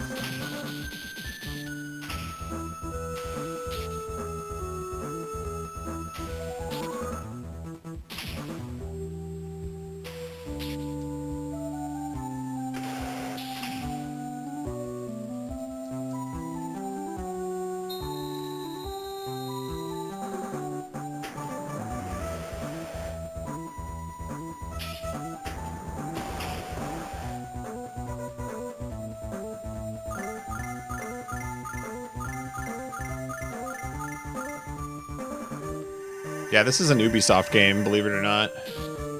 Which explains everything about why it's broken.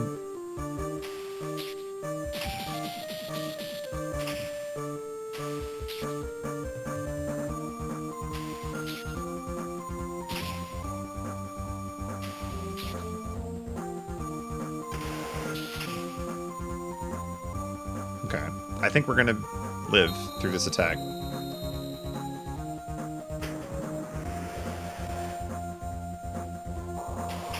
That would be ideal.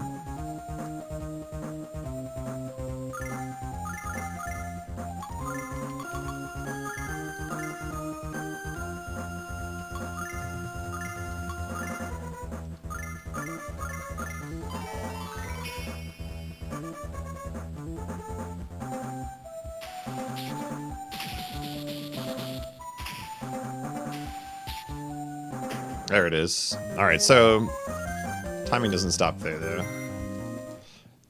That is the last fight, though, so we can all rejoice that we made it through the run.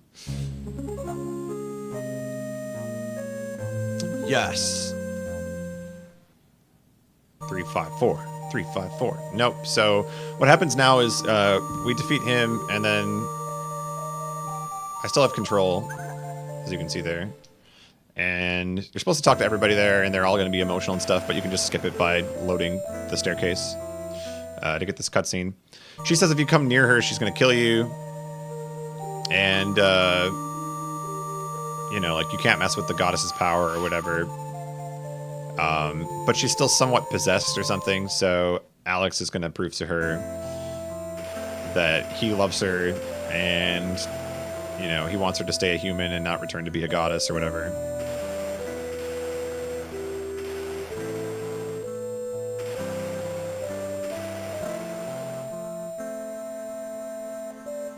So he says, let's return to Berg, which is really a great name for a city, Berg.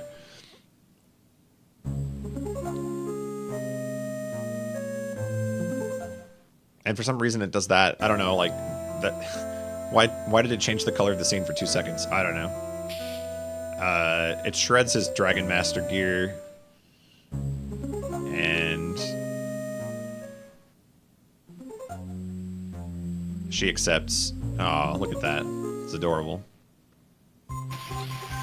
Alright, well, while that's all that's going on, because we just, you know, unleashed the goddess's power and whatnot, the whole tower is going to collapse, so we got to escape. Yeah, if that's supposed to be the flashback to Dying, they don't do a good job of switching, like, any of the sprites to indicate it. I thought that was probably what it's going for, but it's just really awkward.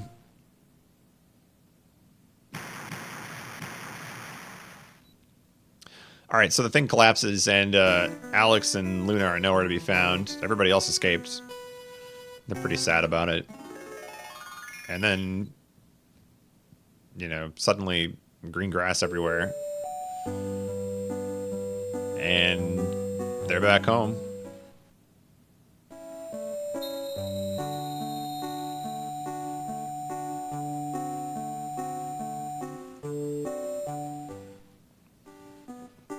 Hugs all around. So they're going to actually head back to Meribia now. And normally in a playthrough, you'd have a chance to run around the town and do your Dragon Quest celebration or whatever, you know. You can talk to them. You can find out that, like, all the couples are going to stay together. And, you know, they live happily ever after and whatnot. And you can talk to everybody in town and they all have, like, their after story. But we need to end the game. And to end the game, you need to decide it's time for you and Luna to return home. So we're going to skip all of that and basically just head home.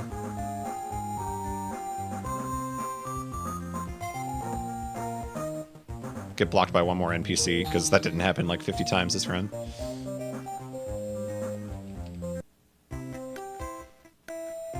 So we just go over to the docks here, and waiting for us is none other than our hero, Lake,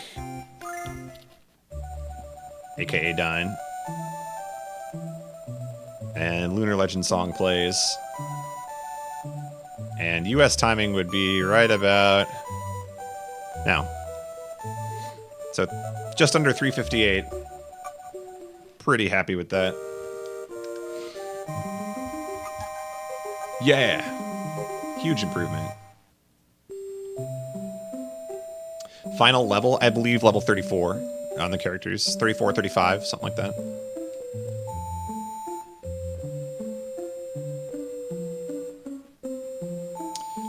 GG. It was a fun game to route. I mean, I don't know that it's a fun game to play a lot, just because mechanically it's very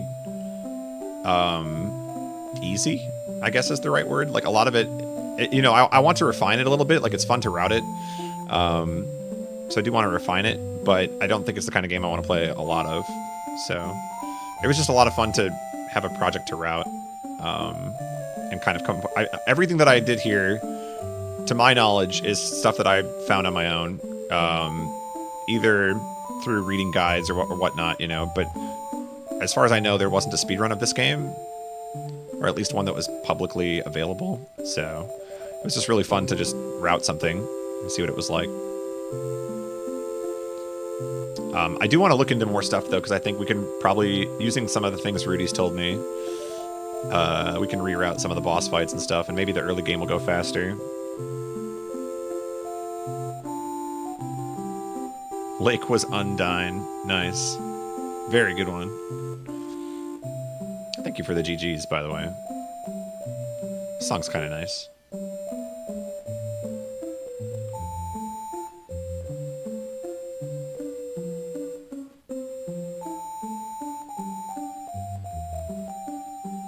So apparently in the Japanese version of the game, when we find out Luna is Althena, the cutscene plays, and she's not wearing pants in the Japanese version. That's censorship. Better write in our speedrun post about that.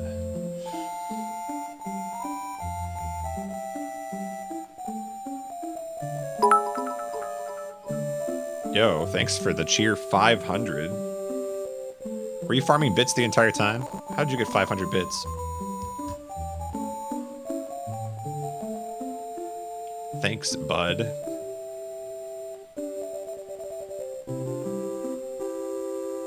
was comfy to watch. I'm glad you liked it. I'm glad it was a comfy watch. Here comes the timing, by the way.